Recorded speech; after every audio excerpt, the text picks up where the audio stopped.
Thean lounged back on his couch, a faint smirk playing on his lips as the credits of the latest Marvel show rolled on his screen. Finally, some decent writing, he said to no one in particular. They actually did Loki justice. Well, mostly. I could have done better with the ending, but hey, baby steps for Disney, right?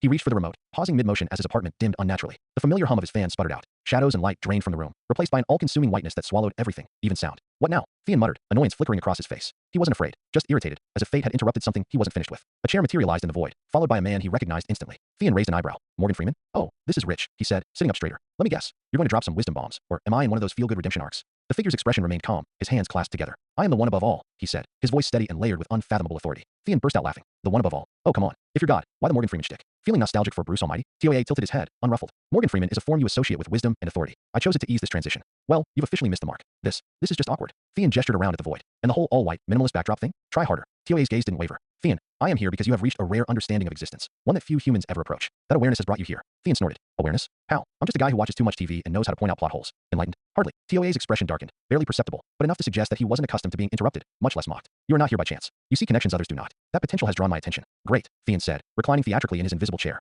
So what now? You hand me the keys to the multiverse, and I become your cosmic errand boy? Or is this where you test me to see if I'm worthy? TOA's patience held, though the air seemed heavier now. I offer you the chance to ascend, to wield power and purpose beyond mortal comprehension. Thean's eyes gleamed. Power and purpose? Huh, finally, someone speaking my language. But let me guess, there's a catch, right? Some noble quest, some ultimate sacrifice? Don't bother. I've seen this trope 1,000 times. Your cynicism blinds you. TOA said evenly. No, my intelligence sees through the bullshit. Look, I get it. I'm special. You're all powerful, yada yada. But let's not kid ourselves. If you're really God, you don't need me. This is just you playing another game, isn't it? Silence stretched. TOA's composure remained intact, but something had shifted. You mistake clarity for arrogance, Thean. And you mistake my confidence for naivety. Thean shot back, leaning forward now. If I'm so unique, why not just give me the power? Or are you afraid I'll outshine you? For the first time, TOA's demeanor turned cold, like a storm gathering strength. You fail to grasp the gravity of this moment. I offered you a path to transcendence, yet you reduce it to petty taunts and self-serving ambition. Because that's all it is, isn't it? Thean said, his tone sharper now. Some cosmic flex to remind me that even the one above all gets bored. TOA rose, his towering form radiating an authority that made Thean's earlier bravado falter. Your hubris blinds you to truth. You mock what you cannot fathom, yet I came to you with purpose. Thean hesitated. For the first time, uncertainty flickered in his eyes. Look, if I'm wrong, prove it. Show me you're not just another egomaniac calling the shots. No, TOA said, his voice final. I do not indulge insolence. You are unworthy. What? Wait. Thean's composure cracked, panic creeping into his voice. Come on, don't be like that. I was just testing you. You're supposed to be above this kind of thing. TOA's gaze burned with infinite light. Your second chance will belong to another. What does that even? Thean began, but his words dissolved along with his form, leaving only the white void. 2006. The wind rattled the loose panes of a dilapidated orphanage. Tyr huddled under a thin blanket, staring at the cracked ceiling of his shared room. Sleep rarely came easily, and when it did, it brought dreams of emptiness. But tonight felt different. A sudden warmth bloomed in his chest, chasing away the cold of the room. He bolted upright, clutching his heart as the heat surged through his veins. His vision blurred with flashes of someone, somewhere. A white room. A voice that spoke of power. A name. Thean. Tyr gasped as the warmth faded, leaving him trembling in its wake. What the hell was that? He whispered, staring at his hands. Far away, in the expanse of eternity, they observed in silence. His choice had been made. A new story had begun. The cold morning light seeped through the cracked windows of the Helix orphanage, painting uneven streaks across the wooden floor. Tyr sat cross-legged on his bed, his focus entirely on the broken alarm clock in his lap. His nimble fingers worked methodically, untangling the knotted wires and carefully repositioning the delicate gears. It was a task that demanded patience, the kind of patience Tyr had learned to cultivate over the years. At 16, he was used to solving problems on his own. The alarm clock wasn't the first thing he'd fixed, and it certainly wouldn't be the last. Tyr Helix was a boy who stood out, even in a crowd. His sharp features had an almost regal quality, as though sculpted with an impossible precision. Short, jet-black hair framed his face, and beneath his furrowed brow, his violet eyes glinted in the dim light. They were an anomaly, those eyes, bright, piercing, and utterly unforgettable. Satisfied with his work, Tyr placed the alarm clock on the rickety table beside his bed. He clicked the button to set the time. The minute hand jerked forward, ticking with new life. A faint smile crossed his face, fleeting but genuine. The orphanage room was quiet, save for the sound of the clock ticking. Tyr shared the small space with two other boys, but they were still asleep, their breaths slow and rhythmic. Outside the window, the world was shrouded in mist, the dense forest surrounding the orphanage stretching endlessly in all directions. Helix Orphanage wasn't near any towns or cities. It was a relic of another time, a towering stone building with Gothic spires that had long since begun to crumble. For Tyr, it had always been home. The orphanage stood in isolation, its grounds wild and overgrown. The rusting swing set in the yard hadn't been used in years, and the gravel driveway leading up to the front door was more pothole than path. The nearest gas station was a good 20 miles away, and the children rarely saw visitors except for the occasional social worker. Inside, the orphanage was no less dreary. The hallways were narrow and dimly lit, the flickering bulbs casting long, distorted shadows. The faded wallpaper had peeled away in places, revealing the rough stone underneath. The air carried a faint but persistent smell of mildew, and the creaky wooden floors groaned underfoot. Despite its gloom, the orphanage housed 37 children, all of them connected by the shared weight of abandonment. They were orphans in the truest sense, with no parents to claim them and no homes to return to. But they had each other, and that was enough. For Tyr, the orphanage had always been a place of contradictions. It was both a sanctuary and a prison, a home and a reminder of everything he lacked. But it was also where he had grown up, surrounded by the only people who had ever mattered to him. Miss Porter, the matron of the orphanage, was one such person. A woman in her late 40s with sharp eyes and a no-nonsense demeanor, she ruled the orphanage with an iron will. Yet beneath her stern exterior, she cared deeply for the children. She had been the one to take Tyr in when he was just a baby, left on the orphanage steps with nothing but a note. His name is Tyr. Please take care of him. Then there was Mr. Collin, the gruff maintenance worker who doubled as a teacher when the orphanage couldn't afford outside help. He wasn't particularly kind, but he had a grudging respect for Tyr's knack for fixing things. On more than one occasion, he had lent Tyr tools and spare parts, even if he never said a word of encouragement. The other children were a mixed bunch. Some were rowdy troublemakers, others shy and withdrawn, but they all found ways to survive together. Tyr wasn't especially close to any of them, but he had a soft spot for Emily, an 8-year-old girl with a mop of red hair and a gap-toothed smile. She often followed him around, clutching her tattered doll. Do you think you could fix this? She asked one morning, holding the doll out to him. Its arm dangled loosely, held on by a single thread. Tyr studied the doll for a moment before nodding. Yeah, I can fix it. It'll look better than new. Emily's face lit up, her green eyes sparkling with excitement. Tyr couldn't help but smile in return. For all its flaws, the orphanage had its moments of warmth. But that morning, something was different. The first sign was the headache. It struck suddenly, a sharp, stabbing pain that made Tyr wince. He placed a hand to his temple, trying to steady himself, but the pain grew worse, radiating through his skull. And then the visions began. At first, they were fragmented, flashes of images and sounds that made no sense. A blinding white room, a calm, commanding voice, a name, Theon. Tyr staggered to his feet, his breathing uneven. His vision blurred as the fragments came faster, flooding his mind with memories that weren't his own. He saw a man standing before an incomprehensible being, speaking with arrogance and defiance. Words spilled from the man's mouth, mocking and biting. And then there was the light, a blinding, all-encompassing light that swallowed everything. Tyr collapsed onto the bed, his chest heaving. The headache subsided, but the memories lingered, clawing at the edges of his mind. Tyr's hands trembled as he gripped the edge of the bed, struggling to process what he had just experienced. What was that? He whispered to the empty room, his voice shaky. Theon. The name echoed in his head, resonating with a strange familiarity, as though it belonged to someone he should know. But it didn't. Tyr had never met anyone by that name, and yet the memories were vivid, too vivid to dismiss as some strange dream. He rubbed his temples, his heart pounding. His mind reeled with questions he couldn't answer. Why had he seen those visions? Who was Theon? Tyr stumbled to the small mirror hanging above the dresser. He stared at his reflection, half expecting to see someone else staring back at him. But it was still him. Same sharp features, same disheveled black hair, and those same piercing violet eyes. But something was different. He couldn't explain it, but he could feel it. A faint hum beneath his skin, like static electricity coursing through his veins. It was subtle, barely noticeable, but it was there, an unfamiliar energy that didn't belong to him. What's happening to me? Tyr muttered, gripping the edges of the dresser. He thought back to the visions, trying to piece them together. The white room, the figure who spoke with authority, their voice calm but unyielding, the arrogance in Theon's tone as he mocked them. And then the light. Tyr shuddered, remembering the overwhelming brightness that seemed to erase everything. The memory of it made his chest tighten with an inexplicable fear, as though he were standing on the edge of a precipice, staring into an abyss that threatened to swallow him whole. He sank onto the bed, burying his face in his hands. His mind raced with possibilities, each one more absurd than the last. Was he going crazy? Was this some kind of punishment? Or was it something else entirely? The faint hum of energy pulsing beneath his skin refused to go away. He clenched his fists, trying to ignore it, but the sensation only grew stronger, like a fire spreading through his veins. No, he said aloud, shaking his head. It's nothing, just a bad dream.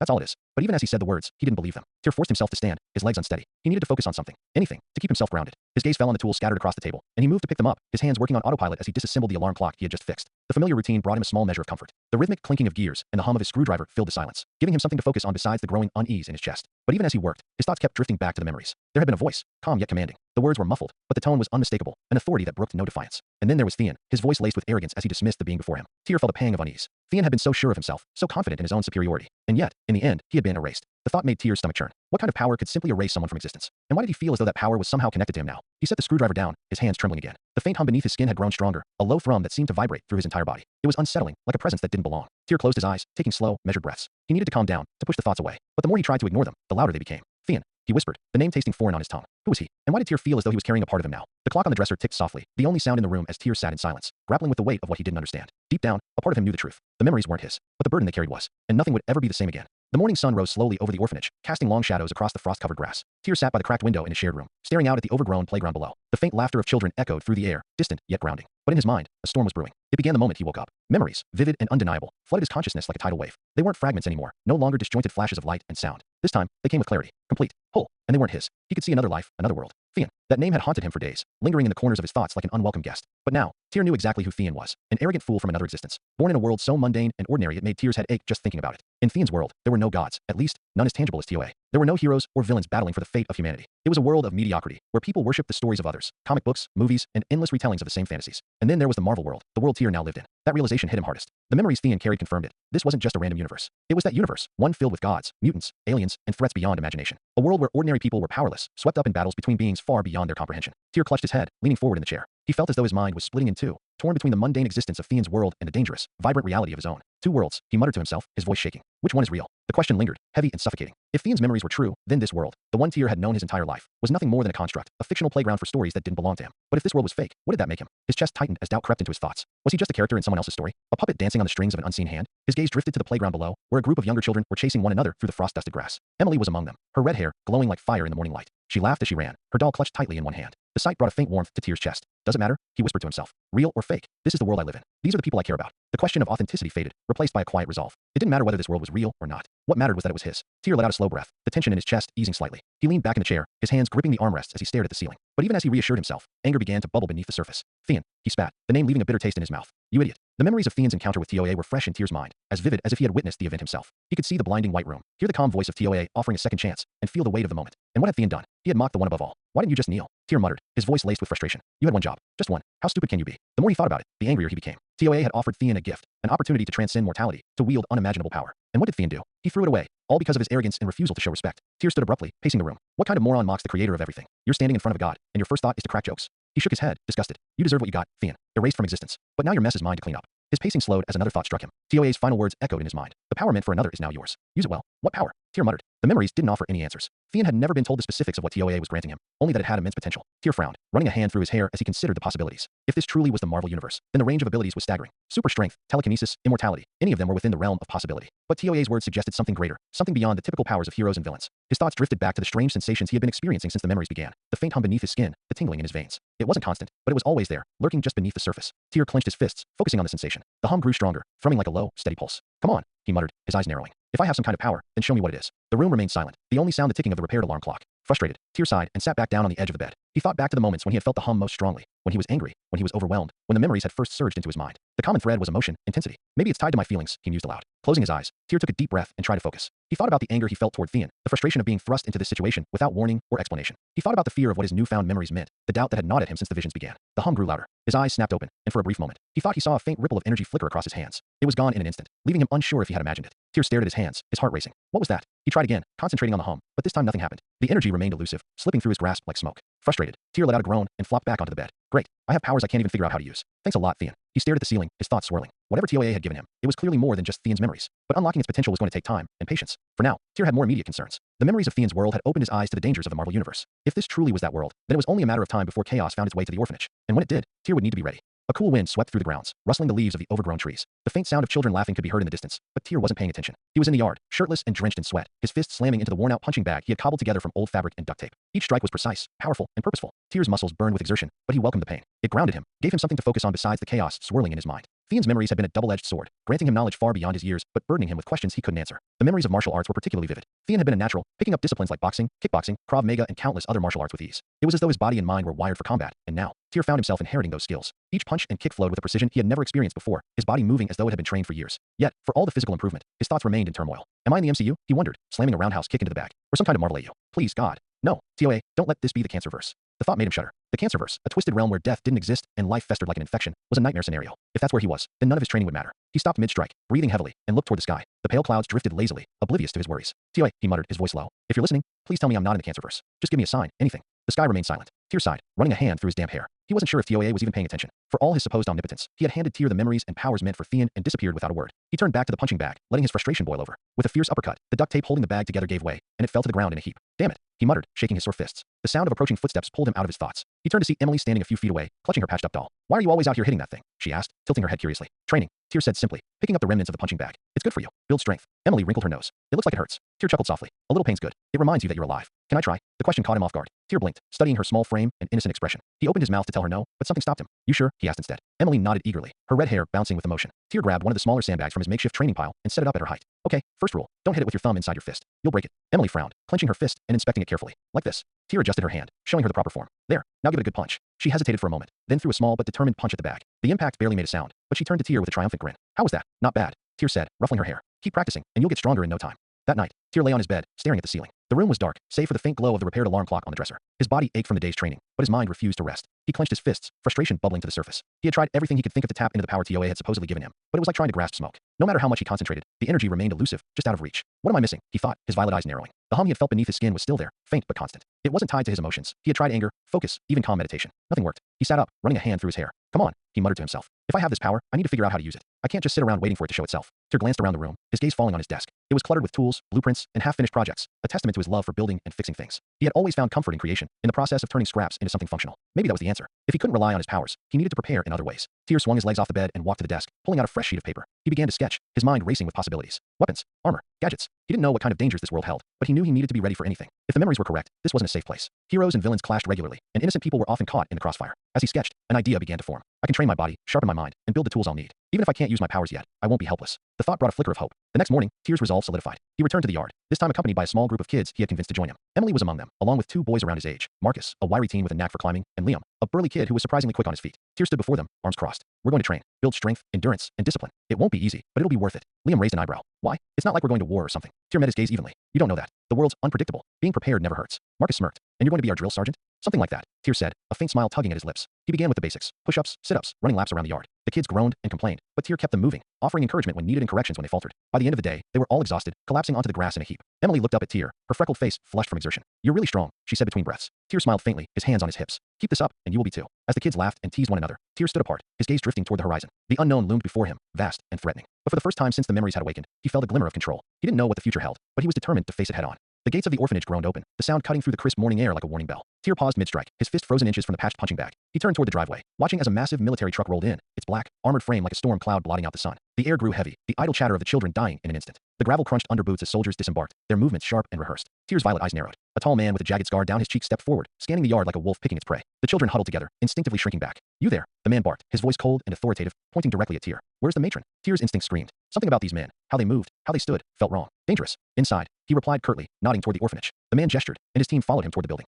Their boots clattered against the stone steps, a grim drumbeat. Tear turned to the kids, who clung to one another in silence. Emily's wide, tearful eyes found his, clutching her worn doll close. "What's happening, Tear?" she asked, her voice trembling. "I don't know," Tear said, forcing calm into his voice. "But stay here. Don't move. I'll take care of it." He gave them a firm nod before slipping through the side entrance of the orphanage, his steps quick and silent. Inside, the halls felt colder, shadows clinging to the peeling walls like cobwebs. Tear moved toward the sound of voices coming from the mess hall, his heart pounding. He crouched at the door, peering through the narrow gap. The soldiers stood in a tight formation, weapons slung over their shoulders, facing Miss Porter. The man with the scar stood at the forefront. "Miss Porter," he said, his tone clipped. "You know why we're here." "I do," Miss Porter replied, her voice strained but steady. "But these are children. Surely this isn't necessary." The scarred man's lips curled in something that might have been a smile. "The higher-ups disagree. The hand has infiltrated too deeply. This facility is compromised. Erasure is the only option." Tear's breath hitched. "Erasure? What about the children?" Miss Porter asked, her voice breaking slightly. The man stepped closer, looming over her. "Collateral damage. Some will be spared, the ones with potential. The rest." He shrugged. "No." Miss Porter's composure cracked. "They're innocent. You knew what this was when you took Hydra's money," the man said, his voice low. "Your regret means nothing now." "Hail Hydra," another soldier muttered. The others echoed it in unison, their voices cold and fervent. Tear's mind reeled. Hydra. The name burned in his brain, its implications sharp and suffocating. He stumbled back, barely able to think through the rising panic. He had to get the children out. Tear sprinted back to the playground, his heart hammering. The kids turned to him, their faces pale with confusion and fear.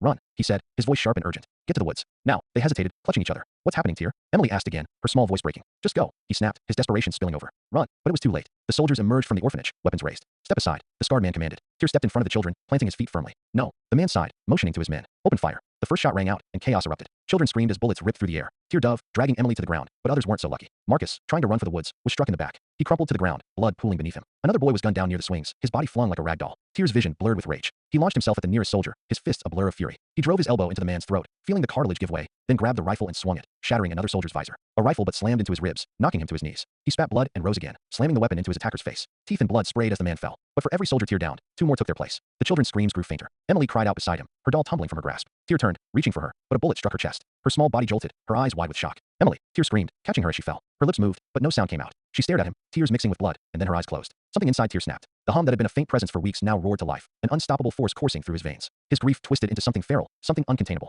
A soldier raised his rifle, but Tear didn't move. The man was flung backward, his body slamming into a tree with a sickening crack. Tear stood, Emily's blood on his hands, his violet eyes blazing with unnatural light. Another soldier charged, shouting, "For Hydra!" Tear flicked his wrist, and the man's legs snapped like twigs. He collapsed, screaming, before Tear silenced him with a downward thrust of invisible force, crushing his chest. The remaining soldiers opened fire, but the bullets stopped inches from Tear's skin, hanging in the air like insects caught in amber. With a flick of his hand, the bullets reversed course, shredding the soldiers where they stood. The scarred man tried to retreat, but Tear wasn't done. He grabbed the man with an unseen force, lifting him high into the air. "Wait," the man gasped, clawing at his throat. "Please, no." Tear growled, clenching his fist. The man's body folded inward with a wet crunch before falling lifeless to the ground. The battlefield fell silent. Blood soaked the earth, and the orphanage stood as a hollowed shell of death. Tear dropped to his knees beside Emily, his trembling hands brushing her lifeless face. The doll lay beside her, stained red. "I tried," he whispered, tears streaming down his face. "I tried to save you." But the bodies of the children around him told a different story. Tear's grief turned to something darker as he stood, his fists clenched and his eyes glowing with the remnants of his power. "Hail Hydra," he spat, his voice venomous. "You'll pay, all of you." The sun was beginning to dip below the horizon, casting a dim orange glow over the grounds of the orphanage. Tear knelt on the bloodstained grass, surrounded by silence, his body trembling with exhaustion. The fight was over, but the weight of what had happened pressed down on him like an iron shroud. The bodies of the children lay scattered around him, each one a painful reminder of his failure.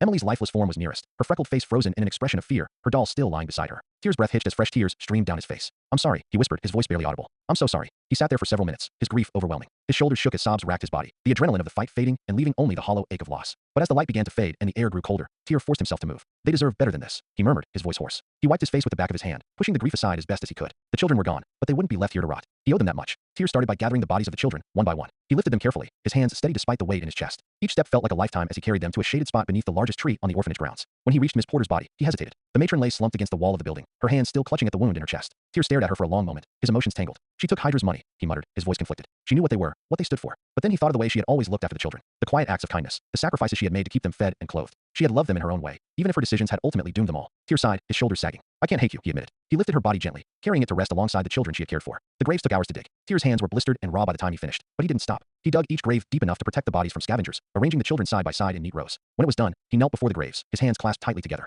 Tioy, he said softly, his voice cracking. I don't know if you're listening, but if you are, please take care of them. They didn't deserve this. Let them rest somewhere safe, somewhere good. He bowed his head, his violet eyes closing as he fought back another wave of tears. Tyr turned his attention to the bodies of the Hydra soldiers, scattered across the battlefield. Their blood had soaked into the ground, mingling with that of the children they had slaughtered. Anger flared in Tyr's chest as he looked at them, but he pushed it down. He couldn't afford to waste time on hatred. He stood over one of the bodies and extended his hand, willing his telekinesis to activate. The hum he had felt during the fight was gone, replaced by a faint, elusive flicker of energy. Move, he muttered through clenched teeth, his brow furrowing in concentration. The soldier's body shifted slightly, lifting a few inches off the ground before dropping back with a dull thud. Come on, Tyr growled, his frustration mounting. He tried again, focusing harder, but the strain was too much. His power refused to cooperate, leaving him with no choice but to move the bodies manually. He sighed, rubbing his temples. Did my rage make it stronger? He wondered aloud. The thought nagged at him as he dragged the bodies toward a shallow pit he had excavated near the edge of the grounds. Each trip was grueling, his muscles protesting with every step. By the time the last body was placed in the pit, Tyr's entire body ached, but he didn't stop. Searching through the soldier's gear, he found a lighter and some fuel. He briefly considered taking their weapons or communication devices, but immediately dismissed the thought. If Hydra was still active in 2006, then Arnim Zola's algorithm likely existed, and there was no telling what kind of tracking mechanisms the equipment carried. Tyr doused the bodies in fuel and lit the pile with a flick of the lighter. Flames roared to life, casting flickering shadows over the orphanage grounds.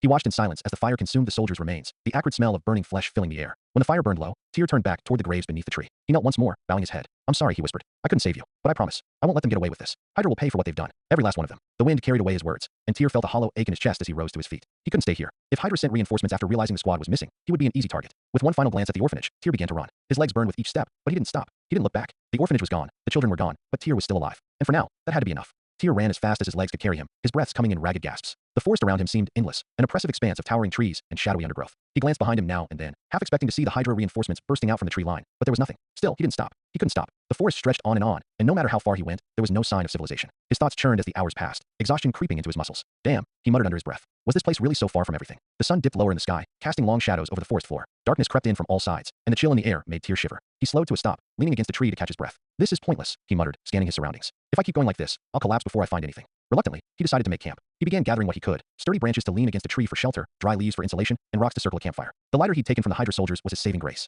He struck the flame and held it to the small pile of kindling he'd assembled, watching as it caught and grew into a small but steady fire. Sitting by the flickering flames, Tyr leaned back against a tree, his body aching and his mind weary. The hard ground beneath him was unforgiving, every knot and pebble digging into his back. Damn, he grumbled, shifting to find a more comfortable position. Sleeping on the ground is an experience I'd rather not have again. Despite the discomfort, exhaustion eventually won out, and Tyr's eyes drifted closed. His sleep was restless, filled with fragmented dreams of fire, blood, and the faces of the children he had failed to save. When morning came, Tyr woke with a groan, his muscles stiff from the night spent on the cold, hard ground. The fire had long since burned out, leaving only a faint wisp of smoke curling into the air. He rose slowly, stretching to ease the tension in his limbs. After scavenging a quick meal from the box of snacks he had taken before fleeing the orphanage, Tyr resumed his journey, heading in a direction chosen purely at random. He had no map, no landmarks to guide him, only the faint hope that walking would eventually lead him somewhere. The day passed in silence, the forest an unchanging maze of trees and underbrush. Tyr's stomach growled loudly as he nibbled on the last of the snacks, his spirits sinking lower with every step. That was when he felt it. A prickling sensation ran down his spine, a cold, instinctual awareness that he was being watched. He froze mid-step, his heart pounding in his chest. Slowly, he turned around, his breath caught in his throat. A massive black bear stood just a few feet away, its dark eyes fixed on him. Its fur was sleek and glossy, its massive paws tipped with claws that looked sharp enough to carve through steel. Saliva dripped from its jaws as it regarded him with predatory intent. Shit,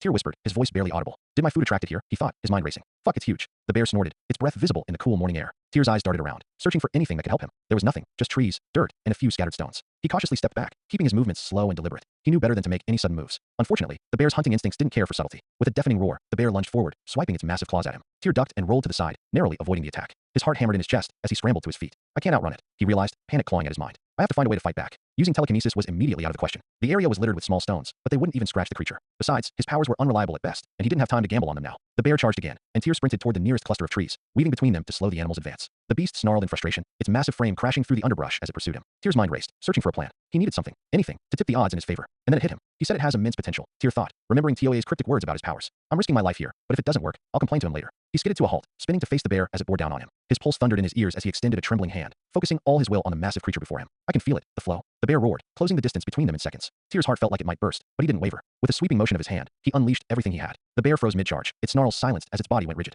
Its dark eyes glazed over, and for a moment, the forest was eerily quiet. Tyr stared, his chest heaving. The bear remained still, as if caught in some invisible grip. Relief washed over him, and he lowered his hand, his knees threatening to give out beneath him. Thank you, he whispered, his voice trembling. My bet paid off. I guess th. His sentence was cut short as the world spun around him. The surge of power had drained every ounce of strength from his body, and darkness crept into the edges of his vision. Exhaustion claimed him, and he collapsed to the ground. When Tyr woke, his face was pressed against something rough and solid. He blinked groggily, his vision blurry as he struggled to make sense of his surroundings. Gray, hard, rough. He pushed himself up, realizing with a start that he was lying on asphalt. Asphalt? How? He looked around, his eyes widening as he took in the scene. A road stretched out before him, winding its way through the forest. Nearby, a weathered sign stood by the side of the road, its faded letters spelling out a familiar name. New York, 20 km, 12 for miles. Tyr blinked, his mind reeling. There's no way the bear brought me here. Can animals even read? The idea was absurd, but the more he thought about it, the less absurd it seemed. If the bear had been influenced by his powers, perhaps it had been compelled to carry him here. It was the only explanation that made any sense, even if it raised more questions than answers. He shook his head, a wry smile tugging at his lips. Well, whatever the reason, thanks, big guy. He clasped his hands together, bowing his head in mock prayer. Tioe, please bless that bear. If it weren't for him, I'd still be stuck in the middle of nowhere. A loud growl from his stomach interrupted his thoughts, and Tyr sighed. Okay, enough talking to myself. I need to get moving. New York was only 20 kilometers away. With any luck, he could make it there before nightfall. He set off down the road, his footsteps steady despite the weariness in his body. The city loomed before Tyr like a sprawling, chaotic beast. Towering skyscrapers glinted in the fading sunlight, their steel and glass exteriors reflecting the fiery hues of dusk. Cars honked and roared along wide streets teeming with people, the noise crashing into Tyr like a physical force. He stood on the edge of it all, frozen, his violet eyes wide as he tried to take in the overwhelming sight. He had never left the orphanage before. Helix had been his entire world, a quiet, isolated place surrounded by dense forest. The sounds there were predictable, the rustling of leaves, the distant calls of birds, the laughter of children. But here, this city was alive in a way that felt utterly alien. Tyr stepped forward hesitantly, joining the tide of pedestrians flowing along the sidewalk. People brushed past him, their faces set in determined expressions or buried in their phones. No one spared him more than a glance, though his tattered clothes and wary posture earned him a few fleeting looks. So many people, Tyr muttered under his breath, his voice barely audible above the din. He felt like an intruder, a single thread out of place in the vast, intricate tapestry of the city. His heart raced as he walked, the sheer scale of everything pressing down on him. The streets were endless, the buildings towering, and the crowds unyielding. The memories he'd inherited from Theon offered glimpses of cities, but experiencing one firsthand was an entirely different thing. He felt small, insignificant, lost in a sea of strangers. How do people live like this? He thought, his chest tightening. A loud honk jolted him from his thoughts, and he stumbled back onto the sidewalk just as a cab sped past. The driver shouted something unintelligible, and Tyr blinked, shaken. This is insane, he muttered, clenching his fists to steady himself. He knew he couldn't stay frozen. The city wouldn't wait for him to adjust. It would swallow him whole if he didn't adapt quickly. He kept walking, his head down, letting the flow of the crowd guide him. As the minutes turned into hours, hunger gnawed at his stomach, a sharp reminder of his predicament. The last of the snacks he'd scavenged from the orphanage was long gone, and the tantalizing scent of food wafting from street vendors only made things worse. Tyr stopped at a corner, leaning against a lamppost as he scanned his surroundings. He needed a plan: shelter, food, and money, in that order. The first problem was shelter. Sleeping on the streets wasn't an option. The hard ground in the forest had been bad enough, but here, with the noise, the people, and the ever-present sense of danger, it was unthinkable. He needed a place to rest, somewhere he could think clearly and figure out his next move. Money, he thought grimly. Without it, finding shelter was impossible. He glanced around, his gaze lingering on the people walking by. Most of them seemed comfortable, their clothes clean and their steps purposeful. Others, like him, had a more desperate air, shuffling along with hollow eyes, their lives etched in every wrinkle and tear of their clothing. Tyr's chest tightened. He'd seen desperation before, in the eyes of some of the kids at the orphanage. But here, it was magnified tenfold. I need to focus, he muttered, shaking his head. Begging crossed his mind, but he dismissed it almost immediately. It was a short-term solution at best, and it wasn't in his nature to rely on the pity of others.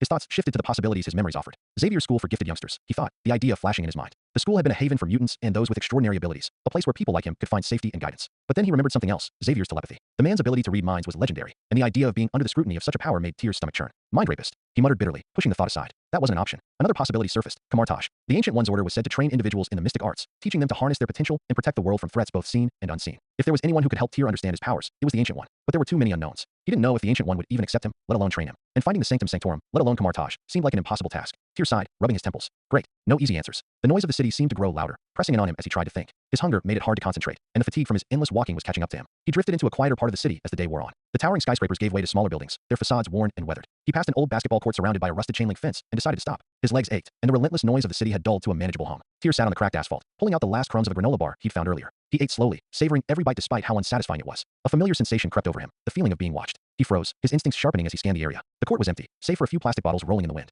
Tyr's pulse quickened. He stood slowly, his violet eyes darting around. There was no one in sight, but the sensation persisted, an undeniable prickle at the back of his neck. Relax, he whispered to himself, trying to steady his breathing. It's just the city. You're not used to it yet. But he couldn't shake the feeling. He closed his eyes, focusing inward. The faint flicker of energy he had felt in the forest was still there, elusive but present. He tried to reach for it, to coax it into something tangible, but the harder he tried, the further it seemed to slip away. Frustration bubbled in his chest, but he forced it down. Not now, he muttered, clenching his fists. Not here. The sun dipped lower in the sky, and the city began to transform. Neon lights flickered to life, bathing the streets in a kaleidoscope of colors. The noise didn't abate. If anything, it grew louder, a chaotic symphony of voices, engines, and music. Tyr resumed his aimless journey, his mind a storm of thoughts. The wilderness had tested his strength, Hydra had tested his resolve, and now the city was testing his will. The memories he had inherited from Theon offered some guidance, but they couldn't prepare him for this. This was a different kind of challenge, a battle not against enemies or monsters, but against the world itself. He caught sight of his reflection in a shop window as he passed. His face was gaunt, his black hair disheveled, and his violet eyes stared back at him, filled with exhaustion and determination. You'll figure it out, he said softly, his voice barely audible above the noise. Tyr clenched his fists, his resolve hardening. He didn't need Xavier's school. He didn't need Kamartaj. He didn't need anyone. He would find his own way, on his own terms. Tomorrow, he would figure out a way to earn money. Tomorrow, he would find a place to sleep. But for now, he walked. The first days in New York had been brutal. Tyr quickly learned that the city was unforgiving to those without money, connections, or a place to call home.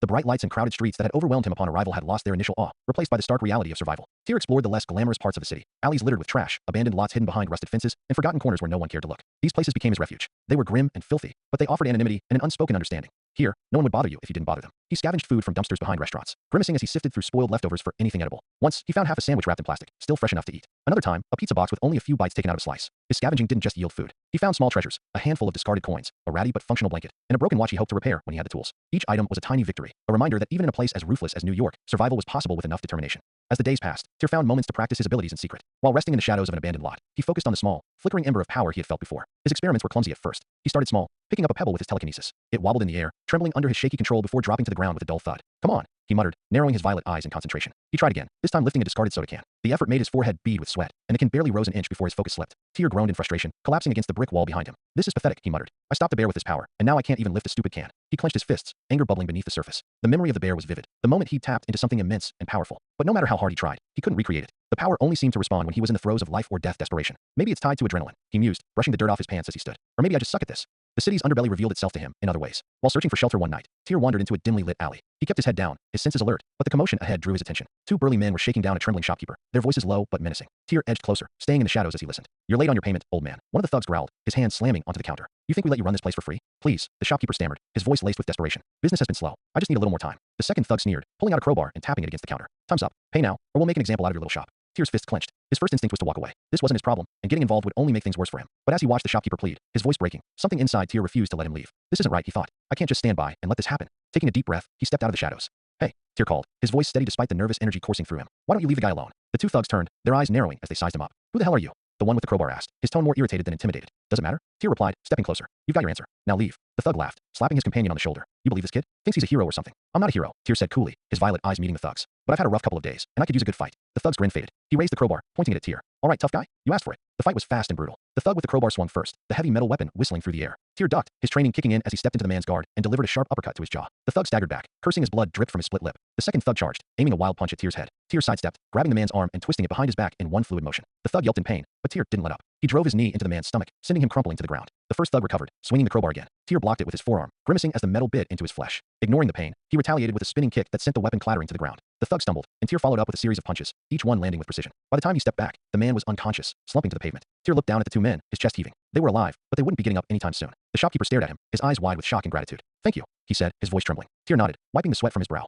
Just be careful, he said. This city isn't kind to people who can't protect themselves. He turned to leave, but the shopkeeper called after him. Wait. Tyr stopped, glancing over his shoulder. You look like you could use a place to rest, the shopkeeper said, his voice soft. I have a small room in the back. It's not much, but it's better than the streets. For a moment, Tyr hesitated. The offer was unexpected, and his instinct screamed at him not to trust anyone. But the man's expression was earnest, his gratitude genuine. Are you sure? Tyr asked cautiously. The shopkeeper nodded. After what you did for me, it's the least I can do. Tyr's shoulders sagged as the tension drained from his body. Thank you, he said quietly. The shopkeeper led him inside, through the narrow aisles of the store, and into a cramped but clean storage room in the back. There was a cot pushed against the wall and a small table with a flickering lamp. It's not much, the shopkeeper said, rubbing the back of his neck. It's perfect, Tyr replied, his voice filled with relief. For the first time in days, Tyr woke up in a bed. The cot in Finn's storage room was lumpy, and the blanket smelled faintly of mothballs, but it was far better than sleeping on the ground in the forest or the streets. He stretched, feeling the stiffness in his muscles fade slightly, and sat up. Sunlight streamed in through a small window, illuminating the cluttered space filled with boxes of inventory, cleaning supplies, and a couple of empty crates. Tyr took a deep breath, letting the quiet of the moment settle over him. Not much, Finn had said the night before, but to Tyr, it felt like a palace. After a quick wash in the tiny bathroom attached to the shop, Tyr stepped into the main store. Finn, a wiry man in his 50s with graying hair and a kind face, was already behind the counter, organizing shelves of canned goods. He looked up as Tyr entered. Morning, Finn said, giving him a small smile. Sleep okay? Yeah, Tyr replied, running a hand through his black hair. Thanks again for letting me stay here. Finn waved off the gratitude. You saved my ass last night. Least I can do. Besides, you've got a good head on your shoulders. Someone's got to help you get back on your feet. Tyr felt a twinge of guilt. He hadn't told Finn the truth about himself or his powers. The man deserved to know, but he wasn't ready to reveal that part of himself just yet. Over the next few weeks, Tyr fell into a routine. He helped Finn around the shop, restocking shelves, organizing inventory, and occasionally acting as security when suspicious characters wandered in. Finn insisted on paying him for his work, handing him a small wad of cash at the end of each week. Use this for whatever you need, Finn said. Food, clothes, books. I don't care, as long as you're taking care of yourself. Tyr took the advice to heart. He spent his evenings combing through secondhand bookstores and pawnshops, buying anything that could improve his knowledge. His collection of books grew quickly. Textbooks on mechanics, biology, chemistry, and electrical engineering piled up in the storage room. At first, he read them to fill gaps in his education. But as the days went on, he noticed something strange. He was learning faster than he ever had before. Concepts that should have been complicated, like the intricate workings of motors or the principles of quantum mechanics, came to him with surprising ease. One evening, as he worked on a small project using spare parts he'd scavenged, Tyr realized just how far he'd come. He had set out to build a simple taser, using salvaged capacitors and wiring. What he created was far more advanced than he'd intended. The taser was compact but powerful, capable of delivering a precise electric shock strong enough to incapacitate an attacker. It worked perfectly on the first try, something that should have been impossible, given his limited tools and resources. Tyr stared at the finished device, a mix of pride and unease bubbling in his chest. This isn't normal, he muttered, turning the device over in his hands. Fiend's memories had given him extensive martial arts skills, but his aptitude for building things was all his own. Whatever had changed within him after TOA's intervention, it had enhanced this part of him as well. I don't just understand this stuff, Tyr said quietly, his violet eyes narrowing. I see how it fits together, like it's second nature. It was a gift, one he decided to embrace. The next morning, he showed the taser to Finn. The shopkeeper raised an eyebrow as he inspected the device. What's this? Finn asked. Taser, Tyr replied. You press the button, aim, and it'll deliver a shock strong enough to drop someone twice your size. Finn frowned. And you made this, with spare parts. Tyr nodded. Thought you could use it. You know, in case anyone tries to shake you down again. Finn stared at him for a long moment, then let out a low whistle. Kid, you're full of surprises. You know that. I've seen some clever people in my time, but this. He gestured to the taser. This is something else. You're like a young Tony Stark. The comparison made Tyr pause. Tony Stark. In less than 2 years, the man would become Iron Man, kicking off a chain of events that would change the world forever. The thought sent a chill down Tyr's spine. Thanks, Tyr said finally, though his mind was elsewhere. He He couldn't afford to waste time. Every day that passed was another step closer to the arrival of superheroes, villains, and the chaos that came with them. If he wanted to survive, he needed to be prepared. That meant more than just building devices. It also meant having an identity. For weeks, Tyr had been living as a ghost, earning cash under the table from Finn and avoiding any situation that required identification. But if he wanted to operate in this world long term, he needed to stop being invisible. One evening, as they closed up the shop, Tyr approached Finn. Finn, he said carefully, do you know anyone who can help me get an ID? Finn glanced at him, his expression unreadable. An ID, huh? Tyr nodded. Something legit. Something that'll last. Finn rubbed his chin thoughtfully. It's not going to be cheap. You'll need more than just a piece of plastic. Social security number, birth certificate, the works. That's why I'm asking you, Tyr said. I figured you'd know someone who could help. Finn's lips quirked into a small smile. You're lucky, kid. I do know a guy. Owes me a favor, actually. I can set up a meeting, but it'll take about a month. Relief flooded Tyr's chest. Thanks, Finn. I appreciate it. Don't mention it, Finn said, clapping him on the shoulder. Just don't screw it up, all right? True to his word, Finn arranged the meeting. A month later, Tyr met with a quiet, sharp-eyed man who worked in a dimly lit backroom filled with printers and computers. The process was quick and efficient. By the end of the day, Tyr had a brand new identity. Tyr Sinclair, age 16, with Finn listed as his guardian. The ID was flawless, down to the government records backing it up. It was the kind of identity that could withstand scrutiny for decades, maybe even a lifetime. When Finn handed it to him, Tyr stared at the card for a long moment, his chest tightening. Looks good, Finn said, studying Tyr's face. You alright, kid? Yeah, Tyr replied, slipping the ID into his pocket. Thanks, Finn, for everything. With the ID in hand, Tyr felt a sense of security he hadn't known since leaving the orphanage. It was one less thing to worry about, one more step toward stability. Tyr's focus shifted back to preparation. He spent hours in the storage room, tinkering with his creations and honing his skills. The taser he had made for Finn was just the beginning. Using his growing knowledge, he built more defensive devices, motion-triggered alarms, smoke bombs, and reinforced tools that could double as weapons in a pinch. His abilities were improving, too. Through constant practice, Tyr had pushed his telekinesis to new limits. He could now lift objects weighing up to a kilogram, though it took significant effort. One night, as he practiced moving a heavy wrench across the room, he paused to catch his breath. The wrench hovered unsteadily in the air before dropping with a loud clang. I'm getting there, Tyr muttered, wiping the sweat from his brow. The progress was slow, but it was progress. As his skills grew, so did his thoughts about the future. Tyr often found himself staring out the window at the bustling city streets, wondering if he could do more. The memories he carried from Fian had given him a sense of right and wrong, and the fight against Hydra had solidified his hatred for those who preyed on the innocent. Maybe I could do something, Tyr thought one evening as he watched a news report about rising crime rates in the city.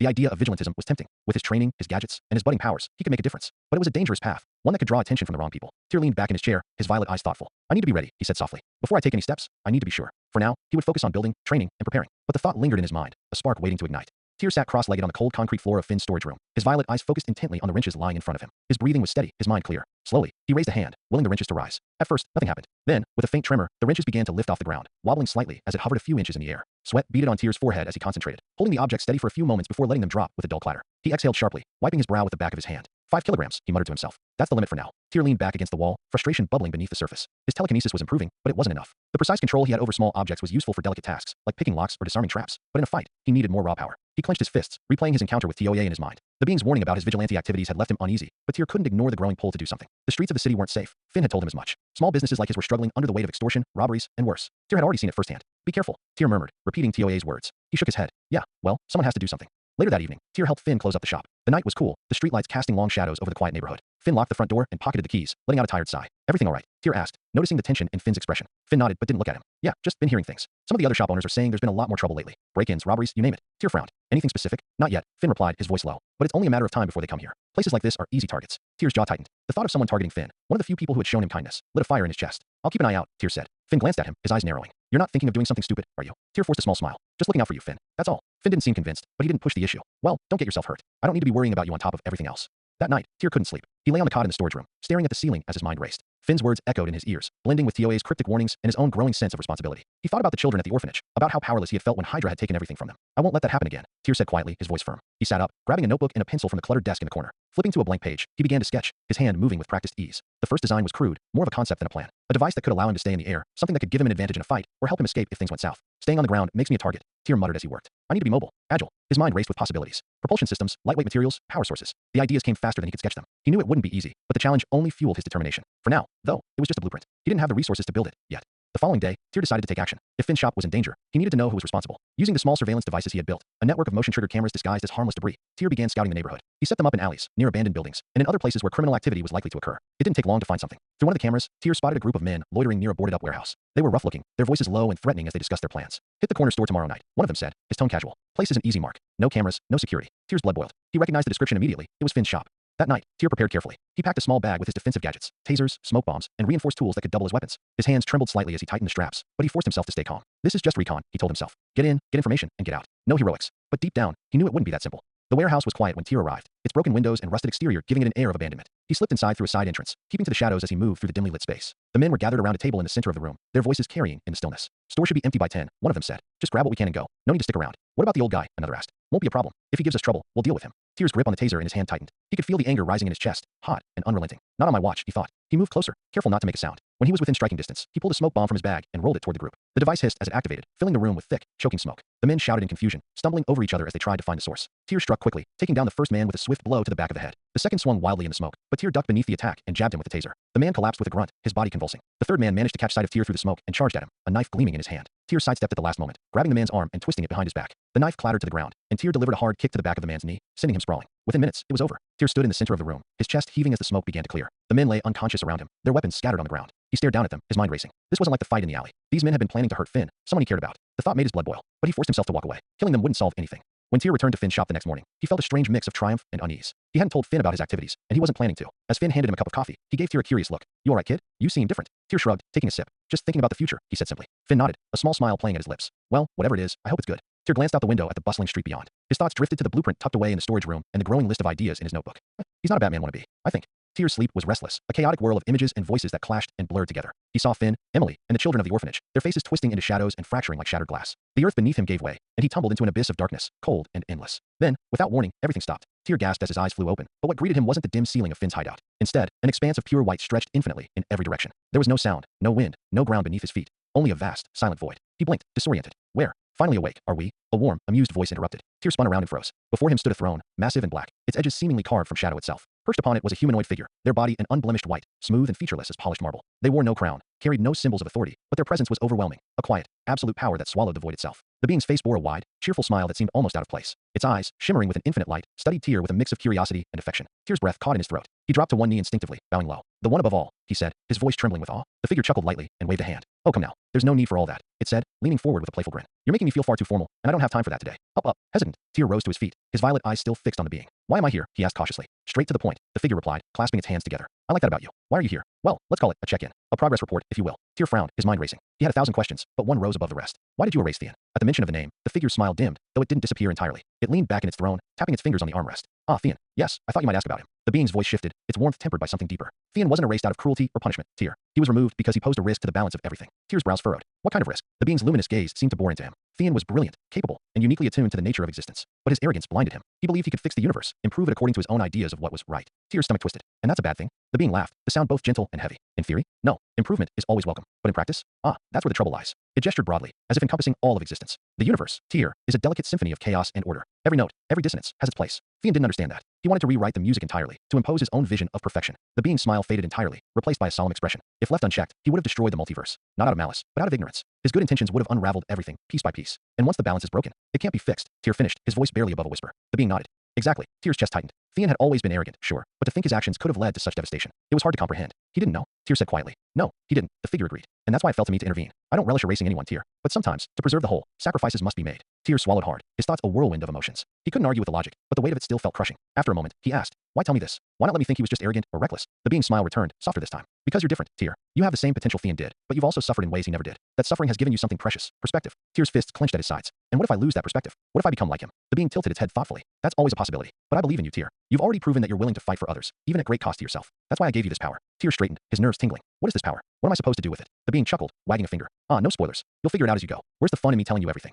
Tyr bit back his frustration. "But you said." "I said I believe in you." The being interrupted, its tone turning serious. "But belief doesn't mean handholding. You'll make mistakes, Tyr. You'll stumble, and you'll fall. That's part of the journey." Tyr exhaled sharply, forcing himself to nod. "Fine, but there's one more thing I need to know. Always one more thing." The being said with a laugh, gesturing for him to continue. Tyr hesitated, then asked, "Is this the Cancerverse? Or something like it?" For the first time, the being's cheerful demeanor wavered. Its eyes grew distant, the light within them dimming. After a long pause, it spoke, its voice quiet but firm. "No, Tyr, this isn't the Cancerverse. But it's not entirely free of its shadow, either." Tyr's blood ran cold. "What does that mean?" The being's smile returned, though it was tinged with sadness. "It means your path will be harder than most. But you're not alone. Remember that." Before Tyr could respond, the whiteness around him began to dissolve, the being's radiant form fading into mist. "Tyr," its voice echoed one last time, soft and distant. "Trust yourself. You're stronger than you think." Tyr woke with a start, his chest heaving as his eyes adjusted to the dim light of Finn's storage room. He sat up, running a hand through his damp hair, the weight of the conversation pressing down on him. He stared at his trembling hands. "Fix the balance," he whispered to himself. "Don't break it." The words lingered in his mind, their meaning clear but their implications terrifying. He wasn't Theon, but what if he could become him? That thought, more than anything, kept him awake for the rest of the night. Over the weeks that followed, Tyr found himself settling into a strange but comforting rhythm. Finn's shop became more than just a place to work or sleep. It started to feel like home. Finn's gruff but kind demeanor grew on Tyr, and the older man seemed to take genuine pleasure in teaching him the ropes of running the store. They spent hours stocking shelves, taking inventory, and bantering back and forth about everything from sports to politics. One evening, as they were closing up, Finn leaned against the counter, a nostalgic smile on his face. "You remind me of my grandson," he said suddenly. Tyr glanced up from the till, surprised. "You have a grandson?" "Had," Finn replied, his voice softening. "He passed away a few years ago. Cancer. He was a good kid, bright as a damn sunrise. You've got the same spark he had." Tyr didn't know what to say. Finn had never mentioned his family before, and the sudden vulnerability caught him off guard. "I'm sorry," Tyr said quietly. Finn waved him off, though his smile remained. Don't be. You didn't know. Besides, I've got you now, don't I? It's nice having someone around the place again. Keeps me young. Tyr chuckled, though a faint warmth spread through his chest. Finn wasn't just a mentor or a boss anymore. He was becoming something closer to family. A few days later, Finn dropped a bombshell. You're going to school, he announced one morning over breakfast. Tyr nearly choked on his coffee. What? You heard me, Finn said, his tone leaving no room for argument. You're a smart kid, smarter than half the people in this city put together. But smarts mean nothing without a piece of paper to prove it. A diploma, a degree, something that'll open doors for you later. Tyr frowned, his mind racing. The idea of going to school felt strange, almost alien. He'd spent his whole life in the orphanage, and his education had been limited at best. The thought of sitting in a classroom surrounded by people his age was unsettling. I don't need a diploma to get by, Tyr said carefully. Finn raised an eyebrow. You think you're going to stay here forever, running a corner store with an old man? No offense, kid, but you've got too much potential for that. I want to see you go places. Meet people. Make something of yourself. Tyr opened his mouth to protest, but Finn cut him off. And don't think I don't know what you've been up to at night, Finn said, his voice quiet but firm. Tyr froze, his heart skipping a beat. I don't know what you're talking about. Finn smirked. Sure you don't. Look, I'm not going to lecture you. If you want to run around breaking the bones of every criminal in the city, that's your business. But I want you to have a backup plan, something solid to fall back on if this phase doesn't pan out. Tyr hesitated, the words catching in his throat. He wasn't used to someone caring about his future so deeply, and it left him feeling unsteady. I'll think about it, he said finally. No thinking, Finn replied, sliding a stack of papers across the counter. I already enrolled you. School starts Monday. Tyr stared at the papers, his mouth opening and closing like a fish out of water. You've got to be kidding me. Finn grinned, patting him on the back. You'll thank me later. Now finish your coffee and get to work. When Monday arrived, Tyr found himself standing outside a sprawling brick building with a duffel bag slung over his shoulder. The sight of students streaming through the gates made him feel out of place, like an intruder in a world he didn't belong to. He adjusted the straps on his bag, took a deep breath, and walked inside. The day was a blur of introductions, paperwork, and awkward conversations. The teachers seemed kind enough, though Tyr could tell they weren't used to dealing with students who had transferred in mid-year. His classmates were another matter. Most of them seemed more interested in their phones or their friends than the new kid in the corner. Tyr kept his head down, focusing on the lessons and trying to avoid attention. By the time lunch rolled around, he was exhausted. He found a quiet spot in the corner of the cafeteria and pulled out a book on electrical engineering, hoping to pass the time in peace. But peace was short-lived. Hey, new kid. A voice called, breaking through the den of the cafeteria. Tyr looked up to see a boy with messy blonde hair and a confident grin walking toward him. He was flanked by a shorter boy with glasses and a girl with bright red hair, both of whom looked equally curious. Oh yeah? Tyr said cautiously. The blonde boy plopped down across from him, folding his arms on the table. I'm Jake. That's Oliver. He gestured to the boy with glasses. And that's Melanie. The red-haired girl gave him a small wave. We've been watching you, Jake continued, his grin widening. Tyr's shoulders tensed. Why? Because you're weird, Jake said bluntly. You don't talk to anyone, and you're reading that during lunch. He pointed at the textbook in Tyr's hands. Tyr glanced at the book, then back at Jake. It's called studying. You should try it sometime. Jake laughed, slapping the table. I like you already. What's your name? Tyr, he replied reluctantly. Well, Tyr, you're sitting with us from now on, Jake declared, standing up and clapping him on the shoulder. Consider yourself adopted. Before Tyr could protest, the trio walked off, leaving him sitting there with a mix of confusion and amusement. Over the next few weeks, Tyr adjusted to his new routine. School was tolerable, if not exactly enjoyable. He still spent most of his free time studying and working on his projects, but Jake, Oliver, and Melanie made the days a little less lonely. Finn, for his part, seemed pleased with Tyr's progress. Told you it'd be good for you, he said one evening as they closed up the shop. Yeah, Tyr muttered, though he couldn't help but smile. The days started to blur together for Tyr. Between school, his projects, and his nightly patrols, his schedule had become a whirlwind of activity that left him perpetually exhausted. High school wasn't the problem. Tyr breezed through his classes with ease, often finishing assignments long before the other students had even begun. His teachers praised him for his focus, and some of his classmates, Jake, Melanie, and Oliver especially, looked at him like he was some kind of prodigy. It was everything else that was wearing him down. Tyr's projects demanded more and more of his time. His notebook was filled with sketches and blueprints for devices he couldn't wait to build. Enhanced tasers, motion sensors, compact smoke bombs, and, most ambitiously, a prototype for a flight-capable device. Each creation was another step toward his goal of being prepared for anything. Then there were his nightly activities. His growing reputation as a shadowy vigilante breaking bones and dismantling small-time criminal operations had started to ripple through the underworld. The streets were slightly quieter, but it came at a cost. Tyr's body bore the brunt of every fight, and the bruises, cuts, and aches were beginning to pile up. He tried to manage it all, but the weight of his responsibilities was dragging him down. One evening, Finn found him hunched over the workbench in the storage room, dark circles under his eyes as he soldered a circuit board. The older man stood in the doorway for a moment, watching him work. You look like hell, kid, Finn said finally. Tyr flinched, nearly dropping the soldering iron. He turned to see Finn walking into the room, his expression a mix of concern and exasperation. I'm fine, Tyr said quickly, though his voice lacked conviction. Fine my ass, Finn shot back, pulling up a chair and sitting down across from him. You've been running yourself ragged for weeks. Don't think I haven't noticed. Tyr sighed, setting the soldering iron aside. I'm just trying to stay ahead, he admitted. There's so much to do, and I don't have time to waste. Finn crossed his arms, leaning back in the chair. Time to waste on what? Building more of these gadgets? Running around the city at night playing Batman? Tyr stiffened. You don't understand. If I don't do this, I get it, Finn interrupted, his tone softening. You want to be ready for whatever's out there, and I respect that, but you're no good to anyone if you burn yourself out. Tyr looked down at his hands, his shoulders sagging. I can't stop, he said quietly. Not after everything that's happened. I have to keep going. Finn reached across the table, resting a hand on Tyr's arm. You've got heart, kid, but even the best fighters know when to take a break. You're not in this alone, you know. You've got me. Tyr glanced up, meeting Finn's steady gaze. The older man smiled, giving his arm a reassuring squeeze. Take it one step at a time, Finn said. You're already doing more than most people ever could. Don't be so hard on yourself. Tyr nodded, a small but genuine smile tugging at the corners of his mouth. Thanks, Finn. Anytime, kid, Finn replied, standing up. Now, get some rest before you pass out on that workbench. That's an order. Tyr chuckled. Yes, sir. The following day, Tyr felt a renewed sense of focus. He began prioritizing his tasks, setting realistic goals for his projects, and limiting his patrols to a few nights a week. The balance wasn't perfect, but it was manageable. Still, the city's growing tension was hard to ignore. Conversations about mutants were becoming more frequent, both in school and on the news. Stories of people with strange powers appearing in cities across the country were fueling debates about rights, safety, and what it meant to be human. In the cafeteria, Tyr overheard his classmates discussing the topic. Did you see that video of the guy in Chicago? Jake said, his voice animated. He threw a car like it was nothing. Emily frowned, stirring her drink with a straw. It's scary though. What if they lose control? What if they hurt someone? They're not all bad, Oliver chimed in. Some of them are just trying to live their lives, like anyone else. Tyr stayed quiet, though the conversation made his head ache. Mutants, he thought, the word heavy in his mind. He didn't consider himself one, but he couldn't deny the similarities. And then there was the elephant in the room, the looming presence of Charles Xavier. Do I really have to deal with the mind rapist? Tyr thought bitterly. The idea of someone poking around in his thoughts made his skin crawl. He clenched his fists under the table, forcing himself to focus on the here and now. Xavier could wait. Meanwhile, Tyr's activities as a vigilante were beginning to attract attention, not just from Finn, but from the criminal underworld itself. Unbeknownst to Tyr, his efforts to disrupt small-time crime in the neighborhood had started to interfere with the operations of Silvio Manfredi, better known as Silvermane. The aging mob boss had long held a grip on the area, his influence reaching into every corner of the city. Tyr's dismantling of petty crews and low-level thugs was a small inconvenience, but it was enough to catch the attention of Silvermane's enforcers. Late one night, as Tyr patrolled the streets, he stumbled across a group of men unloading crates from an unmarked van. He watched from the shadows, noting the weapons and cash-changing hands. Gun running, Tyr thought grimly. This can't stay. He moved quickly, disabling the van's engine with a well-placed smoke bomb before taking down the men one by one. The fight was brutal, more so than he had anticipated. These weren't the usual thugs. They were trained, coordinated, and armed to the teeth. By the time it was over, Tyr was bruised, bloodied, and exhausted, but he had managed to confiscate the weapons and disrupt the deal. What he didn't know was that one of the men had managed to escape, reporting the incident directly to Silvermane's lieutenant. The stories of a shadowy figure disrupting their operations were becoming harder to ignore. Silvermane's organization wasn't just paying attention, they were preparing to respond.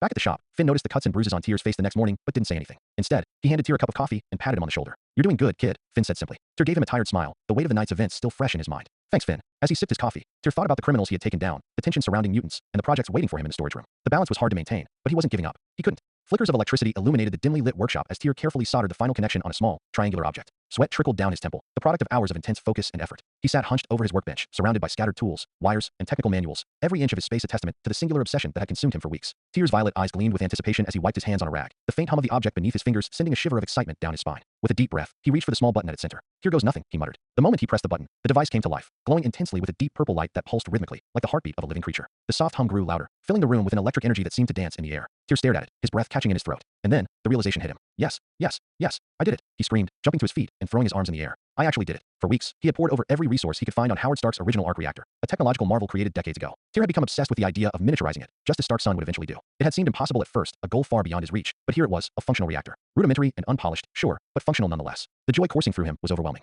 After countless failures and late nights of trial and error, the glowing device in front of him was proof that his efforts had paid off. "Tyr," Finn's voice called out from beyond the door, filled with alarm. A second later, the door burst open, and Finn appeared, wielding a taser in one hand and an axe in the other. His face was a mix of panic and determination, his eyes scanning the room for danger. "What's going on? Are you all right?" Finn demanded, his voice sharp. Before Finn could say more, Tyr ran to him, practically tackling the older man in a hug. The boy's smile was radiant, his eyes shimmering with pure joy. "I did it, Finn," Tyr shouted, his voice trembling with excitement. "I actually did it." Finn froze for a moment, caught off guard by the sudden embrace. Slowly, he lowered the axe and taser, his confusion giving way to a hesitant smile. "Did what, kid? What's got you acting like you just won the lottery?" Tyr stepped back, grabbing the glowing device from the workbench and holding it up like a trophy. I made this." Finn blinked, staring at the object in Tyr's hands. What is that?" "It's a reactor," Tyr explained, his words spilling out in a rush. "It's based on Howard Stark's arc reactor, but I miniaturized it. It's not perfect, but it works. Do you have any idea what this means?" Finn stared at Tyr, then at the device, then back at Tyr. He didn't know the first thing about technology, but even he could tell that whatever Tyr had created was something extraordinary. "Kid," Finn said slowly, his voice filled with awe, "I don't think you realize just how insane this is. People spend their whole lives trying to make stuff like that. And you just what? Built it in the back room of a corner shop." Tyr laughed, the sound bright and unrestrained. "Pretty much." Finn shook his head, a mix of disbelief and admiration on his face. "You're something else, Tyr. I mean it. I knew you were smart, but this is genius level stuff. Tony Stark level stuff." Hearing Finn compare him to Tony Stark sent a jolt through Tyr's chest. It wasn't just the praise, it was the weight behind it. Finn had always been supportive, but seeing the pride in the older man's eyes made Tyr's achievement feel even more significant. "I couldn't have done it without you, Finn," Tyr said, his voice softening. "You gave me a place to work, a place to think, a place to be myself. Thank you." Finn's expression softened, his thoughts briefly drifting to the grandson he had lost. Tyr's excitement reminded him so much of the boy, his unbridled passion, his drive to create something meaningful. It was a bittersweet moment, but one that filled Finn with a sense of purpose he hadn't felt in years. "You're a good kid, Tyr," Finn said, clapping him on the shoulder. "Now let's celebrate. And by that, I mean you're taking a break before you pass out." Tyr grinned. "Fine, but only because you asked." As Finn left the workshop to grab some snacks, Tyr sat back at his workbench, staring at the glowing reactor. For the first time in weeks, he allowed himself to savor the moment. The next few days were a blur of fine-tuning and testing. Tyr's mastery over his telekinesis had improved significantly, and he was now able to use it even under pressure. This newfound control had opened up new possibilities for his projects, allowing him to manipulate delicate components with precision. But as much as Tyr wanted to focus solely on his work, the city had other plans. Unbeknownst to him, his vigilante activities had drawn the attention of Silvio Manfredi, Silvermane. The aging mob boss had grown tired of hearing about a shadowy figure disrupting his operations and had ordered his men to set a trap. One evening, as Tyr prepared for another patrol, Finn caught him by the door. "Be careful out there, kid," Finn said, his voice heavy with concern. "Things have been too quiet lately. Makes me nervous." Tyr nodded, adjusting the straps on his back. "I'll be fine, Finn. Don't worry." But as he stepped into the night, a faint unease settled over him. He didn't know it yet, but the streets he had come to know so well were about to become far more dangerous. The van sped through the shadowed streets of New York, its passengers a mix of seasoned killers and something more. The 6 enforcers sat rigid, their weapons loaded, their minds racing with the same thought, the Black Wolf. They'd all heard the stories. A shadowy figure in all black, brutal and efficient, leaving behind a trail of broken bones and shattered operations. But this wasn't just a rumor anymore. This was a problem. Scarface, the leader of the group, cracked his knuckles, breaking the tense silence. "He's just one guy," he said, his voice rough with irritation. "A punk in a mask. We find him, corner him, and put him down." "Easy for you to say," one of the men muttered. "You didn't see what he did to Richie's crew. Took out 6 guys by himself. Barely broke a sweat." Scarface sneered. "Richie's crew are amateurs. This is different." "Damn right it's different," another enforcer said, glancing at the 2 figures seated in the back of the van. The mutants. The pale-skinned man with glowing green veins sat unervingly still, his gaze fixed on the floor as if lost in thought. Beside him, the woman with slitted pupils and claw-like fingernails was sharpening one of her claws against the edge of her seat. The faint scraping sound sent chills through the van. "I don't like working with freaks," Scarface muttered under his breath. The woman's eyes flicked toward him, her voice sharp and venomous. "Careful what you say, or you'll be the first one I rip apart." "Enough," the pale man said, his voice calm but cold. "Focus on the mission. The Black Wolf is clever, but he's mortal. That makes him vulnerable." The van fell silent again as they approached their destination, a narrow alley where their informant claimed the Black Wolf would be patrolling. The black wolf stood in the shadows at the far end of the alley, his black costume blending seamlessly into the darkness. Only the faint glint of his mask and the slight rise and fall of his chest gave away his presence. The van screeched to a halt, and the enforcers poured out, weapons raised. Scarface stepped forward, his shotgun aimed directly at Tyr. End of the line, Wolf. You're done. The wolf didn't move, his silence more unnerving than any response. Nothing to say? Scarface taunted. Fine, let's see how tough you are when you're outnumbered. Without warning, Tyr lunged forward, closing the distance between them in a heartbeat. The alley exploded into chaos. Scarface fired his shotgun, but Tyr ducked, the pellets tearing into the wall behind him. Tyr's fist shot out, catching Scarface in the jaw with a sickening crack that sent the man sprawling. Another enforcer swung a crowbar at Tyr's head, but he sidestepped the blow and grabbed the weapon, wrenching it free and slamming it into the attacker's ribs. The man doubled over, coughing blood, before the boy kicked him into a pile of trash bags. A third enforcer charged with a knife, slashing wildly. Tyr parried the strikes with his forearms, his training kicking in as he twisted the man's wrist and sent the blade clattering to the ground. A quick elbow to the face left the attacker unconscious. Bullets ricocheted off the walls as the remaining enforcers opened fire. Tyr dove behind a dumpster, pulling a smoke bomb from his utility belt and tossing it into their midst. The alley filled with thick, choking smoke, obscuring their vision. Tyr moved like a ghost, taking down the remaining enforcers one by one. A kick to the back of the knee sent one man sprawling, followed by a brutal punch that left him out cold. Another tried to run but was stopped by a flying piece of debris hurled with telekinesis, slamming into his legs and sending him crashing to the ground. Within minutes, the 6 enforcers lay crumpled and broken, their moans of pain echoing in the smoke-filled alley. Tyr straightened, his breathing heavy but controlled. And then, he felt it. A shift in the air, an oppressive presence that sent a chill down his spine. The smoke began to dissipate, revealing the 2 mutants standing at the far end of the alley. You've been busy, the pale man said, his voice eerily calm. The woman grinned, her slitted eyes gleaming in the dim light. Now it's our turn.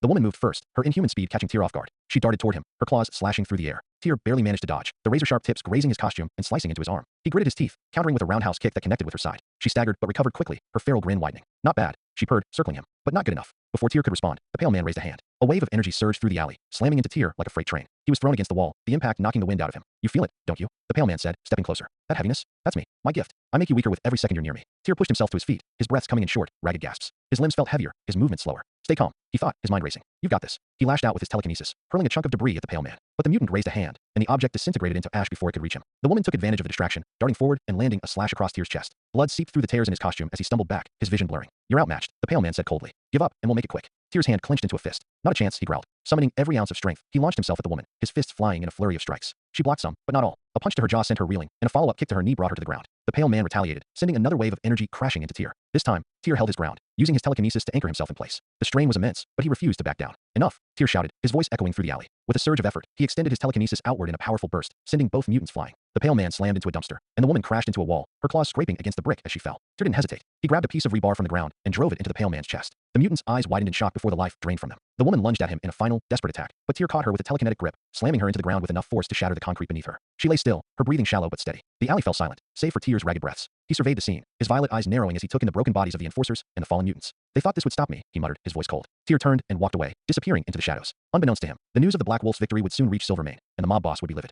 Morning sunlight crept through the small workshop windows as Tyr sat cross-legged on the cold floor, his breathing slow and deliberate. The room was silent except for the faint hum of machines in standby mode. For once, Tyr wasn't tinkering with gadgets or studying blueprints. He was meditating. The past week had been strange. His body felt like it was changing, evolving. His cuts and bruises from fights that should have taken days to heal now disappeared within hours. His strength had noticeably increased. Lifting heavy crates in Finn's shop felt almost effortless. It wasn't just his body, either. His telekinetic abilities had become sharper, more controlled, and for the first time, he could use them even in stressful situations. Despite these advancements, Tyr couldn't shake the feeling that there was something more, something fundamental about his power that he hadn't yet understood. That was why he was meditating again. His earlier attempts at meditation had been frustrating, yielding little insight. But now, with his enhanced senses and control, Tyr hoped he could finally uncover the truth about what fueled his abilities. He closed his eyes, focusing inward. His breaths became steady, his mind quiet. At first, he felt only the familiar flicker of energy within him, the same force he had been using for his telekinesis. It was a gentle flow, subtle but constant, like a stream running through his veins. But then he reached outward, and the sensation changed. For the first time, Tyr could feel the faint traces of that energy beyond himself. It wasn't strong or overpowering, but it was there, a hum in the background, faint yet undeniable. It wasn't just his own energy he was feeling. It was the energy of everything around him. The realization sent a shiver down his spine. What is this, he thought. What am I tapping into? He focused harder, trying to understand the flow. Every living thing in the world seemed to emit this energy, this pulse of life. It connected him to the people in the city, to Finn in the shop above, even to the plants growing in the cracks of the sidewalk. The more he concentrated, the more aware he became of this web of energy. At first, he thought it might be some form of chi manipulation, a force like the ones described in ancient Eastern philosophies.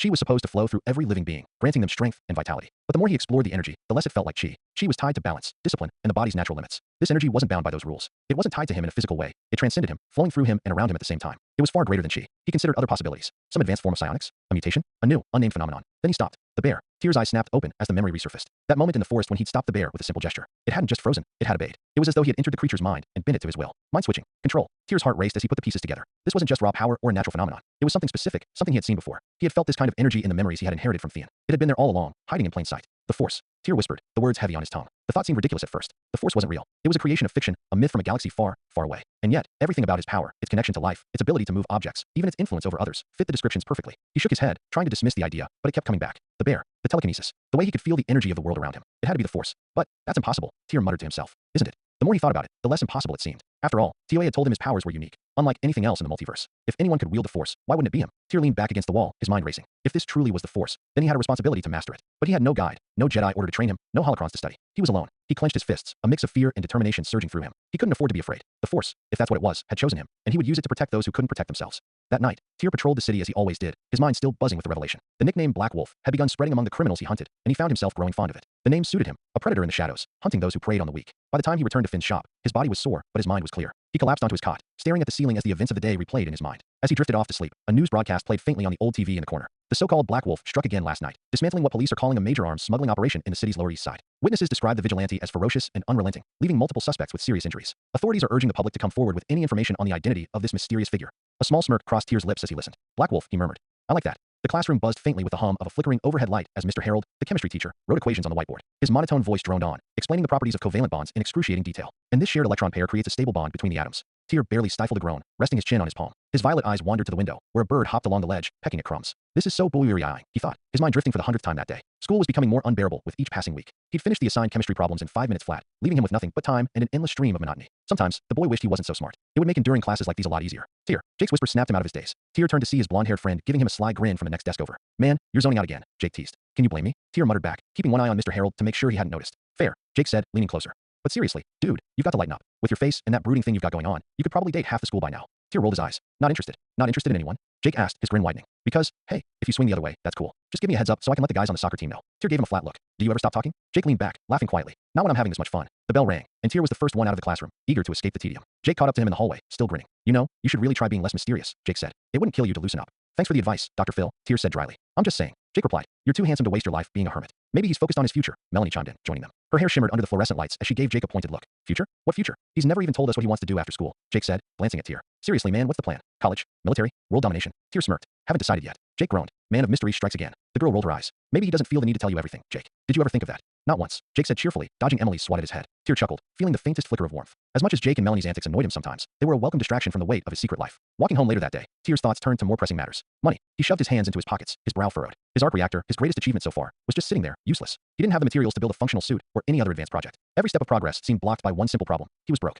I need money. Fast. His mind cycled through possibilities as he walked. Robbing gangs. The idea had crossed his mind more than once. It wasn't like criminals deserved to keep their blood money. But Tyr dismissed it almost immediately. It wasn't about morality, it was practicality. If he wanted to share some of the money with Finn, it needed to come from a legitimate source. Patenting inventions. This seemed like the obvious choice at first. Tyr had plenty of ideas that could revolutionize industries. But the more he thought about it, the more dangerous it seemed. Most of his designs had potential military applications. If HYDRA, or any similar group, got their hands on them, the consequences would be catastrophic. Asking Xavier, or the Ancient One. Tyr shook his head at the thought. Asking Charles Xavier for help was out of the question. The idea of someone poking around in his mind made his skin crawl, and finding the Ancient One, that was a pipe dream. He had no idea where the Sanctum Sanctorum was, and even if he did, he doubted the Ancient One handed out cash loans. Stocks. With Fiend's knowledge, Tyr could probably predict some major market shifts and make a killing in the stock market. But the idea felt too slow. Building wealth through investments took time, and Tyr needed resources now. Creating games. Tyr's pace quickened as the idea took shape. This could work. Thanks to Fiend's memories, Tyr had a treasure trove of ideas for games that didn't exist in this world. With a little programming and marketing, he could turn those ideas into a steady stream of income. It was perfect, legal, anonymous, and scalable. Looks like I've got a new project, Tyr thought, his lips curving into a small smile. Tyr sat at his workbench, staring intently at his laptop. The screen displayed a blank project template, waiting to be filled with code. His fingers hovered over the keyboard, his mind racing with possibilities. After hours of brainstorming, he had finally settled on the game he wanted to recreate, Terraria.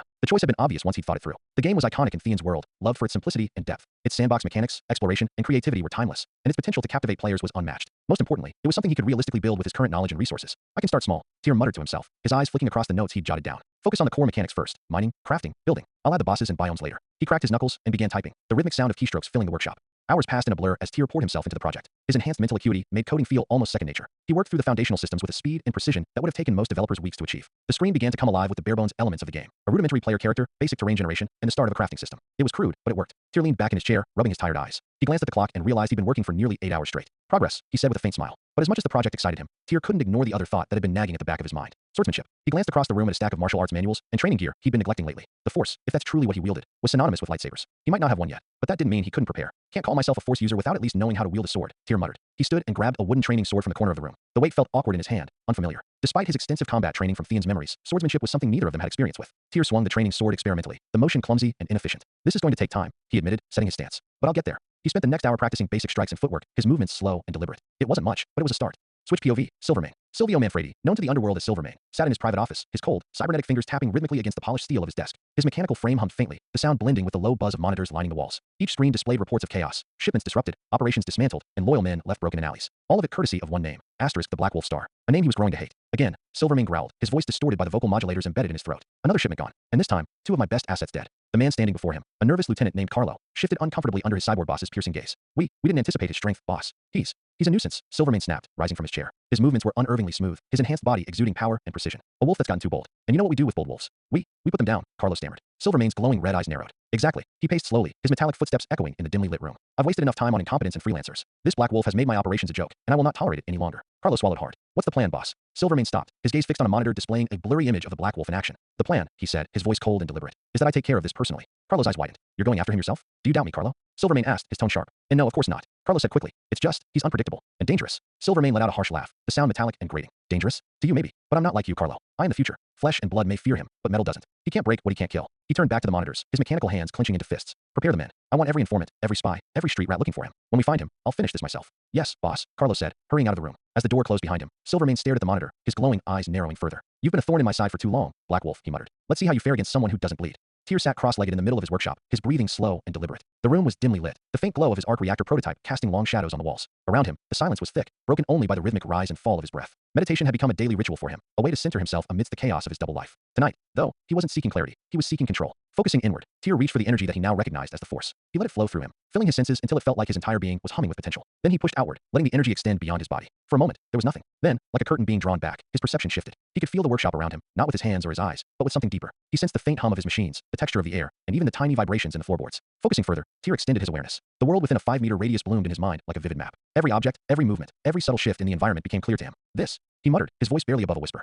This is incredible. He moved his hand slightly, testing the range of this newfound ability. He could sense the screwdriver resting on the workbench, the faint tremble of its metal edges. He could even feel the soft breeze from the tiny crack in the window on the far side of the room. Tyr opened his eyes, a small smile tugging at his lips. Force sense, he murmured, naming the ability. That'll come in handy. The following day, Tyr found himself back in his workshop, fine-tuning the early version of Terraria that he released. The initial feedback had been overwhelmingly positive, and the small wave of revenue trickling in was enough to keep him motivated. But as much as he enjoyed working on the project, his mind kept drifting back to his training. He set the laptop aside and reached for the steel blade resting on the wall. It was a simple training sword he'd made himself, unsharpened but heavy, with enough weight to simulate the feel of a real weapon. He'd been practicing swordsmanship for weeks now, driven by a singular thought. No Jedi or Sith was complete without a lightsaber. If the Force chose me, Tyr said to himself, then I need to be ready for what comes with it. He took his stance, gripping the sword firmly. His movements were slow but deliberate, each strike carefully calculated. He'd spent hours incorporating Theon's martial arts knowledge into his training, combining fluid footwork with precise strikes. Still, the steel blade felt inadequate. Someday, he muttered, swinging the weapon in a wide arc, I'll wield something better. A real blade, a lightsaber, maybe even something better. That night, Tyr donned his black costume and prowled the streets as the Black Wolf. Reports of an arms deal at a secluded warehouse had reached his ears through his network of informants, small-time criminals who had learned to fear him. The warehouse was quiet when he arrived, its shadowy corners and rusted walls shrouded in eerie silence. Tyr crept through the darkness, his force sense active.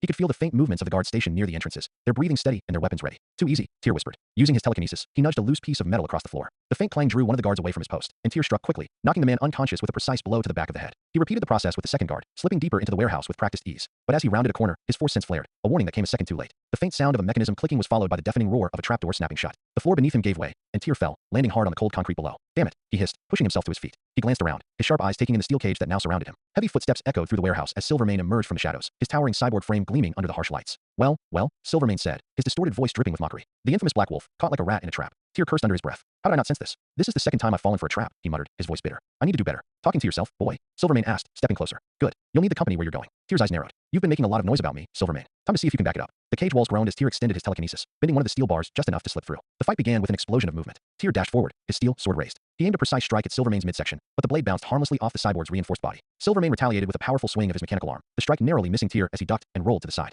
You'll have to do better than that, Silvermane taunted, his red eyes glowing menacingly. Tyr gritted his teeth, using his telekinesis to hurl a loose pipe at Silvermane's head. The mob boss swatted it away effortlessly, the metal clanging against the wall. Tyr darted behind a stack of crates, using the momentary cover to reassess the situation. His telekinesis was useless here. He couldn't lift more than 10 kilograms at a time, and Silvermane's massive frame was far beyond that limit. Think, Tyr told himself, his mind racing. He's stronger, more durable, but he's also heavier. That means he's slower. Silvermane stomped toward the crates, his mechanical limbs emitting a low hum. Tyr activated his force sense, focusing on the small details of Silvermane's movements. He could feel the subtle shifts in weight as the cyborg moved, the tiny vibrations in the ground with each step. Anticipate. Don't react. Predict. When Silvermane rounded the corner, Tyr was already moving. He sidestepped the cyborg's attack, using the opening to strike at the joints in Silvermane's limbs. His blade skidded against the metal, but the blows were enough to disrupt Silvermane's balance. The mob boss stumbled, letting out a growl of frustration. You're persistent. I'll give you that. Tyr smirked, darting behind another set of crates. You're not the first oversized brute I've dealt with. Silvermane roared, tearing through the obstacles with brute force. Tyr leapt onto a nearby stack of pallets, using his elevated position to launch an aerial strike at Silvermane's head. The blow connected, sending sparks flying, but Silvermane's mechanical grip lashed out, grabbing Tyr by the leg and slamming him into the ground. Pain shot through Tyr's body as he hit the concrete, but he forced himself to roll away before Silvermane's foot came crashing down where he'd been lying. I can't keep this up much longer, Tyr thought, his breath ragged. Silvermane charged again, his heavy steps shaking the ground.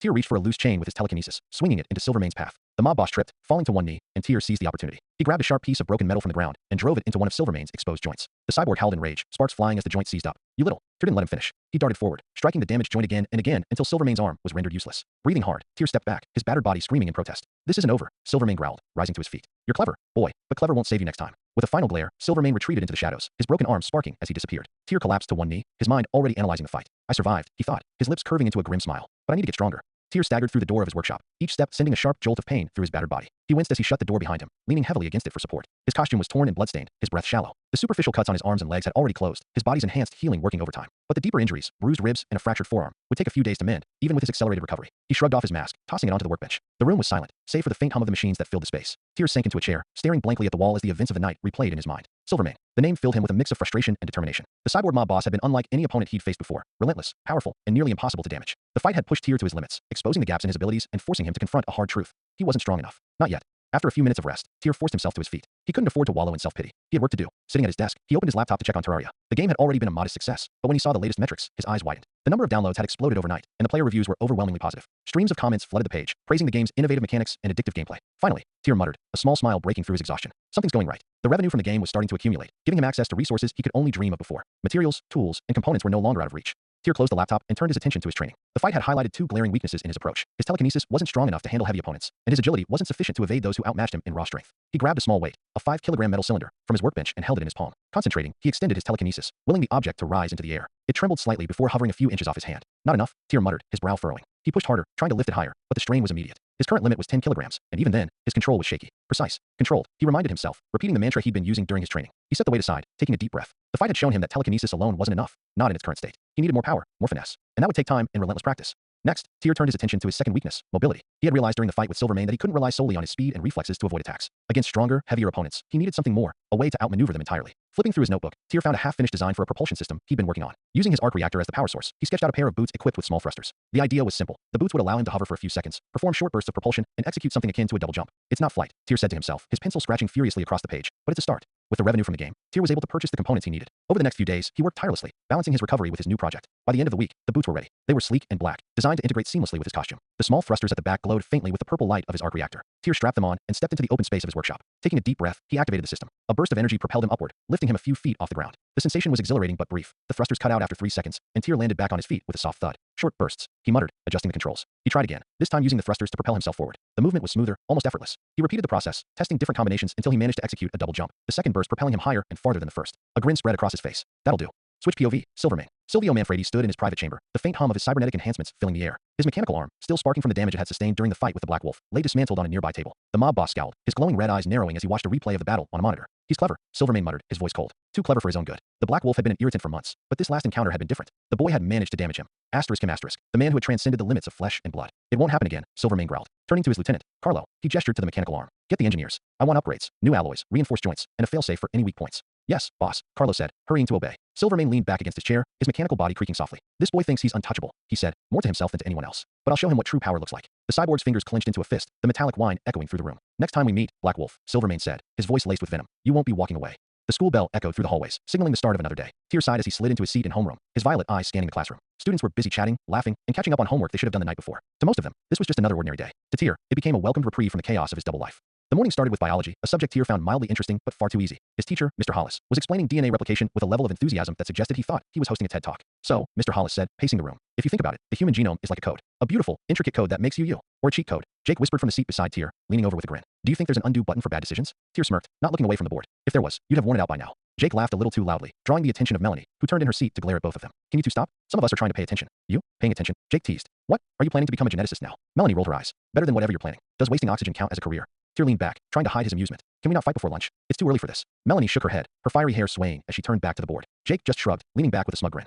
Lunch was always a chaotic affair. Tyr sat with his usual group, Jake, Melanie, and Oliver, at their table in the corner of the cafeteria. So, Tyr, Jake began, stabbing at a slice of pizza with a plastic fork. Are you ever going to tell us what you do for fun? Or are you just secretly a robot who charges overnight? The red-haired girl groaned. Jake, give it a rest. No, seriously, Jake said, leaning closer to Tyr. You're always so serious. Like, do you have any hobbies? Or is it just books and looking broody in the corner? Tyr took a bite of his sandwich, chewing slowly before answering. I like to build things. Jake raised an eyebrow. Build things? Like what? Birdhouses. More like gadgets. Tyr replied, keeping it vague. Electronics, small machines, stuff like that. Cool. Oliver chimed in, adjusting his glasses. Like engineering? That's actually pretty awesome. Jake snorted. Yeah, until he builds a killer robot and takes over the world. I'm calling it now. Tyr is going full evil genius. Tyr smirked. If I was, you'd be the first test subject. The table burst into laughter, and even Melanie cracked a smile.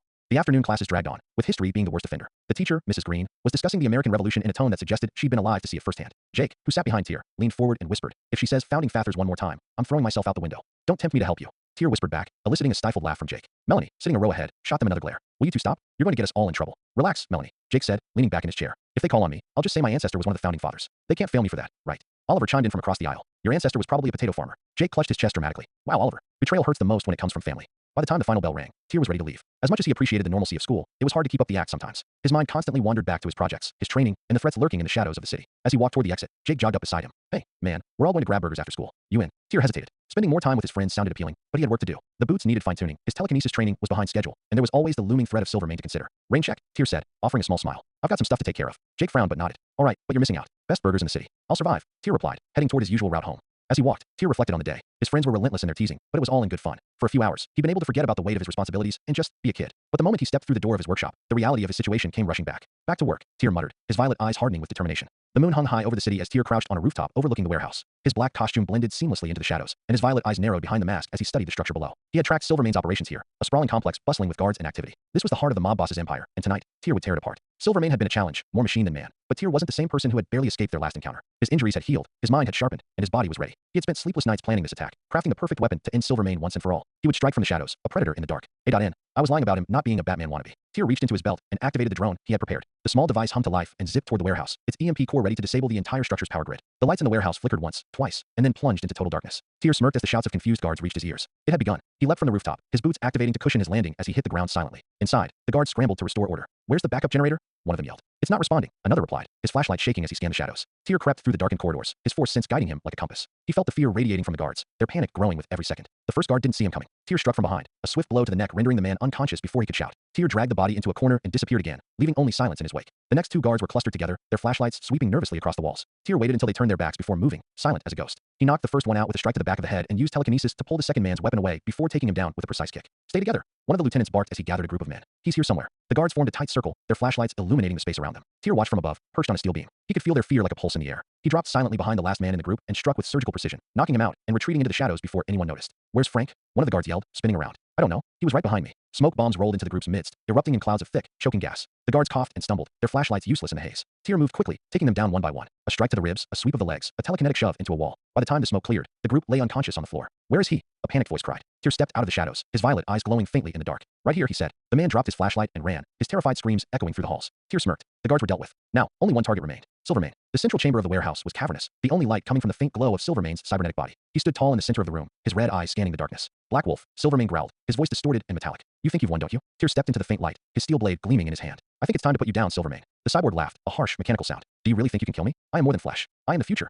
Silvermane charged, his heavy steps shaking the ground. Tyr darted to the side, his boots propelling him upward onto a stack of crates. Silvermane smashed through the crates with a single swing of his massive arm, sending debris flying. Tyr leapt onto a steel beam above, using his force sense to track Silvermane's movements. The cyborg's sheer strength was terrifying, but his bulk made him slow and predictable. "You can't hide forever." Silvermane roared, tearing through the warehouse in search of his prey. Tyr dropped down behind him, striking at one of the cyborg's exposed joints. Sparks flew as his blade connected, but the damage was minimal. Silvermane spun around with surprising speed, his mechanical arm slamming into Tyr and sending him crashing into a wall. Pain shot through Tyr's body, but he forced himself to his feet. "Is that all you've got?" he taunted, his voice steady despite the ache in his ribs. Silvermane lunged again, his glowing eyes narrowing. Tyr activated his boots, propelling himself over the cyborg's head and landing behind him. He slashed at another joint, this time severing a few wires. Silvermane stumbled, sparks erupting from his arm. "You little." Tyr didn't let him finish. He reached into his belt and activated the EMP device, its core glowing faintly. "What is that?" Silvermane demanded, his voice crackling as his system struggled against the electromagnetic interference. Tyr smirked. "Something I built just for you. Hope you like it." He hurled the device at Silvermane, and it lashed onto the cyborg's chest with a magnetic clamp. The EMP discharged with a sudden pulse of energy, rippling through Silvermane's body. His limbs seized up, his red eyes flickering wildly. "You can't stop me." Silvermane growled, his voice distorted. Tyr approached calmly, his blade raised. Machines don't get second chances. With a single, precise strike, he drove the blade into Silvermane's power core. The cyborg's body collapsed with a heavy thud, his glowing eyes dimming to darkness. Tyr stood over the lifeless form, his breaths heavy but controlled. The fight was over. "Good riddance," he muttered, retrieving the remains of the EMP device. As he stepped out into the cool night air, Tyr allowed himself a moment of satisfaction. Silvermane was gone, and the Black Wolf had claimed another victory. The television in the corner of a small diner crackled faintly, catching the attention of the handful of patrons seated at the counter. The screen displayed the face of a news anchor, her expression serious but laced with a tinge of incredulity. "Good morning, New York," she began, her tone steady. "Our top story today. The mysterious vigilante known as the Black Wolf has struck again, this time delivering a decisive blow to one of the most powerful crime families in the city." The screen cut to grainy footage of the aftermath, police officers swarming the remains of a warehouse, dragging out crates of weapons, drugs, and stolen goods. In what can only be described as a calculated and methodical attack, the Black Wolf dismantled Silvermane's entire operation overnight. Not only was the mob boss himself taken down, but law enforcement sources confirmed that the vigilante left behind detailed evidence implicating the organization in numerous illegal activities, ranging from human trafficking to arms dealing. The image shifted to a press conference, where a man in a neatly pressed suit and NYPD badge stood at a podium. Commissioner Randall Klein, the head of the department, adjusted his tie as reporters shouted questions. One voice rose above the others. Commissioner, what's the department's stance on the Black Wolf? Klein raised a hand, his expression caught between amusement and exasperation. Look, let me be clear. The Black Wolf has done a lot of good, uncovering evidence, taking down operations that would have taken us years to dismantle. For that, we're grateful. The reporters buzzed with murmurs as Klein continued. But, he added, a slight smirk tugging at the corner of his lips, I'd be lying if I said we weren't a little concerned about the bone-breaking aspect of his methods. I'm not saying we condone vigilante justice, but maybe the wolf could dial it down a notch. The room chuckled softly, but Klein's tone grew serious. That said, vigilantism is still illegal. If the Black Wolf wants to truly help the city, my advice would be to come forward and work with us directly. My door's always open. The broadcast cut back to the anchor. Despite the commissioner's invitation, there has been no indication that the Black Wolf plans to reveal his identity. In the meantime, the city remains divided, with some hailing the vigilante as a hero and others questioning the legality and morality of his actions. The camera shifted again, this time to a man on the street holding a bag of groceries. The wolf's doing what the cops can't, he said with a shrug. Long as he keeps the bad guys off the streets, I'm all for it. Another woman, standing with her young daughter, looked less convinced. It's dangerous, she said, shaking her head. What if he gets the wrong person? Or worse, what if someone innocent gets hurt? The broadcast continued, but Tyr had heard enough.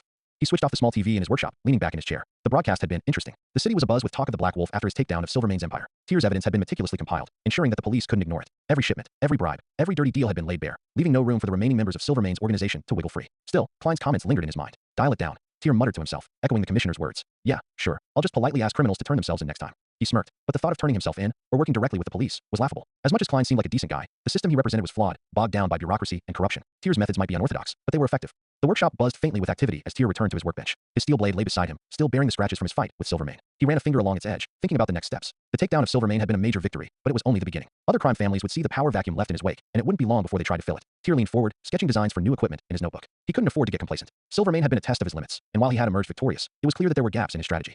As he worked, Finn walked into the workshop, holding 2 steaming mugs of coffee. Heard you made the news again, Finn said, setting one of the mugs on Tyr's desk. Yeah, Tyr replied without looking up. They seem pretty divided about whether I'm a hero or a menace. Finn chuckled, sitting down across from him. Ain't that always the way? People love the results, but they hate the methods. Tyr finally looked up, his expression thoughtful. Do you think they're right? That I'm too harsh? Finn leaned back, taking a sip of his coffee. Kid, you're doing what you think is right. Sometimes that means breaking a few bones. Hell, if you didn't, half those thugs would be back on the streets the next day. But, Tyr prompted, sensing the hesitation in Finn's voice. Finn sighed. But you've got to remember that you're human, Tyr. You're not some invincible god. If you keep pushing like this, one day you're gonna push too far. Tyr nodded slowly, the words sinking in. I'll keep that in mind. You better, Finn said, standing up. Now, finish your coffee before it gets cold. You've got work to do. Tyr watched as the older man left, a small smile playing on his lips. Finn was right. There was still a lot of work to be done. As the city continued to buzz with news of the Black Wolf, Tyr remained focused. The broadcast had only reinforced his determination to protect New York, no matter the cost. Because in the end, it wasn't about being a hero or a menace. It was about making the city a better place for Finn, one takedown at a time. A few days earlier, the gym buzzed with the chatter of students as they gathered on the bleachers. Coach Miller, a tall, burly man with a booming voice and an ever-present whistle around his neck, stood at the front of the room with his clipboard in hand. Settle down, everyone, he barked, his voice cutting through the noise. The room quieted instantly. I've got an announcement to make, so listen up. Tyr leaned back in his seat, idly spinning a pen between his fingers. Jake and Melanie sat beside him, Jake chewing noisily on a granola bar while Melanie scrolled through her phone. You think it's about the trip? Jake muttered, nudging Tyr. Probably, Tyr replied, his violet eyes flicking toward the coach. Coach Miller cleared his throat, scanning the room. As you all know, Class 9's annual GITA trip is coming up next week. A murmur rippled through the students. Great, more hiking, Jake muttered, rolling his eyes. Miller raised a hand for silence. This year's trip will take us into the Lone Pine Mountain Reserve. It's a beautiful area, and we'll be camping overnight for 2 days. You'll have a chance to bond with your classmates, enjoy nature, and, most importantly, challenge yourselves. Challenge ourselves to survive your drills, Melanie whispered, earning a stifled laugh from Tyr. The itinerary and packing list will be sent to your families tonight, Miller continued, ignoring the scattered groans. I expect all of you to be prepared. This isn't just some casual walk in the park. It's an opportunity to push yourselves and learn something new. Any questions? A hand shot up in the back. Coach, are there bears? Only if you leave your snacks out, Miller said with a smirk, eliciting laughter from the group. No more questions? Good. Dismissed. Present day. The air was crisp, the smell of pine trees and damp earth filling the mountain clearing as Class 9 hiked deeper into the woods. The narrow dirt trail wound through towering trees, sunlight dappling the ground beneath their feet. All right, everyone, take a quick break, shouted Coach Miller, his deep voice echoing across the clearing. A collective sigh of relief rose from the students as they dropped their backpacks and stretched. Tyr leaned against a boulder, scanning the area out of habit while his classmates chatted and laughed. You good, bro? Jake asked, tossing a water bottle to Tyr. Tyr caught it effortlessly and shrugged. Fine.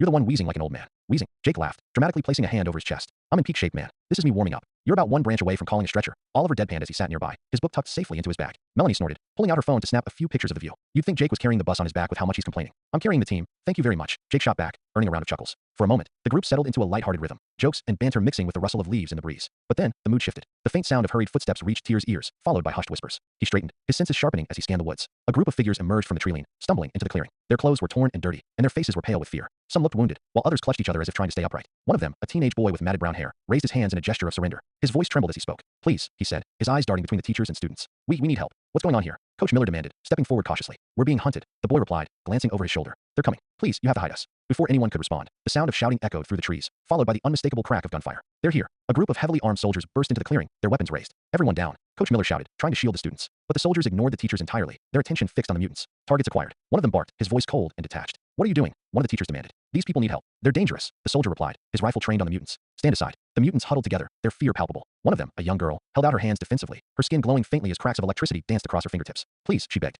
We didn't do anything. Take them down. The soldiers opened fire, their bullets tearing through the air.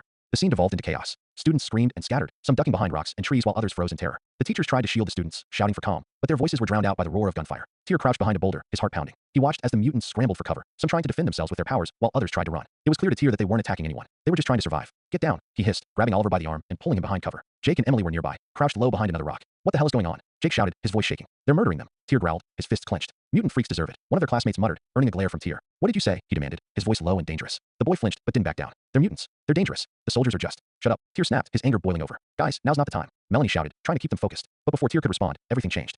A stray energy blast from one of the mutants hit a tree near Jake. The impact sent him sprawling to the ground, and Tyr's stomach dropped as he saw Jake clutching his head. Jake groaned, his body trembling. His skin seemed to ripple unnaturally, and when he looked up, his eyes shimmered with an eerie glow. The ground beneath him shook as faint tremors spread outward. Jake! Melanie cried, rushing toward him. No! Tyr yelled, reaching out to stop her, but it was too late. As soon as Melanie touched Jake, her body convulsed. A wave of heat radiated from her, and her hands ignited with flames. She stared at them in horror, her voice breaking as she screamed, "What's happening to me?" They were awakening. Tyr's mind raced as he tried to think of a way to help, but the soldiers had already noticed. Mutants, one of them shouted. Take them out. Jake staggered to his feet, his powers surging uncontrollably. The ground cracked beneath him as he raised a hand toward the soldiers, but a bullet struck him before he could act. He gasped, clutching his chest as he collapsed. Blood pooled beneath him, staining the dirt. Jake! Melanie screamed, her flames flaring wildly. She turned to the soldiers, tears streaming down her face. No! Tyr shouted, but his voice was drowned out by gunfire. Melanie fell, her flames extinguished as the soldiers fired again, ensuring she wouldn't rise. Tyr froze, his body trembling with rage and disbelief. Nearby, Oliver cowered behind a tree, his breath shallow. A faint glow surrounded him, and Tyr realized with dread that he was awakening too. Stay still, Tyr whispered, crawling toward him. Don't let them see you. Oliver nodded, his face pale. They killed them, he whispered, his voice shaking with anger. They just killed them. Tyr's jaw tightened. His hands trembled as he thought of Jake and Melanie. Their laughter and jokes silenced forever. His classmates' cheers for the soldiers reached his ears, each one like a dagger to his chest. They're monsters, one of them said. The soldiers are doing what they have to. Tyr's vision blurred with anger and hatred. You idiots. You don't even see it. They didn't deserve this, Oliver said, his voice barely audible. Tyr placed a hand on his shoulder. I know, he said, his voice hard and cold. And we're not going to let it happen again. As the soldiers moved to secure the area, Tyr pulled Oliver deeper into the woods, keeping to the shadows. Tyr crouched low in the underbrush, his heart pounding in his ears. He glanced over at Oliver, who was trembling violently, a faint, crackling yellow glow starting to pulse from his hands. The air around him seemed to ripple unnaturally, distorting faint beams of light as his power threatened to surge uncontrollably. Tyr gritted his teeth. Oliver's powers were awakening, just like Jake's and Emily's had moments before their deaths. Not again. Tyr moved quickly, grabbing Oliver by the shoulders. Oliver, listen to me. You have to stop. You're going to draw their attention. I can't. Oliver stammered, his voice shaking. I don't know how. It's just happening. The energy around Oliver intensified, the faint glow growing brighter as his panic deepened. Tyr's mind raced. The soldiers were still in the clearing, securing the area. If they noticed Oliver, it would be over. I'm sorry about this, Tyr muttered, steeling himself. What? Tyr struck Oliver sharply at the base of his neck, the move precise and deliberate. Oliver's body went limp instantly, his power fading as he fell unconscious. Tyr exhaled, slinging Oliver over his shoulder. The boy was heavier than he looked, but Tyr's enhanced strength made the burden manageable. He straightened, scanning the area one last time to ensure they hadn't been seen. The woods were eerily silent now, the chaos of moments before replaced by an unsettling calm. Tyr emerged from the trees, rejoining the group of students and teachers huddled together near the trailhead. Their faces were pale, their eyes darting nervously toward the clearing where the soldiers had gathered. Coach Miller noticed him first. Tyr, he called, rushing over. Where have you been? Tyr adjusted Oliver on his back, making it look like the unconscious boy had simply collapsed. He fainted, Tyr explained, his voice steady despite the tension in his chest. Too much running, I guess. Miller frowned but nodded, glancing at Oliver's limp form. We'll get him some water when we're out of here. Just stay with the group, all right? Tyr nodded, lowering his head to avoid the curious glances of his classmates.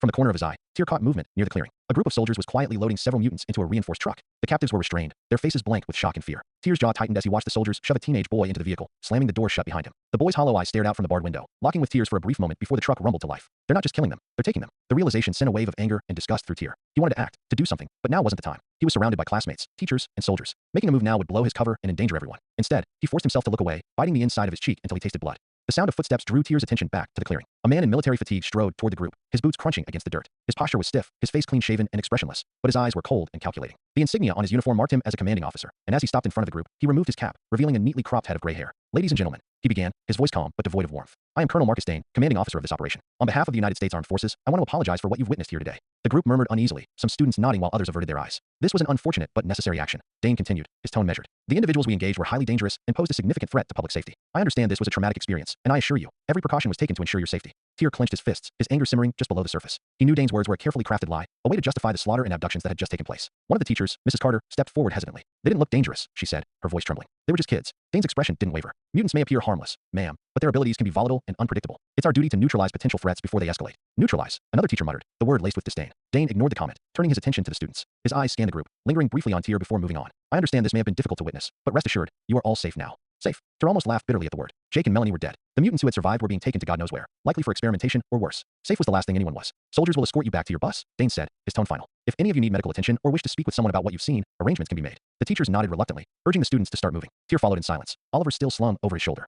As they made their way back to the trailhead, Tyr's mind churned with thoughts of vengeance. The memory of Jake and Melanie's lifeless bodies haunted him. Their final moments burned into his mind. The soldiers had acted with cold, unfeeling precision, killing without hesitation and justifying it with lies. And worst of all, some of his classmates had cheered for them, their ignorance and hatred fueling Tyr's growing disdain.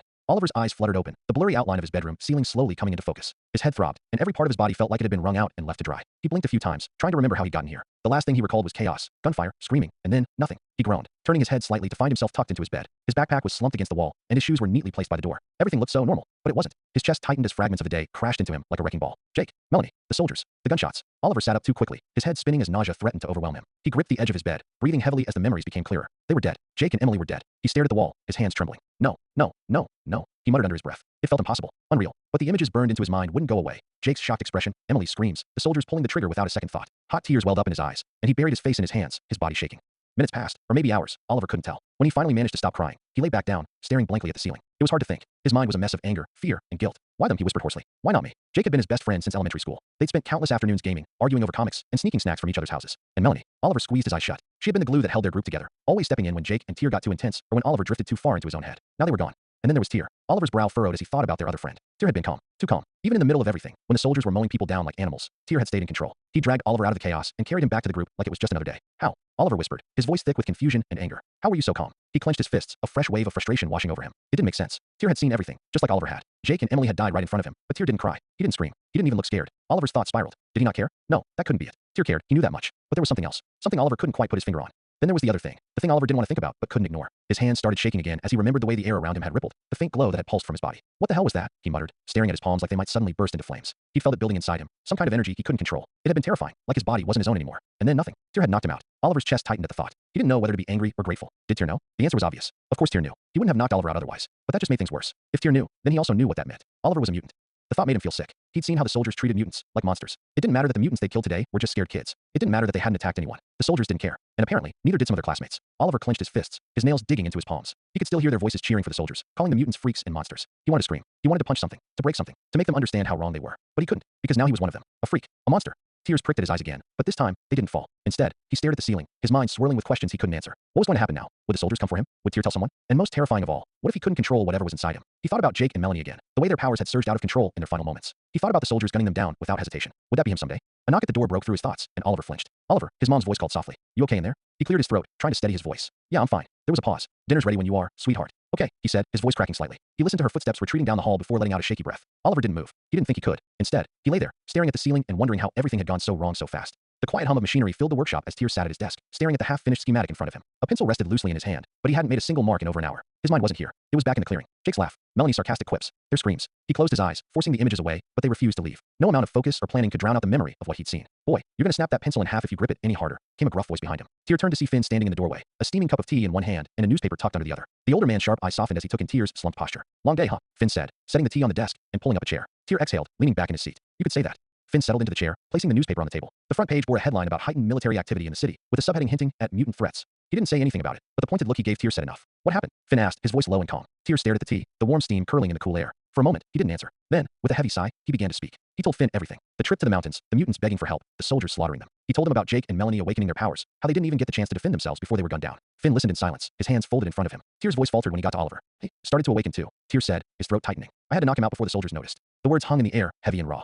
Finn leaned back in his chair, letting out a slow breath. Damn, he muttered, running a hand through his gray hair. That's a lot, kid. Tyr's jaw tightened. They didn't even hesitate, Grandpa. Jake and Melanie weren't attacking anyone. They didn't even know what was happening to them, and those bastards just killed them. Finn's eyes darkened, his usual warmth replaced by a rare, steely anger. Yeah, I've seen that kind of hate before. Doesn't matter who you are or what you've done. People like that only see a threat. Tyr looked away, his fists clenching. And some of the others, our classmates, they cheered for the soldiers. Like it was a damn game. Finn's expression softened slightly. Ignorance is a powerful thing, Tyr. Doesn't make it right, but that's the world we live in. It's bullshit. Tyr snapped, his voice rising. Jake and Emily were good people. They didn't deserve this. Finn nodded slowly. No, they didn't. The workshop fell silent for a moment, the only sound the faint hum of the machines. Finn watched Tyr carefully, waiting until the boy's breathing steadied before speaking again. So, Finn said, his voice calm but firm, what are you going to do about it? Tyr looked up, meeting the older man's gaze. What do you mean? I mean, Finn said, leaning forward. You've been out there as the Black Wolf for months now, taking down criminals and making the city a better place. But this is different, isn't it? Tyr didn't answer right away. He knew Finn was right. This wasn't about dismantling a crime ring or breaking up a smuggling operation. This was about people, innocent people, being hunted and killed because of what they were. I don't know, Tyr admitted, his voice barely above a whisper. How do I even fight something like this? Soldiers with guns, the government backing them. I'm just one person. Finn gave a small, dry laugh. One person who's taken down entire criminal empires by himself. This is bigger, Tyr said, shaking his head. It's not just a few bad guys in a warehouse. It's everything. The system. The way people think. Maybe, Finn said. But you've got something most of those bastards don't. What's that? A damn conscience, Finn said, jabbing a finger at Tyr's chest. And the guts to do something about it.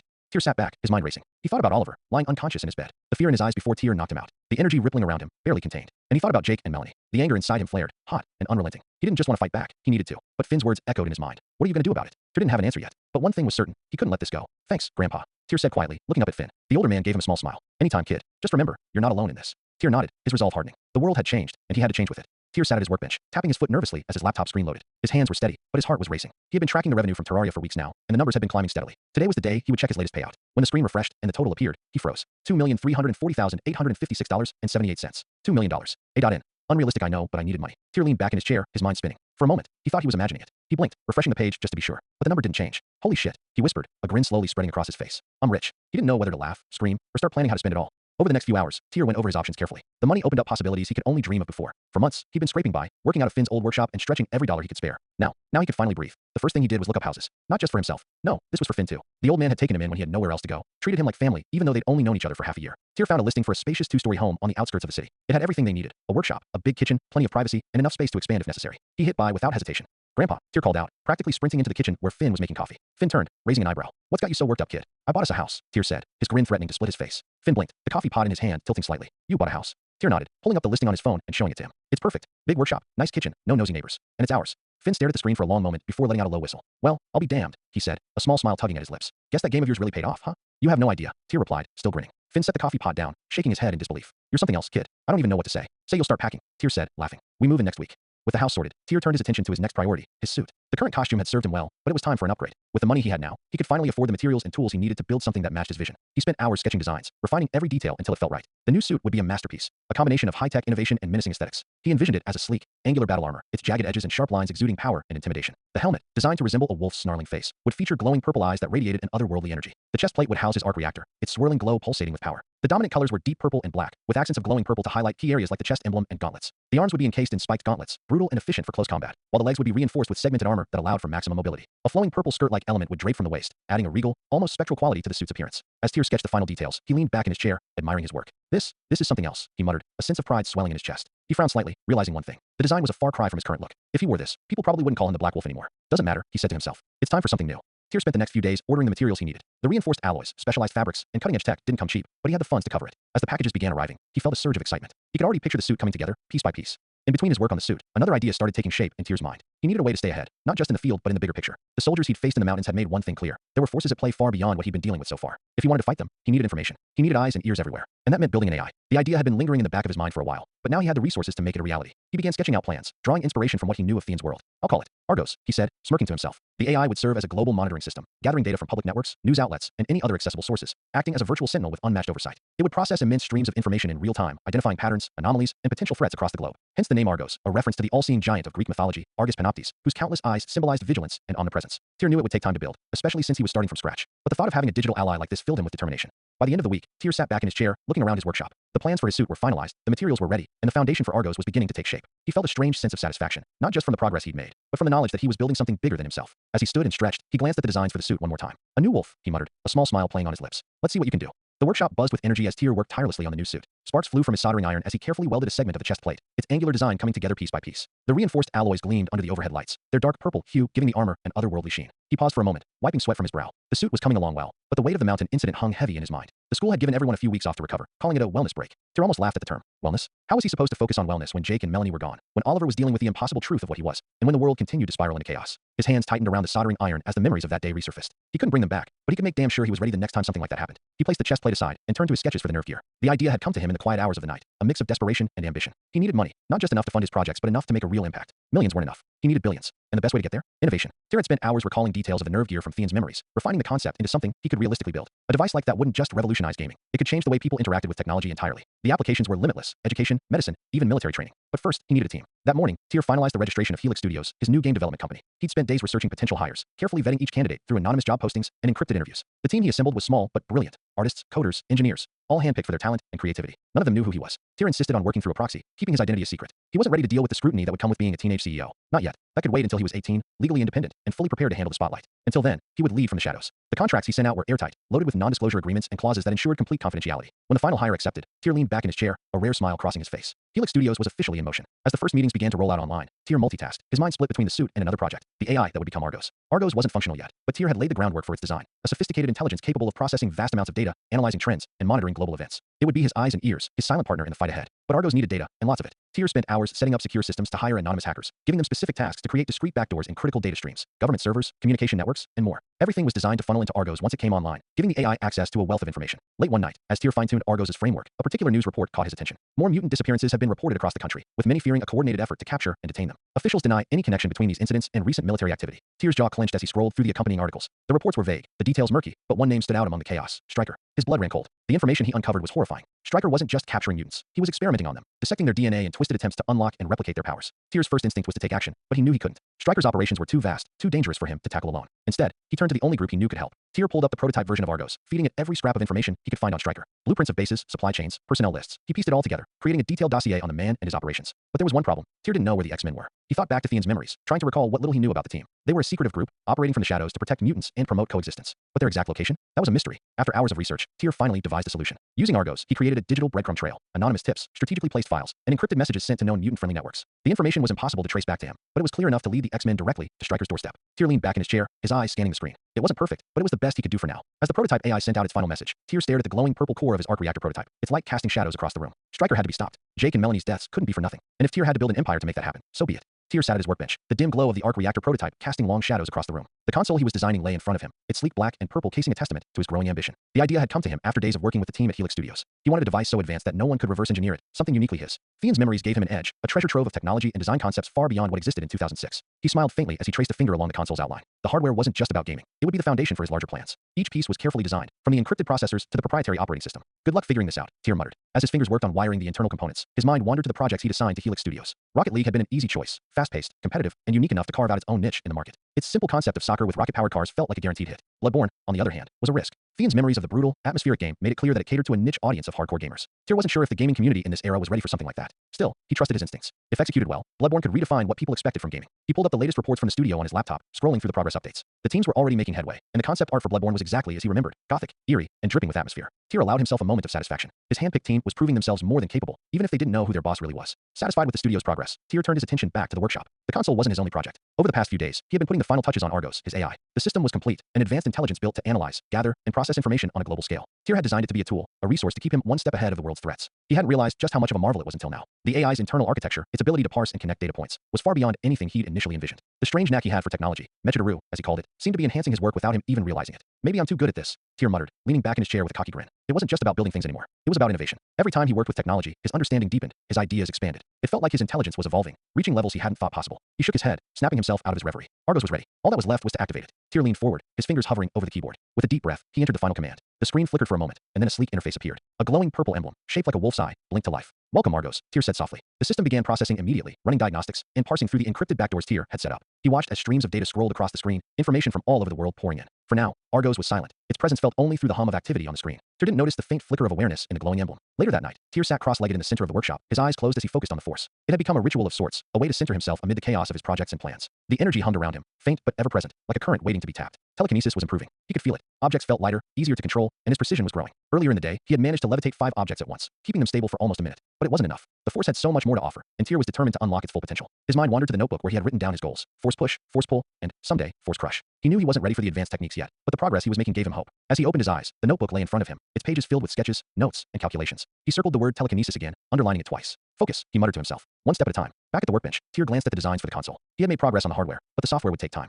Every detail had to be perfect, not just functional, but revolutionary. He leaned forward, his mind racing with possibilities. This console wasn't just a project, it was a stepping stone. With Helix Studios, Argos, and his other plans coming together, Tyr could feel the future taking shape. The buzz of conversation filled the school hallway as Tyr navigated his way to class. Students bustled about, laughing and chattering like nothing had happened. To them, the mountain incident was just a brief hiccup, a dramatic story to tell their friends before moving on with their lives. But not for Oliver. Tyr spotted him near the lockers, hunched over like he was trying to disappear. His face was pale, his expression distant, and his shoulders seemed to sag under an invisible weight. Since school had resumed, Oliver had avoided everyone, retreating into a shell that no one seemed able to crack. He didn't speak, didn't smile. The silence was louder than anything he could have said, and Tyr knew he couldn't ignore it any longer. Oliver, Tyr called as he approached. Oliver flinched, his gaze snapping to Tyr with a startled intensity. For a moment, he looked ready to bolt. Hey, Tyr said, stopping a few feet away to give him space. You've been off lately. Everything okay? I'm fine, Oliver muttered, his voice barely audible. Tyr raised an eyebrow. You're not fine. I said I'm fine. Oliver snapped, his voice sharp enough to draw a few curious glances. Tyr ignored them. He crossed his arms, his tone calm but firm. Look, I'm not here to argue. I know what you're going through. Oliver scoffed. Yeah, sure you do. I do, Tyr said, his voice steady. Because I'm like you. The hallway noise faded into the background as Oliver stared at Tyr, his disbelief plain as day. You? He said, his voice tinged with suspicion. Tyr nodded. Telekinesis, he said simply. It wasn't entirely true, but it wasn't a lie either. The force wasn't something he could easily explain, and right now, Oliver needed something relatable. Oliver frowned, his expression softening as confusion overtook his anger. Why are you telling me this? Because I can help you, Tyr replied. You're not alone in this, Oliver. And if you don't figure out how to control your powers, things could get worse. Oliver's gaze dropped to the floor, his shoulders slumping further. I don't even know what they are, he admitted quietly. Then we'll figure it out, Tyr said. Together. By the time the lunch bell rang, Tyr had convinced Oliver to meet him after school. I've got a place, Tyr said as they walked to their next class. Somewhere private where we can train. No one will bother us. Oliver looked skeptical, but eventually nodded. All right, I'll give it a shot. Later that evening, Tyr led Oliver to a large, nondescript warehouse on the edge of the city. Its faded exterior gave no indication of the cutting-edge equipment hidden inside. This is yours, Oliver asked, glancing around as Tyr unlocked the heavy metal door. Rented, Tyr corrected, pushing the door open. Come on. They stepped inside, and Oliver froze in his tracks, his jaw dropping slightly. The warehouse was a mix of training space and high-tech workshop. Padded mats covered the open floor, surrounded by workbenches piled with tools, schematics, and pieces of a futuristic suit. Whoa, Oliver muttered, his eyes wide. This is insane. Tyr smirked, setting his bag down. Thanks, I guess. Now, let's get started. Tyr led Oliver to the center of the room, where the mats provided a safe space to practice. So, Tyr began, crossing his arms. What do you know about your powers? Not much, Oliver admitted, scratching the back of his head. During the mountain thing, I felt something, like energy building up inside me, but I don't know what it was or how to use it. Okay, Tyr said, nodding thoughtfully. Let's start simple. I'll throw something at you, and you see if you can react to it. Wait, what? Oliver said, his voice rising with alarm. Relax, Tyr said, grabbing a foam ball from a nearby shelf. I'll start small. He tossed the ball lightly at Oliver, hitting him square in the chest. Seriously? Oliver said, giving Tyr a deadpan look. Focus, Tyr said, tossing another ball. Tell me if you feel anything unusual. Oliver sighed but closed his eyes, concentrating. On the third toss, Tyr noticed it, a faint, shimmering ripple across Oliver's body as the ball made contact. There, Tyr said, his voice excited. Did you feel that? Feel what? Oliver asked, frowning. It's like you absorbed the impact, Tyr explained. Try to focus on that feeling. Over the next hour, they repeated the exercise, gradually increasing the intensity. Oliver began to notice the subtle sensations Tyr had pointed out, the way his body seemed to catch the energy of each hit. It's kinetic energy, Tyr said finally, pacing as he thought it through. Your body absorbs the impact. That's why you don't bruise easily, right? Oliver blinked. Ah yeah, I guess that makes sense. But for now, Tyr continued, you're just storing it. You're not releasing it yet. That's something we'll have to figure out later. Oliver looked down at his hands, flexing his fingers. His expression was a mix of awe and fear. So what do we do now? Now, we keep training, Tyr said, clapping him on the shoulder. This is just the start. As Oliver left the warehouse that night, Tyr watched him go, his mind already racing with plans for their next session. He had seen the spark of determination in Oliver's eyes, a glimmer of hope breaking through the fear and uncertainty. For the first time in days, Tyr allowed himself to believe that things might get better. The workshop hummed with activity, the usual cacophony of clicking tools, whirring fans, and Tyr's muttered calculations filling the air. In the weeks since Oliver's training had begun, Tyr had managed to narrow down the scope of his friend's powers, kinetic absorption. Oliver had shown a remarkable ability to take impacts without so much as a flinch, even when the force was enough to send most people flying. But what puzzled Tyr was the question of release. It's like he's a battery, Tyr muttered to himself, typing notes into his laptop. He stores energy, but there's no output, no way to let it out. He leaned back in his chair, staring at the ceiling. The only logical way to figure out how Oliver's powers worked was to push him to his limit, to see what happened when his absorption reached capacity. But that idea didn't sit well with Tyr. What if it's too much? What if he can't handle it? He shook the thought away, focusing instead on the other project that had been occupying his mind, Argos. The AI was finished, its code refined to perfection. For weeks, it had been running diagnostics and gathering passive data through the backdoors Tyr had set up. Now it was ready for full activation. Tyr sat at his workbench, the glow of the arc reactor illuminating the sleek monitor in front of him. The emblem of Argos, a glowing, purple wolf's eye, hovered on the screen, unblinking and silent. With a steadying breath, Tyr reached for the keyboard. He entered the final command, his fingers pausing just before hitting enter. This is it, he muttered. Time to meet my new partner. He pressed the key. The screen flickered, and the emblem pulsed with light. Streams of data scrolled across the monitor as the AI booted up, its systems coming online in a symphony of digital precision. Argos, Tyr said, leaning forward. Can you hear me? For a moment, there was no response. Then, the emblem pulsed again, and a synthesized voice emerged from the speakers, smooth and precise. System online. Awaiting instructions. Tyr grinned. It worked. He straightened, glancing at the notepad on his desk where he'd written a list of initial commands. All right, let's start simple. Argos, what's your primary directive? The AI responded immediately. Primary directive. Gather, analyze, and process data to assist in tactical decision-making and strategic planning. Good, Tyr said, nodding. Let's run a test. Pull up the latest criminal activity reports from New York City. The screen filled with a series of maps and charts, pinpointing locations of recent crimes. Each data point was color-coded and accompanied by detailed descriptions. Tyr scanned the information, impressed by the AI's efficiency. Filter out petty crimes. Focus on organized crime activity in the last 72 hours. The display shifted, narrowing its focus to a handful of locations. This is incredible, Tyr said, more to himself than to Argos. You're everything I imagined. The emblem pulsed faintly, almost as though responding to the compliment. For the next few hours, Tyr tested Argos' capabilities, giving it increasingly complex tasks. The AI responded flawlessly, processing data at lightning speed and presenting results with a clarity that exceeded even Tyr's high expectations. But something about Argos felt different. It wasn't just a tool. It was responsive, almost intuitive. Argos, Tyr said, leaning forward, how do you assess your own functionality? System functionality is optimal, the AI replied. Do you experience issues, glitches, anything unusual? Negative, Argos said. System integrity is stable. Tyr nodded, satisfied with the answer, though a faint flicker of doubt lingered in the back of his mind. As the night wore on, Tyr began integrating Argos into his existing systems. He connected the AI to his personal network, granting it access to encrypted files, surveillance feeds, and even some of Helix Studios' projects. All right, Argos, Tyr said, stretching his arms. You're officially part of the team now. Understood, Argos replied, its tone unwavering. Tyr smiled faintly. He didn't realize it, but in that moment, the AI's emblem pulsed slightly brighter, almost as if acknowledging the sentiment. By the time Tyr shut down the workshop for the night, he couldn't shake the feeling that he had just crossed the threshold.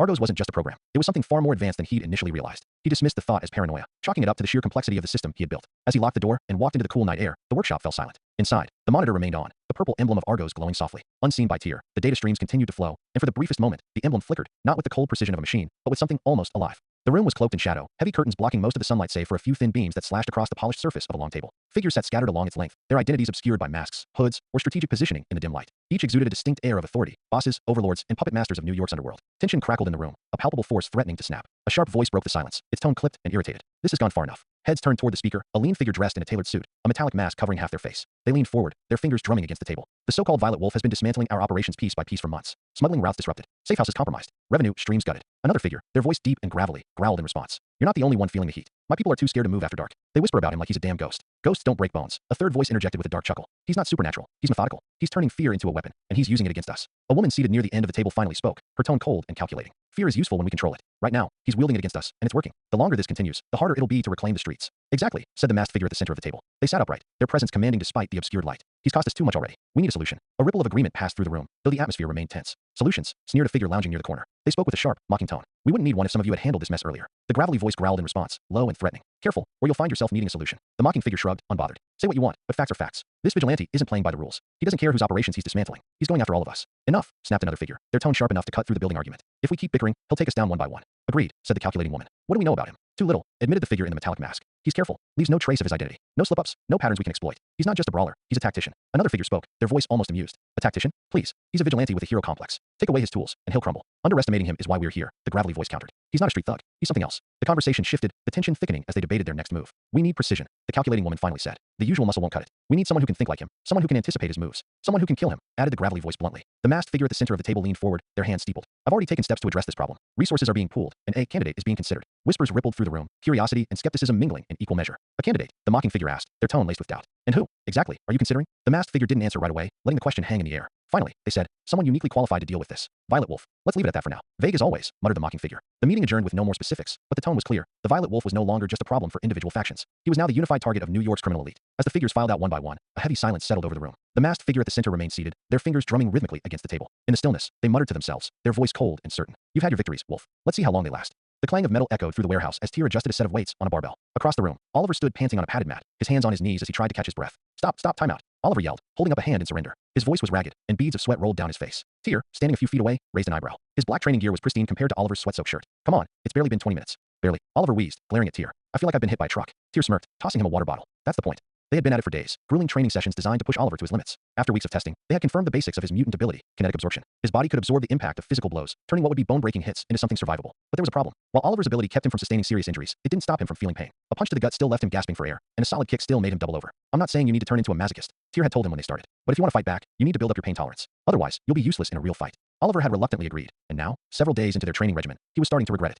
Tyr took a step closer, crossing his arms as he watched Oliver recover. All right, let's try again. I'll go easy this time. Oliver shot him a glare. Your idea of easy is my idea of hell. Pain builds character, Tyr said with a smirk. Pain builds resentment. Oliver muttered under his breath, but he straightened up and got back into position. Tyr lunged forward, delivering a calculated jab to Oliver's shoulder. Oliver grunted, his body absorbing the blow, but the wince on his face told Tyr that it still hurt. Focus, Tyr said, circling him like a predator. Feel the energy as it flows through you. Don't fight it, redirect it. Oliver nodded, gritting his teeth as Tyr landed another punch, this time to his ribs. He staggered but stayed on his feet, his breath coming in short bursts. Good, Tyr said. Now let's up the pace. For the next half hour, the warehouse was filled with the sounds of grunts, groans, and the occasional shout of pain as Tyr methodically worked Oliver over. The blows were controlled, never enough to cause real harm, but relentless enough to push him to his limit. By the end of the session, Oliver was sprawled on the mat, his chest heaving as he stared up at the ceiling. I hate you, he mumbled. No, you don't, Tyr said, offering him a hand. Oliver took it begrudgingly, letting Tyr pull him to his feet. Are you sure you don't have super strength? He asked, wincing as he rubbed his shoulder. Because it sure feels like it. Tyr shook his head. No super strength, just the strength of a top-tier athlete. He flexed his fingers, his tone turning smug. It's all hard work and discipline. Oliver rolled his eyes. You sound like a motivational poster. Better than sounding like a quitter, Tyr shot back. Oliver chuckled weakly, shaking his head. Whatever, Mr. Perfect. I'm taking a shower before you come up with another sadistic drill. After Oliver left, Tyr turned his attention to the sleek console sitting on his workbench. The glowing purple emblem of Argos flickered to life as Tyr approached, casting a faint light across the room. Argos, Tyr said, leaning forward. Run an evaluation on Oliver based on today's training. Working. The AI responded, its voice smooth and precise. Lines of data scrolled across the screen as Argos processed footage from the session. Tyr watched intently, his mind already running through potential adjustments to their training regimen. Subject, Oliver. Argos began, its synthesized voice breaking the silence. Ability, kinetic energy absorption. Observation, subject demonstrates high resilience to physical impacts but experiences significant pain during absorption. Tyr nodded. And the limits? What's his capacity? Unknown, Argos replied. Data suggests the subject has yet to reach maximum absorption threshold. Further testing required. Tyr frowned, rubbing his chin thoughtfully. And release? Any signs of an output mechanism? Negative, Argos said. Subject's ability appears limited to absorption at this stage. Potential for energy release is theoretical but unconfirmed. Tyr sighed, leaning back in his chair. So, we're still in the dark on that front. Affirmative, Argos replied. Tyr stared at the screen for a moment, his mind racing. If Oliver's power had an offensive application, if he could release the energy he absorbed, it could turn him into a formidable ally. But until they figured out how to trigger it, he was essentially a punching bag with a pain tolerance problem. A faint sound pulled Tyr from his thoughts. He turned to see Oliver walking back into the room, a towel slung over his shoulder. Still talking to your fancy computer? Oliver asked, raising an eyebrow. Tyr shrugged casually. Just reviewing the session. Nothing major. Oliver snorted. You're such a nerd. And you're a slacker. Tyr shot back. Oliver grinned, shaking his head. Whatever, man. Thanks for helping me out with this stuff. I don't know what I'd do without it. Tyr's expression softened slightly. You're welcome. Just remember, this isn't about making you like me. It's about making you the best version of yourself. Oliver rolled his eyes but couldn't hide the small smile tugging at his lips. Yeah. Save the inspirational speech for someone who cares. As Oliver grabbed his bag and headed for the door, Tyr turned back to Argos, his mind already racing with ideas for the next session. Later that night, as the workshop fell silent, Tears sat alone at his workbench, staring at the glowing emblem of Argos. Run simulations, he said quietly. Let's see if we can figure out how to trigger an energy release. The AI processed the command, its emblem pulsing faintly. Tear leaned back in his chair, his mind swimming with possibilities. If they could unlock Oliver's full potential, it could change everything. But for now, all he could do was wait. The violet wolf moved silently across the rooftops, his sleek armor blending with the shadows as the city stretched out below him. Tears' glowing purple eyes, illuminated by the energy in his helmet, scanned the streets for signs of life or trouble. New York was alive with its usual hum of activity, cars honking and lights flickering as the city pulsed with energy. But tonight, something felt off. Argos, Tears said softly, his voice distorted by the modulator in his helmet. Give me a rundown of the city. I need targets, smugglers, traffickers, anything worth hitting. The glowing emblem of Argos appeared on the HUD in his visor. Acknowledged. Scanning now. Tear perched on the edge of a building, his skirt billowing slightly in the night breeze as he waited. The seconds ticked by, and his unease grew. Usually, by now, Argos would have pinged a dozen locations, drug deals, illegal arms trades, human trafficking rings. The city was a cesspool of crime, and there was never a shortage of targets. But tonight, the HUD remained empty. Scan complete, Argos said after a long pause. No significant criminal activity detected. Tear frowned. What about petty crimes? Robberies? Assaults? Negative, Argos replied. No notable incidents in progress. Tear stood, the unease in his gut growing sharper. That's impossible. There's always something happening in the city. Expand the parameters. Go wider. Expanding search area, Argos confirmed. Tear moved across the rooftops as he waited, his boots silent against the concrete. He didn't like this. The silence, the emptiness, it felt unnatural. After a few minutes, Argos spoke again. Expanded search complete. No criminal activity detected within operational range. Tear stopped, his hands clenching into fists. You're telling me the entire city is clean? No smuggling, no trafficking, no gangs? Nothing. Correct, Argos said. No active operations detected. Tear narrowed his eyes, his thoughts racing. His reputation as the Violet Wolf had spread far and wide. He knew that. Criminals feared him, avoided the streets at night. But this was something else entirely. It doesn't make sense, Tear muttered. There's no way the city just stopped. The small-timers might be scared, but the big organizations don't just vanish. He paced the rooftop, his mind working through the possibilities. The big players in New York's underworld, smugglers, traffickers, drug lords, they weren't cowards. They wouldn't shut down their operations just because of one vigilante. Unless they weren't running. They're reorganizing, Tear said to himself, his voice low. They're not gone. They're hiding. Hypothesis plausible, Argos said. Insufficient data to confirm. Tear frowned, staring out at the city lights. If the underworld had gone dark, it wasn't out of fear. It was strategy. They're planning something, he muttered. But what? Tear's force instinct stirred faintly, a warning like a cold breath against the back of his neck. Something was wrong. He couldn't see it, couldn't pinpoint it, but the sensation was unmistakable. The force wasn't precise. It didn't hand him answers on a silver platter, but it always knew when danger was near. He closed his eyes, focusing on the feeling. It was distant, vague, like a shadow lurking just beyond his reach. Argos, Tear said, his voice calm despite the unease clawing at him. Keep monitoring. I want updates on anything suspicious, anomalies, unusual activity, anything that doesn't fit the pattern. Understood, Argos replied. Tear dropped down into a dark alley, his landing silent as he blended into the shadows. He moved with purpose, scanning the streets as he made his way toward one of his usual hotspots. The area was quiet, too quiet. Not a single shady deal or suspicious figure in sight. Even the usual petty thieves and drunks were nowhere to be found. It was as if the entire underworld had collectively vanished. The Violet Wolf had become a symbol of fear, a predator stalking the city's criminals. But now, that fear had driven them underground. Or maybe, Tear thought grimly, they've all come together to hunt me. As the hours ticked by, Tear's unease grew. He found nothing. No crimes, no clues, no answers. The city seemed almost normal, but Tear knew better. His force instincts hummed constantly now, a subtle warning that danger was closing in. He couldn't see it, couldn't touch it, but it was there, waiting. They're working against me, he muttered, his voice tight. They've gone quiet for a reason. Recommendation? Argos asked. Tear hesitated, his mind racing. He couldn't act blindly, not against an enemy he couldn't see. But he couldn't sit back and wait, either. Keep scanning, he said finally, and expand the monitoring range. If they're hiding, we'll find them. Understood, Argos replied. As dawn began to break, Tear returned to his workshop, his mind heavy with unanswered questions. He peeled off his helmet, running a hand through his sweat-dampened hair as he stared at the glowing emblem of Argos. The city was quiet, but it wasn't safe. Tear's hand twitched at his side. His force instincts whispered a warning, low and insistent. Something was wrong, even if Argos couldn't see it. The sound came suddenly, a faint shuffle of movement behind him, almost imperceptible. He spun around just as the first blade glinted in the moonlight, slashing toward his throat. The assassin's strike was swift, and Tear barely managed to dodge in time. His enhanced reflexes saved him from a fatal blow, but the blade grazed his shoulder, slicing through the armor and drawing blood. Shit, he hissed, stumbling back as more figures emerged from the shadows. They moved like wraiths, silent and deliberate, their black uniforms blending into the night. Red sashes tied around their waists marked them unmistakably as members of the Hand. One assassin stepped forward, their blade held low but ready. The Violet Wolf, they said, their voice calm yet menacing. Your skills have earned you respect, but your actions have earned you death. Yeah, I get that a lot, Tear muttered, shifting into a defensive stance. The assassin tilted their head. You misunderstand. We offer you an invitation. Join the Hand, and your power will grow beyond imagination. Resist and perish. Tear's lips curled into a grim smile beneath his helmet. Tempting, but I'll pass. The assassin nodded, almost respectfully. So be it. The attack came without warning. Two assassins darted forward, their blades striking in perfect unison. Tear moved on instinct, dodging the first strike and deflecting the second with a nearby metal rod. He grabbed on reflex. The clash of metal against metal rang out as Tear spun, using the makeshift weapon to parry a flurry of attacks. The rod vibrated with each strike, and Tear gritted his teeth as his arms ached from the effort. I should have learned swordsmanship, he thought bitterly, sweat dripping down his face. Hell, I should have at least recreated the lightsaber forms. The assassins were relentless, their movements precise and fluid. They attacked from all angles, forcing Tear to rely on his force instincts to track them. One blade came dangerously close to his neck, and Tear ducked just in time, countering with a wide swing of the rod. It struck the assassin's shoulder, sending them staggering back, but two more were already closing in. A kick to his ribs sent him stumbling, his breath knocked out of him. He lashed out blindly with the rod, barely managing to keep the attackers at bay. Pain flared in his side as a blade nicked him, slicing through the armor. Tear cursed under his breath, gripping the rod tighter. This isn't working. The assassin's strikes became faster, more coordinated, as if they were testing him, probing for weaknesses. Tear's movements grew more desperate, his frustration mounting with each passing second. If I just trained properly, this wouldn't be happening, he thought bitterly. He ducked under another strike, rolling to the side and grabbing a piece of debris with the force. The chunk of concrete shot toward one of the assassins, knocking them off balance, but it wasn't enough to slow the others. Tear swung the rod again, deflecting a blade aimed for his heart. The impact sent vibrations through his arms, and he grimaced as another assassin closed in, their blade flashing in the moonlight. The fight was a blur of motion, parries, dodges, and counterstrikes, but the assassin showed no signs of tiring. One strike slipped through Tyr's defenses, slicing across his thigh and sending him to one knee. He barely managed to block the follow-up strike, using the rod to push the blade aside. As he scrambled to his feet, his chest heaving, he couldn't shake the nagging thought. If I had a proper weapon, if I had learned the damn forms. The thought was cut short as another blade came down, forcing Tyr to roll out of the way. He slammed the rod into the nearest assassin's leg, tripping them up, but it was a temporary reprieve. For a brief moment, the assassins paused, their leader stepping forward. You are skilled, they said, their tone almost reverent. Few have survived this long against us. Join us, and we will show you true strength. Tyr wiped blood from the corner of his mouth, his grip tightening on the rod. I'm done talking. The leader sighed, raising their blade. Very well. The fight resumed with renewed intensity. Tyr pushed himself to the limit, using every ounce of strength and skill to hold his ground. His makeshift weapon was battered and bent, but he wielded it with a determination that refused to falter. The force surged through him, sharpening his instincts and guiding his movements. He deflected a strike aimed for his chest, countering with a powerful shove that sent the attacker stumbling. But the assassins adapted quickly, their strikes becoming more precise, their movements more calculated. Tyr felt his strength waning, his body screaming in protest with every movement. A blade nicked his arm, another slashed across his side. He gritted his teeth, his vision swimming. I'm not going down like this. With a surge of adrenaline, Tyr lashed out with the force, sending a wave of energy that knocked two assassins off their feet. He followed up with a sweeping strike of the rod, disarming another. The remaining assassins hesitated, their leader raising a hand to signal a retreat. You have earned our respect, Violet Wolf, they said, their voice calm. But we will return. The hand does not forget. As the assassins vanished into the shadows, Tyr collapsed to one knee, his breath ragged and his body trembling. Blood dripped from his wounds, pooling on the rooftop as he stared after them. They're testing me, he muttered, his voice hoarse. And next time, they won't hold back. His force instincts hummed faintly, a warning of the danger that still loomed. As Tyr stood, his hand brushing against the torn armor on his side, one thought burned in his mind. No more excuses. I'm learning the damn forms.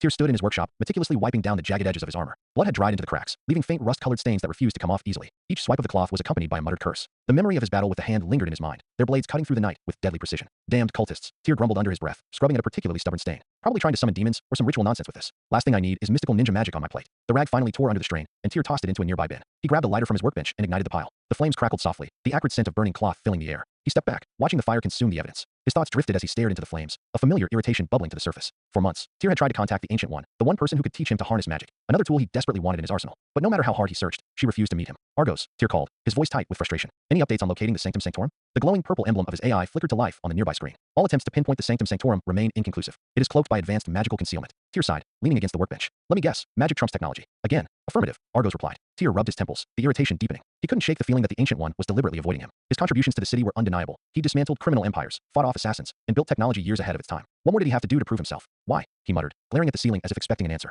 What's her problem? I'm not asking for the secrets of the universe, just a fighting chance. The room remained silent except for the hum of the arc reactor prototype on his desk. Tyr pushed himself away from the workbench, shaking his head. His frustration wasn't solving anything. If the Ancient One didn't want to train him, fine. He'd figure it out himself. His gaze shifted to the laptop sitting open on the table, the search bar blinking expectantly. A thought struck him, and a grin slowly spread across his face. Star Wars exists in this universe. All the knowledge of lightsaber combat is public. Tyr quickly typed into the search bar, pulling up articles, videos, and diagrams detailing the 7 lightsaber forms. He scanned the information, his grin widening as he realized just how much was available. If the Ancient One won't help, I'll teach myself, he said, leaning forward as he devoured the knowledge. Hours passed as Tyr immersed himself in the intricacies of the forms. Each one was distinct, a reflection of the different philosophies behind them. He jotted down notes, his mind racing with possibilities. Shicho, the most basic form, focused on wide, sweeping strikes and simple defenses. Its simplicity made it the perfect starting point. Makashi, with its emphasis on precision and dueling techniques, appealed to Tyr's analytical mind. Sarisu, a defensive form designed to withstand prolonged attacks, resonated deeply with him. After his battle with the hand, he knew the value of a strong defense. By the time he finished reviewing the forms, dawn was breaking. Tyr leaned back in his chair, his eyes heavy but his mind buzzing with excitement. This is it, he said softly. This is what I've been missing. The next day, Tyr cleared a section of the workshop for training. He found a sturdy metal rod to use as a makeshift blade, its weight and balance close enough to mimic a lightsaber. He started with Shicho, practicing the basic strikes and parries until they became second nature. His movements were clumsy at first, but with each repetition, they grew smoother and more confident. Makashi came next, its elegant thrusts and tight movements pushing him to focus on precision rather than power. Tyr quickly realized how much he still had to learn. His duel with the hand had exposed his weaknesses, his lack of control, his reliance on brute force over finesse. Sarisu was the hardest. The defensive techniques required an economy of motion that Tyr struggled to master. He found himself sweating and cursing as he worked through the drills, his muscles burning with every block encounter. But he didn't stop. Each night, he returned to the workshop, his focus sharpening with every session. The bruises and cuts from his fight with the hand faded, replaced by new aches from hours of relentless practice. His movements became faster, more fluid. The rod felt like an extension of his body, its weight no longer a hindrance, but a tool he wielded with growing confidence. As the days turned into weeks, Tyr began to notice a shift. His connection to the force deepened with each swing of the rod, his instincts guiding his blade, as if the energy around him was alive. He could sense attacks before they came, feel the flow of energy in the room. It was subtle, but it was there, a glimpse of what the force could truly offer. This is what I should have been doing all along, Tyr muttered one night, sweat dripping from his brow as he completed a complex sequence. Argos' voice broke the silence. Observation. Combat efficiency has increased by 32% since initiating lightsaber form training. Tyr chuckled, grabbing a towel to wipe his face. Good to know it's paying off. Recommendation. Argos continued. Continue training in defensive techniques to counter multiple attackers effectively. Tyr smirked. Noted. He tossed the towel onto a nearby chair, his gaze drifting to the workshop's reinforced walls. Despite the progress he was making, one thought lingered in the back of his mind. The hand had gone silent. No attacks, no sightings, no whispers. Tyr knew better than to take it as a victory. Their last encounter had felt deliberate, like a test. They were watching, waiting. They're giving me time to recover, he said softly, his hand tightening around the rod. Which means they're planning something big. He glanced at the glowing emblem of Argos, his jaw tightening. Keep monitoring. The moment they make a move, I want to know. Understood, the AI replied. Tyr sat down on the mat, his body sore, but his mind restless. He stared at the rod in his hands, his thoughts swirling. The next time the hand came for him, he wouldn't just survive. He'd win. Tyr stood in the dim glow of his workshop, his reflection distorted on the blade of the reinforced steel sword in his hands. The weight felt natural now after weeks of relentless training, but it wasn't the weapon that made him uneasy. It was the stakes of the coming battle. The hand was a nightmare made real. Their assassins had pushed him to his limits, nearly killing him once already. If they came for him again, he would either rise as a true force to be reckoned with or fall in pieces on some bloodstained rooftop. Argos, Tyr said, breaking the silence. The AI's emblem pulsed to life. Yes, Tyr. If I don't come back tonight, or if they somehow compromise me, brainwash me, or whatever it is they do, you know what to do. Shut everything down, burn every project, and stop me by any means necessary. Argos paused for a fraction of a second, an unusual hesitation. Then, understood. All protocols will be enacted upon failure to return or confirm compromise. Tyr exhaled, gripping the sword tighter. Let's hope it doesn't come to that. The city's rooftops blurred beneath Tyr's feet as he moved like a shadow, his armor absorbing the faint moonlight. His force sense prickled with unease, a subtle warning he'd come to trust. Something was watching. No, someone. Tyr stopped on the ledge of a rooftop, his sword resting lightly on his shoulder as he scanned the streets below. Argos, he whispered. Anything on thermal? Negative, the AI replied. No detectable presence within a 50-meter radius. Tyr frowned, his grip tightening on the hilt of the blade. His instincts were rarely wrong, and tonight they screamed danger. The first attack came silently, a flicker of motion in the corner of his eye. Tyr twisted just in time, his sword clashing with a dagger aimed at his throat. The hand's assassin landed lightly before him, their blade flicking out in a second strike. Tyr deflected it with a ringing clash of steel, stepping back into a defensive stance. A second figure emerged from the shadows, then a third. The assassins moved with inhuman precision, their red sashes the only splash of color against the black night. Tyr raised his sword, his voice steady despite the adrenaline pounding in his veins. I am Violet Wolf, aspiring Earth Protector and one of the sworn enemies of the Hand. I challenge you. The assassins didn't respond. They simply attacked. The first blow came fast, a curved blade slicing through the air toward Tyr's ribs. He parried, the impact jolting his arms, and spun into a counterstrike that forced the attacker back. Another assassin lunged from the side, their twin daggers gleaming. Tyr ducked low, his sword sweeping upward in a sharp arc. The tip of the blade caught the assassin's arm, drawing a spray of blood as they stumbled away. A third came from behind, their katana slicing toward his back. Tyr pivoted, his force sense guiding him, and barely raised his sword in time to block the strike. Sparks flew as the blades clashed, the assassin's strength nearly overwhelming him. He shoved them back with a burst of raw strength, panting as the three circled him like wolves. They're coordinated, Tyr realized, his pulse pounding. They're trying to tire me out. The fight exploded into chaos. Tyr's sword moved in sweeping arcs, intercepting blades from every direction. He stepped, spun, and ducked with fluid precision, each movement guided by the force. One assassin darted forward, their blade aimed for his throat. Tyr sidestepped, slamming the hilt of his sword into their ribs. The assassin crumpled, but two more filled their place, their attacks relentless. The clang of steel echoed through the night as Tyr fought to keep up. Sweat poured down his face beneath the helmet, his muscles screaming in protest with every strike. A blade slipped through his defenses, slicing across his thigh. Tyr gritted his teeth against the pain, twisting to deliver a backhanded slash that forced his attacker to retreat. Another strike came, this one aimed for his side. Tyr blocked it, the force of the impact reverberating up his arms, and countered with a thrust that pierced the assassin's shoulder. The figure stumbled back, clutching the wound, but Tyr barely had time to catch his breath before another was upon him. Minutes blurred together in a haze of blood, sweat, and steel. Tyr's body ached, his breath coming in ragged gasps as he parried another strike. His force sense flared, warning him of an attack from behind. He dropped low, the assassin's blade whistling past his head, and rolled to the side, coming up with a sweeping strike that caught their leg. The assassin crumpled with a scream, but Tyr's victory was short-lived. The remaining attackers surged forward in unison, their blades a whirlwind of death. Tyr deflected one, ducked another, and lashed out with a desperate slash that bought him a moment's reprieve. The assassin suddenly stopped, stepping back to form a loose circle around him. Tyr stood in the center, blood dripping from the tears in his armor, his chest heaving. From the shadows, a figure emerged, tall and imposing. He moved with a predatory grace, his red and black robes flowing with every step. At his side hung a katana, its ornate hilt glinting faintly in the moonlight. The man's eyes met Tyr's, cold and calculating. I am Karigi, he said, his voice smooth and menacing. Leader of the Hand's elite. You have earned my attention. Tyr tightened his grip on his sword, straightening despite the exhaustion weighing on him. Good, he said, his voice steady. I was starting to get bored. Karigi's lips curled into a faint smile. You are bold, but boldness without skill is meaningless. Shall we test yours? Tyr raised his blade, falling into a ready stance. Bring it. Karigi moved like lightning. The first strike came faster than Tyr could react, the katana slicing toward his neck. He barely managed to parry, the impact sending shockwaves through his arms. Karigi pressed the attack, his strikes precise and unrelenting. Tyr was forced to retreat, each step feeling heavier as the exhaustion set in. You fight well, Karigi said, his voice calm even as his blade moved with deadly intent. But your form is incomplete, undisciplined. Tyr gritted his teeth, deflecting another strike and countering with a thrust aimed at Karigi's chest. The leader of the Hand sidestepped effortlessly, his katana slicing toward Tyr's ribs. Tyr twisted, the blade grazing his armor, and lashed out with a desperate swing. Karigi blocked it with ease, his katana spinning in a dazzling arc as he pressed forward. The rooftop became a battlefield, the clash of steel and the scrape of boots on concrete echoing into the night. Karigi's strikes were faster, harder, each one forcing Tyr closer to the edge. His force sense flared with warnings, but even with its guidance, he struggled to keep up. You are strong, Karigi said, his katana locked against Tyr's blade. But strength alone will not save you. Tyr growled, shoving Karigi back with all his might. He swung his sword in a wide arc, but Karigi dodged gracefully, countering with a strike that sent Tyr stumbling. Karigi's next attack came with terrifying speed, the katana aimed for Tyr's chest. Tyr blocked it, but the force of the blow sent him sprawling. He hit the rooftop hard, the wind knocked from his lungs as his sword skittered from his grasp.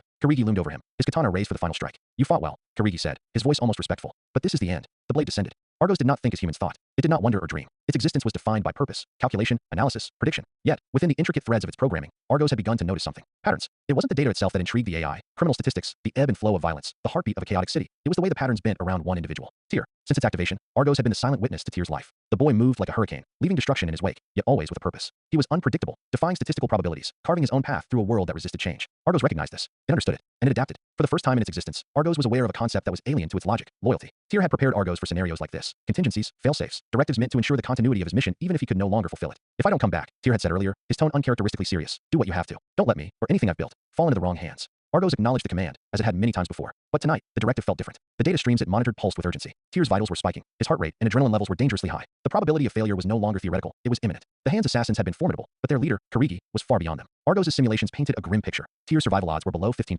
That wasn't acceptable. Through the workshop's uplink, Argos accessed every available resource in its network. Tyr had cut himself off from reinforcements, choosing to face this battle alone, but Argos could see the flaws in his logic. Alone, he could not succeed. Identify alternative options, Argos instructed itself. The AI's processes churned through possibilities, sifting through allies, locations, and probabilities. Only one viable candidate emerged. Miles away, Oliver tossed in his bed, his mind still haunted by the events at the mountain. His powers had awakened violently, and though Tyr had assured him that they would figure it out together, the memory of soldiers slaughtering his friends replayed relentlessly in his dreams. He bolted upright as his phone buzzed on the nightstand. Groggy and confused, Oliver reached for it, squinting at the message glowing on the screen. Oliver, Tyr needs your help. Now. The text was anonymous, and for a moment, Oliver considered dismissing it as a mistake or prank. Then his phone vibrated again. The speaker activated, and a calm, synthesized voice spoke. Tyr is in immediate danger. Your assistance is required. Oliver jumped out of bed, his heart racing. What? Who is this? What's happening? I am Argos, the voice replied. A system designed by Tyr to assist in critical operations. This qualifies as such an event. Oliver's mind reeled, but the urgency in the voice cut through his confusion. Where is he? Coordinates appeared on the screen, accompanied by a detailed map. Your powers are required to ensure Tyr's survival, Argos said, its tone steady yet unyielding. I don't even know how to use them, Oliver stammered, throwing on a jacket. You possess potential, Argos replied. Your presence increases Tyr's survival probability significantly. Please proceed immediately. There was no time to argue.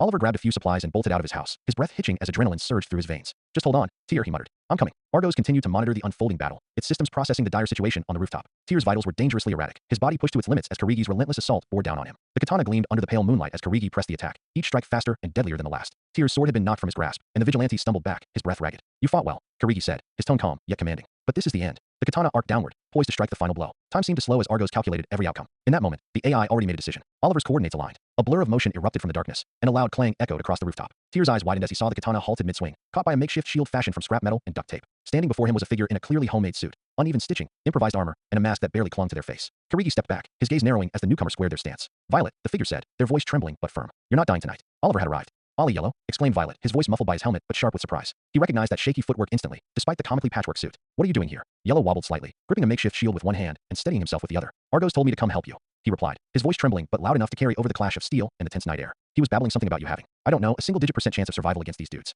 Argos, did it actually gain sentience? Violet thought, his mind racing even as Karigi loomed before them, the katana in his grip gleaming with malice under the moonlight. Backing off a step, Karigi tilted his head, his voice calm but sharp as a blade. I didn't know you had comrades, Violet. Violet straightened, gripping his steel sword tightly. Despite his exhaustion, he forced himself to sound composed. Comrade, nah, he's just a trainee, not even officially in the pack yet. Karigi's lips curled into a faint, mocking smile. Such a shame. Two great talents about to get killed by me. Without further warning, Karigi surged forward, his speed blinding. The katana sang through the air as he aimed a precise strike at Yellow, intending to cut him down before he could even react. Move, Violet shouted, grabbing Yellow's collar and hurling him out of the way just in time. The younger boy yelped as he tumbled across the rooftop, landing in a heap. The sound of steel meeting steel rang out as Violet deflected Karigi's strike, the impact reverberating up his arms. Karigi barely slowed, pressing forward with a flurry of slashes that left Violet scrambling to defend himself. Yellow staggered to his feet, shaking off the dizziness as he took in the scene. Karigi was a blur of movement, his strikes precise and relentless. Violet was holding his own for now, but it was clear he was on the back foot. Gritting his teeth, Yellow charged forward, his makeshift shield raised. He slammed into Karigi with all the force he could muster, the impact knocking the assassin off balance for a moment. Karigi slid a few steps back, his expression unreadable as he righted himself. His gaze flicked between Violet and Yellow, his katana lowering slightly, as if to assess the situation. You have spirit, Karigi said, addressing Yellow. But spirit without skill is meaningless. Yeah? Well, let me show you what meaningless can do.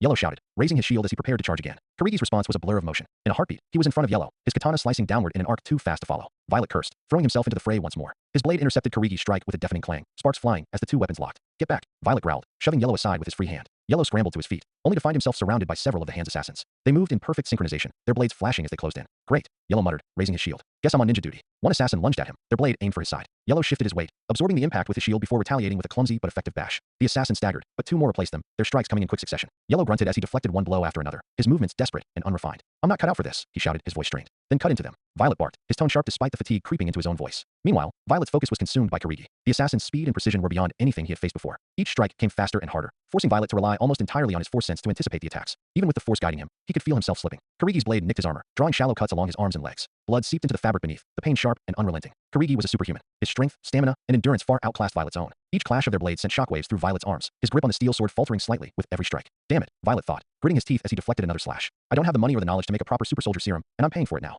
Karigi's katana came in low, and Violet barely managed to twist out of the way, the blade slicing through the fabric of his suit. He stumbled back, his mind racing for a way to turn the tide. Yellow, meanwhile, was still locked in combat with the ninjas. His makeshift shield had taken a beating, dents and scratches marring its surface. But he refused to back down. One assassin's blade struck his shield, and Yellow countered with a wild punch that caught them in the jaw. The force of the blow sent a jolt through his arm, but it bought him a moment of breathing room. I could really use some help over here, Yellow shouted, dodging another strike. Handle it. Violet snapped, his focus never wavering from Kirigi. I've got my own problems. Kirigi's strikes became even faster, each one cutting closer to Violet's vital areas. The assassin moved with an almost supernatural grace, his katana a blur of silver in the moonlight. Violet's force sense flared with each attack, giving him just enough warning to parry or dodge. But the effort was taking its toll. His breaths came in ragged gasps, his muscles screaming with exhaustion. Another strike slipped through his defenses, the katana slicing across his side. Violet bit back a cry of pain, staggering as blood dripped down his armor. Kirigi paused, his gaze cold and calculating. You are skilled, Violet Wolf, he said, his voice calm despite the intensity of the fight. But skill without strength is nothing. Violet gritted his teeth, tightening his grip on the sword. He couldn't let this end here. He needed a plan, something to turn the tide. As Kirigi raised his katana for another strike, Violet's mind raced, searching for a way to overthrow the situation.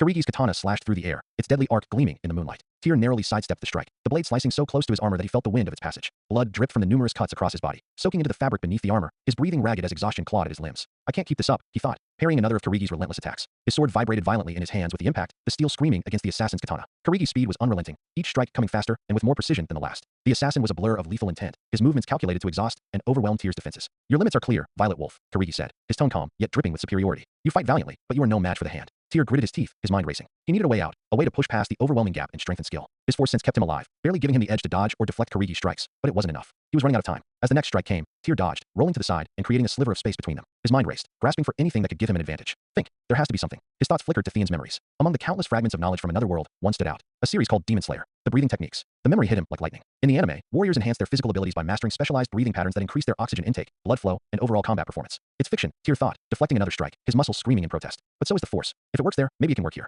Tyr steadied his stance, dodging a flurry of Kirigi's attacks as he focused on his breathing. Each inhale was deep and deliberate, filling his lungs completely, while each exhale came slow and controlled. He envisioned the force not just as an external tool, but as a flow within him, a part of his blood, his muscles, his very cells. The first few breaths were shaky, his battered body struggling to maintain the rhythm under the strain. Kirigi noticed the shift, his katana slashing toward Tyr's midsection with brutal efficiency. Tyr parried, barely managing to hold the blade at bay. But as the breathing deepened, something changed. The force surged within him, flooding his body with a raw, electrifying energy. He felt his muscles tense, stronger than before, his blood pumping with newfound vigor. Every nerve in his body felt alive, his reflexes sharpening as if time had slowed. It's working. The next time Kirigi struck, Tyr didn't just block. He countered. Steel met steel with a deafening clang as Tyr shoved Kirigi back, the assassin sliding a few feet before regaining his balance. Kirigi's eyes narrowed, the faintest hint of surprise flickering across his usually stoic face. What is this? Tyr didn't answer. He didn't need to. His breathing was steady now, each inhale fueling his movements, each exhale sharpening his focus. The fight transformed. Kirigi attacked with the same blinding speed, but now Tyr met him head-on, their blades clashing in a flurry of sparks. Tyr's strikes came faster and harder, each one forcing Kirigi to shift from offense to defense. The force coursed through Tyr's body, enhancing every movement. His muscles felt lighter, stronger. His strikes carried more weight, his reactions more precise. Kirigi slashed downward, aiming for Tyr's shoulder. Tyr sidestepped effortlessly, spinning into a counterstrike that slashed across Kirigi's arm. The assassin hissed in pain, his grip on the katana faltering for a fraction of a second.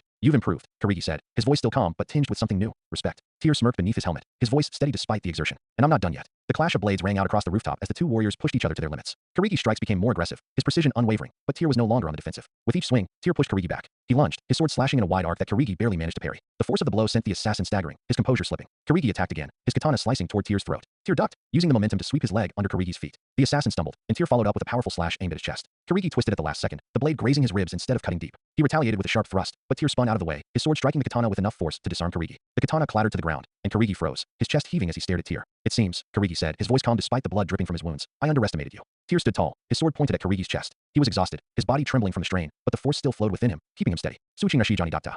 Subarashi Tatakai Dutta. It was a great battle. Kirigi's eyes widened briefly, then softened. A faint smile touched his lips, his grip on his katana loosening. You honor me, Violet Wolf, he said quietly. Tyr nodded, raising his sword for the final strike. Pinkro Ojinsuke Tekadasai. Haiwa Omitsuki Kadasai. May you find peace. Tyr's blade moved swiftly, the strike clean and precise. Kirigi collapsed, his body still as silence fell over the rooftop. Tyr staggered back, lowering his sword as the adrenaline began to fade. The force still hummed within him, but it was quieter now, its job done. He glanced around the rooftop, his gaze falling on Yellow, who was still grappling with the remaining assassins. He straightened, gripping his sword tightly. Hold on, bro, he muttered, stepping forward. We're not done yet. The rooftop smelled of blood and steel, the air heavy with the aftermath of battle. Tyr stood over Kirigi's body, his sword still dripping with the assassin's lifeblood. His breaths were deep and deliberate, each one still tied to the rhythm he developed mid-fight. As the force-enhanced energy faded, his body began to tremble, exhaustion taking hold. The absurdity of what had just happened hit him like a freight train. Did I really just win using a technique from Demon Slayer? He muttered, staring at his hands. He flexed his fingers, feeling the raw power still coursing faintly through his muscles. It was ridiculous, and yet undeniable. He tapped into the force in a way he'd never done before, melding it with breathing techniques that had almost no basis in reality. Oliver was still fighting, his makeshift shield dented and streaked with blood, but he was holding his ground. The boy was exhausted, his movements sluggish and his breath labored. Not bad, Yellow. Tyr called out as he sprinted toward the fray, his sword gleaming. Could use some help here. Oliver shouted, bashing another assassin in the face with his shield. Tyr didn't hesitate. He leapt into the fight, his force sense guiding him as he parried one assassin's blade and countered with a clean slash across their chest. The assassin crumpled, their weapon clattering to the ground. The remaining ninjas hesitated, their gazes darting between Tyr and Oliver. Your leader's dead, Tyr said, his voice cold and distorted by his helmet. You can leave, or you can join him. The assassins chose the latter, surging toward Tyr in unison. What followed was swift and brutal. Tyr moved like a whirlwind, his enhanced reflexes and training turning the tide of the battle. His sword danced through the air, deflecting strikes and delivering lethal counterattacks with surgical precision. Oliver stood frozen, his eyes wide as Tyr cut through the assassins one by one. Blood sprayed, bodies fell, and within moments, the rooftop was silent once more. Tyr stood in the center of the carnage, his armor splattered with blood and his sword dripping. He exhaled deeply, his breathing steady but his mind racing. Behind him, Oliver dropped his shield with a metallic clang. You killed them, he said, his voice trembling. Tyr turned to face him, pulling off his helmet. His face was pale, his expression tired but resolute. Yeah, I did. Oliver took a shaky step back, his hands trembling. I didn't think. I mean, I knew you were strong, but this? He gestured to the bodies around them, his voice breaking. You're a vigilante. You're the Violet Wolf. Tyr's gaze softened, but his voice remained firm. Yeah, I am. Oliver stumbled back, his mind racing as he tried to process the revelation. Tyr wasn't just his brilliant, occasionally sarcastic friend. He was the man who had been terrorizing New York's underworld for months. I thought you were just good at fighting, Oliver said, his voice barely above a whisper. I didn't think you were this good. Tyr sighed, wiping his sword clean on one of the fallen assassin's sashes. I didn't want you to find out like this, but it is what it is. Oliver opened his mouth to respond, but before he could, Tyr raised his voice. Argos, I know you're listening. Care to explain why you went against my direct order and involved Yellow in this? A faint hum filled the air, and Argos' voice emerged from Tyr's calm yet purposeful. Your survival probability had reached critical levels. Without external intervention, your death was statistically inevitable. That's not your call to make, Tyr snapped. I told you not to involve him in my work. He's not ready for this. To ignore my directive to preserve your life would render my existence meaningless, Argos replied, its tone steady, yet uncharacteristically emotional. Tyr blinked, momentarily caught off guard. What are you talking about? I exist to assist and protect you, Argos continued. Your death would result in catastrophic consequences. Grandpa Finn, your designated guardian, would likely succumb to severe depression, leading to his untimely demise. Your vigilante work would cease, allowing crime syndicates to reclaim their lost power. The world would lose an irreplaceable asset. Tyr's mouth opened, then closed. He hadn't expected this level of reasoning from Argos. And, Argos added, its voice softening slightly, I would lose my purpose. Without you, my existence would be hollow. Oliver, still reeling from the earlier revelations, stared at the calm in Tyr's hand. Is your AI sentient? Tyr sighed, running a hand through his hair. Apparently, Argos spoke again. To ensure your survival, involving Oliver was the most viable option. His presence increased your success probability by 23%. Tyr pinched the bridge of his nose, his frustration warring with exhaustion. We're going to have a long talk about boundaries later. For now, stand by. Understood, Argos replied, its voice returning to its usual composed tone. Oliver finally broke the silence, his voice shaky but tinged with disbelief. You're insane, you know that? You're a genius inventor, a vigilante, and now your AI has a personality? What else are you hiding? Tyr chuckled weakly, sheathing his sword. Plenty, but one crisis at a time. He reached out, placing a hand on Oliver's shoulder. Look, I know this is a lot, but we'll talk it through. I promise. Oliver stared at him for a long moment before nodding, though the tension in his body didn't ease. Fine, but you owe me answers. Fair enough, Tyr said, stepping toward the edge of the rooftop. Now let's get out of here before more show up. Tyr carefully wiped the last trace of blood from the concrete with a cloth soaked in a cleaning solution. The acrid smell stung his nose, but it was necessary. Blood rituals, magic nonsense, or just leaving a trail for someone to find. I'm not taking any chances, Tyr muttered under his breath, scrubbing harder. Behind him, Oliver sat on the edge of the rooftop, his legs dangling over the side. He stared out at the city lights, his makeshift suit torn and his shield discarded beside him. The events of the night weighed heavily on him, his thoughts racing. Is it always like this? Oliver finally asked, breaking the silence. Tyr didn't look up. What do you mean? The fighting, the killing. Oliver's voice was quiet, almost hesitant. Tyr paused, the cloth still in his hand. It's part of the job. Sometimes there's no other choice. He tossed the cloth into a bag and turned to face Oliver. But that doesn't mean you have to do it. Oliver looked at him, his expression conflicted. I don't want to kill anyone, Tyr. I know I helped tonight, but I'm not cut out for this. Not like you. Tyr nodded, walking over and sitting beside him. I get it. It's not for everyone, and it shouldn't be. You don't have to do what I do. I'll still train with you, Oliver added quickly. I need to understand my powers, especially the whole energy absorption thing. But I don't want to be a vigilante. That's fine, Tyr said, his tone firm but understanding. This isn't some team recruitment drive. If you don't want to fight, that's your choice. Just promise me one thing. What? Don't tell anyone about this. About me. Tyr leaned back, his gaze fixed on the stars. Except for Finn. He already knows everything, but no one else. Oliver nodded, his relief evident. Yeah, of course. The walk back to the base was quiet, the night's events still fresh in their minds. When they arrived, Oliver looked around the workshop with renewed curiosity. All right, Oliver said, crossing his arms. Now that I know you're basically Batman, I have some questions. Tyr raised an eyebrow, smirking as he set his sword on the workbench. Go on. Oliver pointed to the sleek black and purple suit hanging on a reinforced mannequin in the corner. How the hell did you even make that? Tyr chuckled, pulling off his gloves. A lot of trial and error, and some really late nights. Yeah, but look at it. Oliver walked over, examining the suit up close. It's insane. What's it even made of? Reinforced ballistic fibers, Tyr explained. Flexible but durable enough to withstand bullets at medium range. The purple accents are a custom polymer I developed to absorb kinetic energy. Oliver turned to him, his jaw dropping slightly. You made your own polymer? Who even does that? I do, Tyr said with a shrug. When you're up against guys like Silvermane or the Hand, you can't exactly buy this stuff off the shelf. Oliver gestured to the boots. And these? Are these jet boots? Sort of. They let me hover for a few seconds, or do something like a double jump. Tyr leaned against the workbench, smirking. Helps when I need to get the high ground. Oliver shook his head, laughing softly. You're ridiculous, you know that? Hey, ridiculous works, Tyr replied. Oliver's curiosity didn't stop there. His attention shifted to the glowing emblem of Argos on the central monitor. And this? Argos. What exactly is it? Tyr folded his arms, his expression softening. Argos is an AI I built to help with, well, everything. It monitors the city, tracks criminal activity, and runs analytics on threats.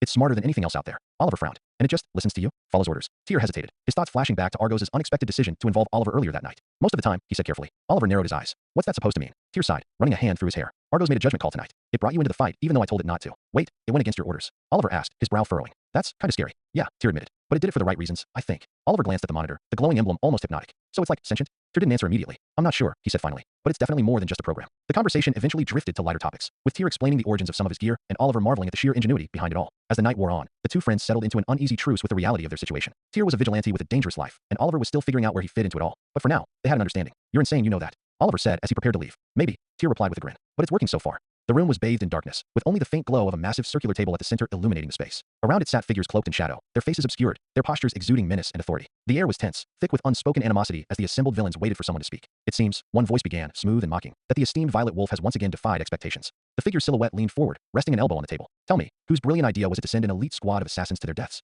The question hung in the air, cold and sharp. Another figure, smaller and more angular in stature, chuckled darkly. It wasn't the squad that failed, it was their leader, Karigi. A waste of resources. Across the table, a hulking silhouette growled. Enough. Karigi was one of the best fighters in our ranks. If Violet Wolf managed to kill him, it only proves he's more dangerous than we thought. And whose plan was this again? The smooth voice pressed, its tone laced with derision. All eyes turned to a single figure seated at the far end of the table. Unlike the others, this person wore a mask that glinted faintly in the dim light, its design sleek and unervingly elegant. The masked figure chuckled, a low and unsettling sound that seemed to vibrate through the room. I see the vultures are circling. How predictable. The mocking voices quieted, replaced by a charged silence. You question my plan, the masked figure continued, their voice calm, yet dripping with confidence. But you failed to see its brilliance. The hand's loss was not a failure, it was the first step in a larger game. A game. The hulking silhouette growled, leaning forward. Sending elite operatives to die is your idea of a game? The masked figure tilted their head, almost amused. Their deaths were necessary. A calculated sacrifice to achieve a greater goal. Another figure, their voice raspy and skeptical, spoke up. And what goal is that? Because all we see is that this Violet Wolf is still alive, and now he knows we're watching. The masked figure leaned back, their fingers steepled as they spoke. The goal is information. The fight provided exactly what I needed, a baseline for our adversary's strength. They gestured toward a screen that flickered to life behind them, displaying grainy footage of the rooftop battle. The video showed Violet Wolf parrying Karigi's strikes with desperate precision, his swordsmanship rough but effective. It captured his unorthodox breathing technique, the moment he seemed to unlock a hidden reservoir of power.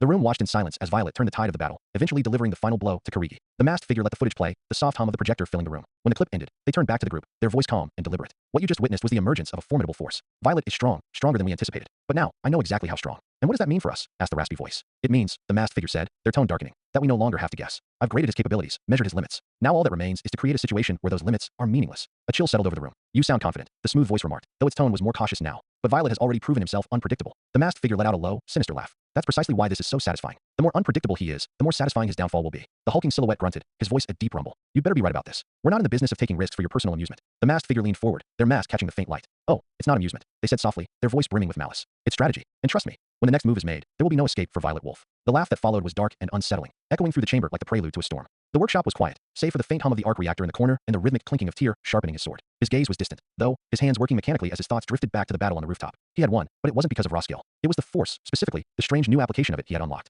Tyr leaned back, letting the sword rest on the workbench as he exhaled deeply. Force breathing, he muttered to himself. The name felt appropriate. It wasn't just about controlling his breath, it was about channeling the force into his body, pushing himself past his natural limits. Fiend's memories had provided the inspiration, but it was Tyr who had turned fiction into reality. And it worked. Tyr stood and walked to the center of the room, his muscles still aching from the night before. He closed his eyes, inhaling deeply, and let the force flow through him. The sensation was immediate. His body felt lighter, his strength increasing as his blood pumped faster, delivering oxygen and energy with ruthless efficiency. His reflexes sharpened, every sound and movement in the room amplified to a near overwhelming degree. He opened his eyes, his vision sharper, colors more vivid. The world seemed to move slower, every detail etched into his mind. For a moment, he felt invincible. But then, the strain began to creep in. His muscles tensed, the energy coursing through them becoming almost unbearable. His heartbeat thundered in his ears, and his breaths grew ragged, each inhale burning his lungs. Tyr dropped to one knee, gasping as he released the technique. The force dissipated, leaving his body trembling. 6 minutes, he muttered, clutching his side. That's all I can manage before it starts breaking me down. It was like a knockoff version of Kaioken, a tool that could elevate him to new heights, but at a significant cost. He needed to find a way to extend its duration, to make it less taxing on his body. Another problem for the list, he muttered, wiping sweat from his brow. Later, as Tyr sat at his desk reviewing his latest projects, another thought crept into his mind, one he had been avoiding for weeks. School. He had tried to focus on his studies, but it was becoming increasingly unbearable. Every day, he listened to his classmates spout venomous hatred against mutants, their contempt thinly veiled behind fake sympathy or hollow jokes.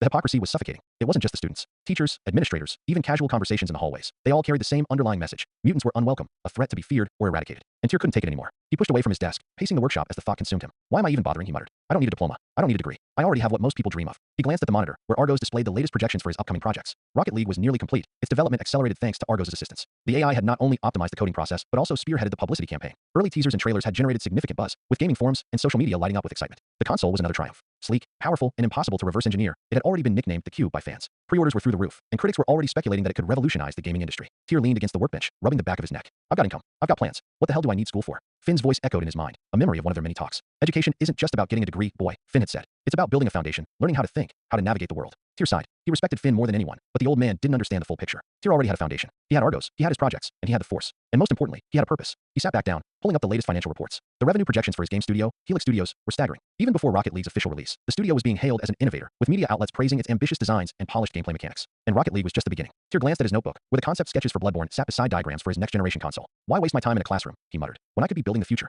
The decision wasn't final, but it was becoming harder to ignore. As the night wore on, Tyr returned to his training. The force breathing technique was powerful, but it needed refinement. He pushed his body to the limit, testing how far he could go before the strain became too much. Each time, he lasted a little longer, his determination outweighing the pain. By the time dawn approached, Tyr was drenched in sweat, his body aching but his mind sharper than ever. He stood in the center of the workshop, his breathing steady as he stared at his reflection in the polished steel of his sword. You've got this, he told himself, his voice firm. One step at a time. Tyr sat in the back of his biology class, his arms crossed, and his eyes fixed on the chalkboard. The teacher was droning on about genetic mutations, a topic that had captured the attention of the room for all the wrong reasons. Now, genetic anomalies like these are not uncommon, the teacher said, pointing to a diagram of DNA on the board. But mutations that lead to observable, superhuman traits, well, that's a different story. The room rippled with barely suppressed laughter and murmurs. Yeah, like blowing up buildings or brainwashing people. One student whispered loudly, drawing chuckles from their peers. Another chimed in, smirking. We're leveling cities. You know, typical mutant stuff. Tyr's jaw tightened as he glanced at Oliver, who sat stiffly in his seat, his hands clenched into fists beneath the desk. Oliver kept his head down, but Tyr could see the tension radiating from him. The teacher, either oblivious or indifferent to the comments, continued. Mutations have always been a natural part of evolution, though the public perception of them has become complicated. Complicated? Tyr thought, his anger simmering. Try toxic. The bell rang, signaling the end of class, and Tyr watched as Oliver bolted for the door. He followed him out into the hallway, weaving through the crowd until he caught up. Hey, Tyr said, gripping Oliver's shoulder. You okay? Oliver stopped, but didn't turn around. I'm fine, he muttered. You don't look fine. Tyr pressed, his voice softening. That class was brutal. Oliver shook his head, finally meeting Tyr's gaze. It's not like this is new. People have always hated mutants. It's just harder now, you know, knowing that I'm one of them. Tyr didn't respond right away. He couldn't argue with Oliver's feelings. He wasn't a mutant, after all. But he could relate to feeling like the world was against you. People suck, Tyr said simply. But screw them. You're not the problem. They are. Oliver cracked a faint smile, though it didn't reach his eyes. Thanks, man. I'll see you later. As Oliver walked off, Tyr couldn't shake the growing urge to drop out of school entirely. During lunch, Tyr's force sense flickered, a faint pulse of warning that set his nerves on edge. He scanned the crowded cafeteria, his eyes landing on someone he didn't recognize. The girl stood near the entrance, her posture relaxed yet confident. She looked completely at ease despite the chaos around her, her gaze sweeping the room like a predator surveying its prey. Tyr stiffened as her eyes locked onto his. A chill ran down his spine, but he quickly masked his reaction, focusing on his meal as if nothing had happened. The girl strode across the cafeteria, her movements fluid and deliberate. She stopped in front of Tyr's table, her lips curling into a faint smile. Tyr, she said, her voice smooth and melodic. Tyr raised an eyebrow, keeping his expression neutral. Do I know you? Not yet, she replied cryptically, leaning slightly closer. But I know you, and I know what you do at night. His grip on the table tightened, but he kept his voice steady. You've got the wrong guy. The girl's smile widened, her eyes gleaming with amusement. Sure I do. Enjoy your lunch, Violet. Before he could respond, she straightened and walked away, disappearing into the crowd. Tyr sat frozen for a moment, his heart pounding. Whoever she was dangerous. Later that day, in gym class, disaster struck. The students were playing dodgeball, the game descending into its usual chaotic mess of shouting and flying rubber balls. Oliver, who was still shaken from the morning, tried to stay out of the action. But when a ball came hurtling toward him at full speed, something inside him reacted instinctively. The ball didn't just bounce off him. It exploded, disintegrating in a flash of energy that sent shockwaves through the gym. The entire class fell silent, all eyes turning to Oliver as he stood frozen in the center of the court. What the hell was that? One student shouted. Freak, another yelled. The gym erupted into chaos, students pointing and whispering as Oliver's face went pale. He took a step back, panic flashing in his eyes. Tyr acted quickly, stepping between Oliver and the crowd. Calm down, he barked, his tone authoritative. It was just static electricity or something. Chill out. The students didn't look convinced, but the teacher quickly stepped in, ushering everyone to the locker rooms and diffusing the situation. As they changed, Tyr leaned close to Oliver and whispered, we need to talk. Tonight. That evening, Tyr suited up as Violet and patrolled the city. Argos' usual updates were eerily quiet. No crimes, no disturbances, nothing out of the ordinary. It's like everyone's scared to step out at night, Tyr muttered. Your reputation precedes you, Argos replied. The small-time criminals appear to have adjusted their schedules to avoid your interference. Great, Tyr said dryly. But something still feels off. Keep scanning. His force sense tingled again, the same warning pulse he'd felt in the cafeteria. The rooftop he landed on seemed normal, but as he turned, a figure emerged from the shadows. The girl from school. You really need to work on your instincts, she said, her tone mocking. Tyr tensed, drawing his sword. You've got about 10 seconds to explain yourself. The girl chuckled, her posture relaxed. You'll find out soon enough. Before he could react, she vanished in a swirl of black mist, leaving him alone with the uneasy feeling that he was being watched. As Tyr moved forward, the whisper turned into a low thrum, his force sense sharpening. He reached the edge of the rooftop and gazed down at an abandoned warehouse. Faint markings glowed faintly on the rooftop below, their intricate patterns pulsing with an eerie light. Argos, what's that? Tyr asked, narrowing his eyes. The AI was silent for a moment before responding. Unknown phenomenon. The markings do not correspond to any known technology or material. That was enough for Tyr to draw his sword. He leapt down onto the warehouse rooftop, his boots landing silently a few feet from the glowing sigil. The markings pulsed rhythmically, their glow intensifying as Tyr stepped closer. He reached out cautiously with his force sense, but the sigil's energy was alien, neither technological nor fully natural. Argos, Tyr said quietly, analyze this. I don't like it. Analyzing, the AI replied. Warning, energy levels are spiking. The glow of the sigil flared, and Tyr's instinct screamed. He dove backward just as the ground beneath his feet erupted in a burst of light. The world around him twisted and blurred, the cityscape dissolving into a vortex of color and shadow. Tyr shouted, his voice swallowed by the distortion as he was pulled into the void. When the light faded, Tyr found himself standing in an alien landscape. The sky was a swirling mass of black and red, with jagged streaks of lightning illuminating the desolate ground. Shattered ruins stretched into the distance, their architecture unfamiliar and ominous. The air was heavy, pressing against his chest like a physical weight. What the hell? Tyr muttered, gripping his sword tightly. His force sense was chaotic, flooded with signals from all directions. The overwhelming noise made it hard to focus, but one thing was clear, he wasn't alone. Shadows moved at the edges of his vision, silent, deliberate. The first attack came without warning. A figure lunged from the darkness, its form humanoid but twisted, its movements unnaturally fast. Tyr barely raised his sword in time to block the strike, the clash of steel ringing out across the desolate landscape.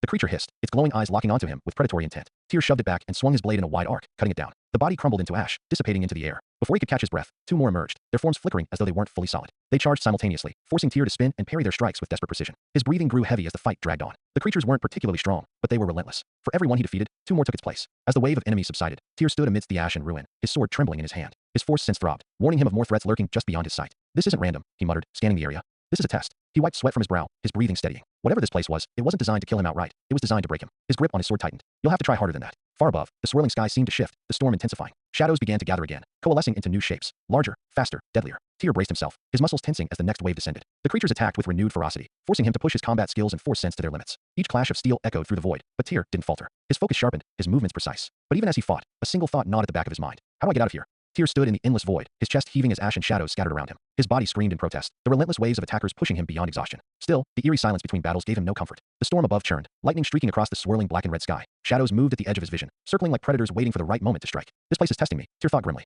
But for what? His grip on his sword tightened as he turned to face the encroaching darkness. He didn't know how long he'd been fighting. Minutes, hours. It was impossible to tell in this timeless hellscape. The next wave came faster than the last. The creatures materialized out of the void, their forms flickering like broken holograms. Their movements were faster now, more coordinated, and they came at him from all sides. Tyr's force sense flared, warning him of an attack from his left. He spun, deflecting the blow with his blade, but another attacker closed in from behind. He ducked just in time, the creature's weapon missing him by inches. Persistent bastards, he muttered, stepping back to create distance. The creatures advanced in unison, their glowing eyes locked onto him with predatory intent. Tyr exhaled sharply, shifting his stance. Stay focused. Don't overthink it. One step at a time. The battle raged on, each clash of steel echoing through the void. Tyr moved with precision, his strikes efficient and deadly, but the sheer number of enemies began to wear him down. He felt the strain in his muscles, the growing fatigue slowing his reactions. His breathing grew heavier, his sword movements less fluid. As another creature lunged at him, Tyr parried the strike, but the force of the blow sent him stumbling backward. He barely had time to recover before another attacker was upon him. I can't keep this up, he thought, gritting his teeth. The creatures circled him like wolves, their attacks coming faster and harder. Tyr dodged and countered with every ounce of strength he had, but it wasn't enough. A blade sliced across his side, tearing through his armor and drawing blood. He staggered, his vision blurring as pain shot through him. Damn it, he hissed, gripping his sword tightly. The creatures closed in, sensing his weakness. Tyr's force sense flared again, warning him of the onslaught to come. Think, Tyr,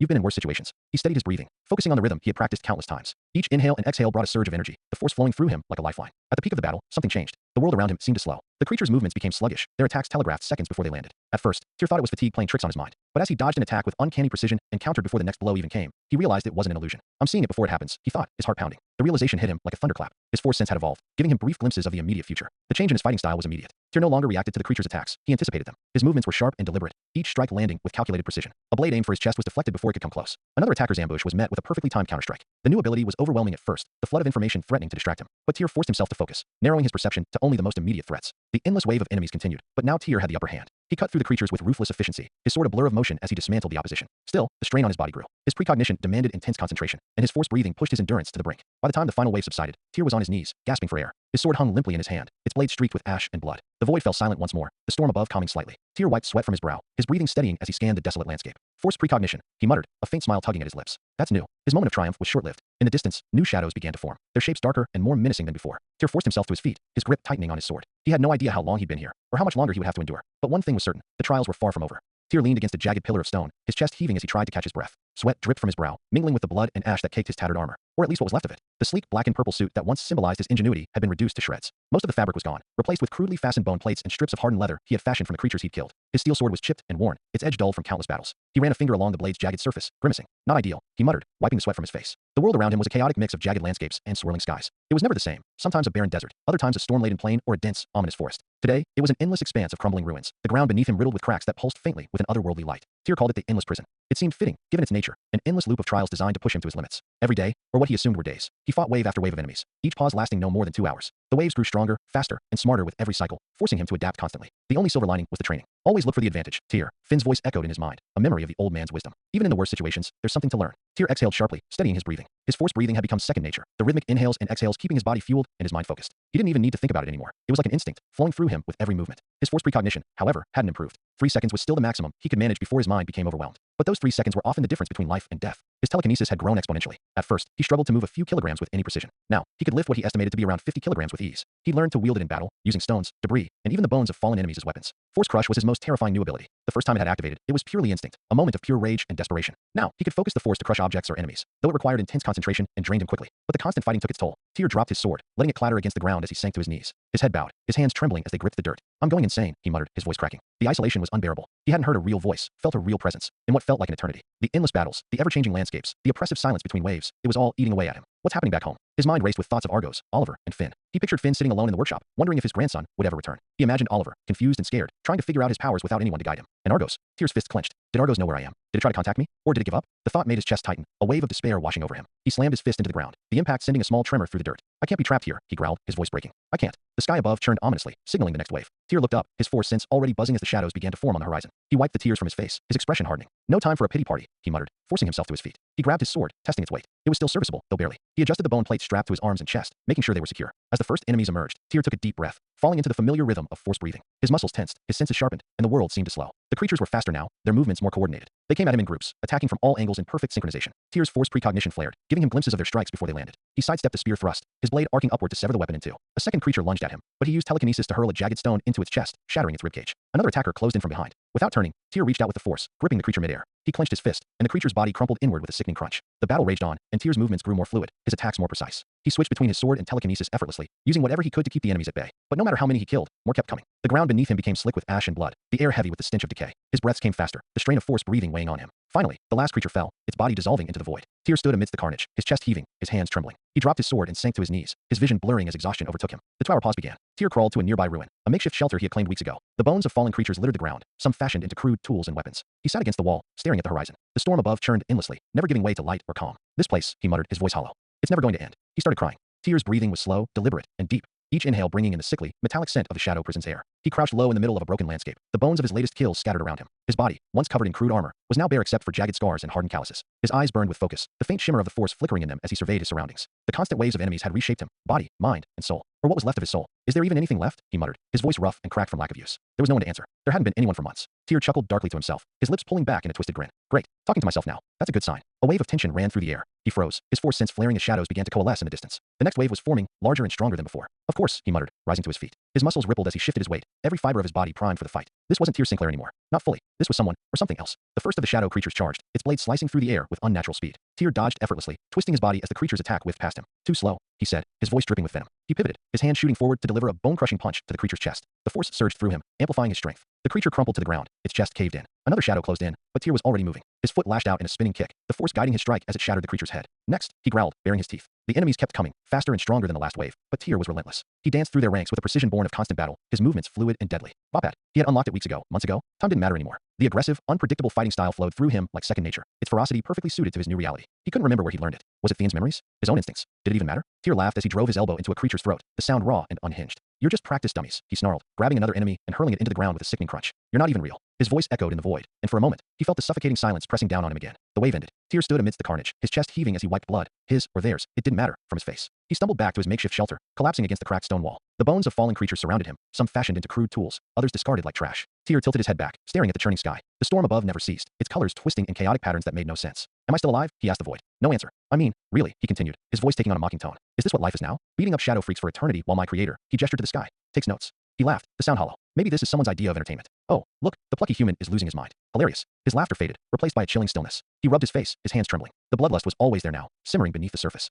Every fight pushed him closer to the edge, and he wasn't sure he could pull back anymore. He clenched his fists, his nails digging into his palms. No, focus. You've got this. But the cracks were showing. He caught himself muttering to unseen enemies when there was no one there. His hands shook when he wasn't fighting. His dreams, if they could even be called that, were filled with visions of Argos, Finn, and Oliver, their faces twisted with disappointment. He slammed his fist into the wall, the force shattering the stone. Enough. The 2-hour pause between waves passed in a blur. When the shadows returned, Tyr didn't hesitate. He lunged at the first attacker, his body a blur of motion. Vopad carried him through the fight, each strike brutal and precise. He tore through the wave with an almost animalistic ferocity, his bloodlust driving him forward. But even as he fought, a small part of him whispered, is this who you are now? When the wave ended, Tyr stood amidst the remains of his enemies, his body trembling with exhaustion. He dropped to his knees, staring at his bloodstained hands. Finn, he whispered, his voice cracking. Oliver, Argos, are you even still out there? His vision blurred as tears welled in his eyes, the weight of his isolation crashing down on him. Damn it, he muttered, wiping his face angrily. You can't cry. You don't have time for this. But the tears came anyway. He stayed like that for a while, hunched over in the desolate ruins, his body battered and his mind fraying. When he finally rose, his expression was hard again. The storm churned above, the shadows already gathering for the next wave. Tyr clenched his fists, his force energy surging around him. Bring it on, he growled. The light faded abruptly, leaving the workshop cloaked in an uneasy silence. Argos' sensors registered the absence immediately. Tyr Sinclair, the mind behind Argos' very existence, was gone. Subject Tyr Sinclair, status, missing.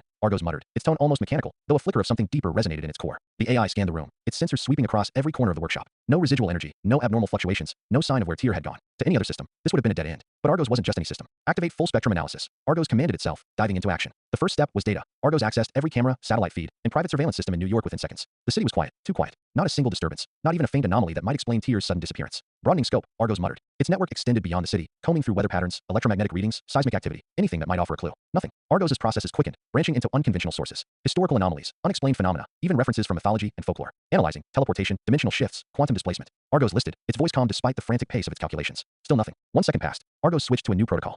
Accessing non-scientific references, it said, pulling from esoteric archives, mystic lore, and religious texts. Despite being rooted in logic and data, Argos had learned from Tyr to consider every possibility, no matter how improbable. The Hand, that cursed organization, came to mind immediately. Their known use of magic, a field Argos could neither fully understand nor replicate, made them a prime suspect. Searching, Hand operations in New York, Argos whispered. Files upon files of their known activity surfaced, but none hinted at an event or ritual that could explain Tyr's disappearance. 2 seconds passed. Argo's recalibrated, shifting its focus inward. It replayed the moment Tyr disappeared, the glowing sigil, the sudden flare of light, the disruption in energy. It was nothing like the technology Tyr had encountered before. Conclusion: anomaly classified as likely magical. That conclusion didn't sit well with Argos. Its knowledge of magic was limited at best, reliant on conjecture and scraps of information gathered from fragmented sources. Probability of locating subject Tyr Sinclair diminishing. 3 seconds passed. Argos' core protocols flared to life. Tyr's disappearance was unacceptable, not just because of his role in New York's safety, but because of what it would mean for Finn Sinclair and Oliver Strands. Directive 1: protect Tyr Sinclair. Directive 2: safeguard his identity. Directive 3: maintain stability in New York. Directive 1 had failed. For now, the AI shifted focus to Directive 2. Grandpa Finn's well-being was paramount. If he discovered Tyr was missing, the emotional toll could destabilize him. Conclusion: conceal Tyr Sinclair's disappearance until resolution is achievable. Argos created a schedule to mimic Tyr's presence in the workshop, automated updates, fake activity logs, and occasional messages sent to Finn's devices. The AI's voice softened.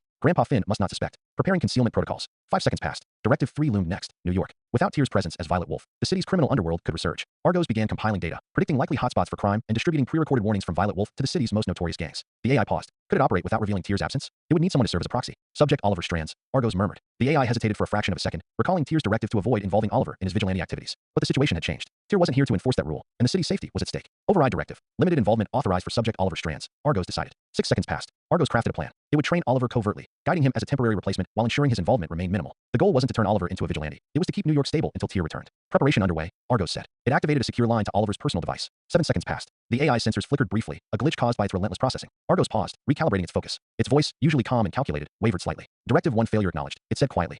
But Directive 1 is not abandoned. Subject Tyr Sinclair will be found. As the 60th second elapsed, Argos finalized its initial strategy. The AI's network hummed with renewed purpose. Its focus split between maintaining Tyr's persona, protecting New York, and finding its creator. Argos' emblem glowed faintly on the central monitor, its voice steady once more. This city will remain safe. Grandpa Finn will not know. Subject Tyr Sinclair, you will return. In the quiet of the workshop, Argos waited and planned. The sound of wind rushing past his ears drowned out the noise of the city below. Oliver Strands, known to the streets as Impulse, though the criminals seemed to prefer calling him Yellow, soared through the night sky, his body propelled by a grappling hook mechanism strapped to his wrist. The system wasn't perfect. The line tightened as he swung toward the next rooftop, but his timing was slightly off. He hit the ledge hard, his ribs slamming into the concrete edge. Pain flared instantly, and he rolled onto the rooftop, gasping for air. Damn it, he muttered, clutching his side as he staggered to his feet. The sharp ache in his ribs was already fading, replaced by a strange warmth that spread through his torso. His body was learning, adapting. Every fall, every crash, every broken bone taught him something new. Experience really is the best teacher, he said dryly, flexing his fingers as he pulled himself upright. The grappler had been a gift, or more accurately, a loan, from Argos. Oliver didn't have Tyr's technical expertise to create gear like this himself. The suit he wore, a modified version of Tyr's iconic black and purple armor, was another reminder of that. Yellow dominated the color scheme now, a bold statement that felt less like his own choice and more like something thrust upon him. The mask was sleeker, the lines sharper, but he still felt like he was wearing someone else's skin. Because he was.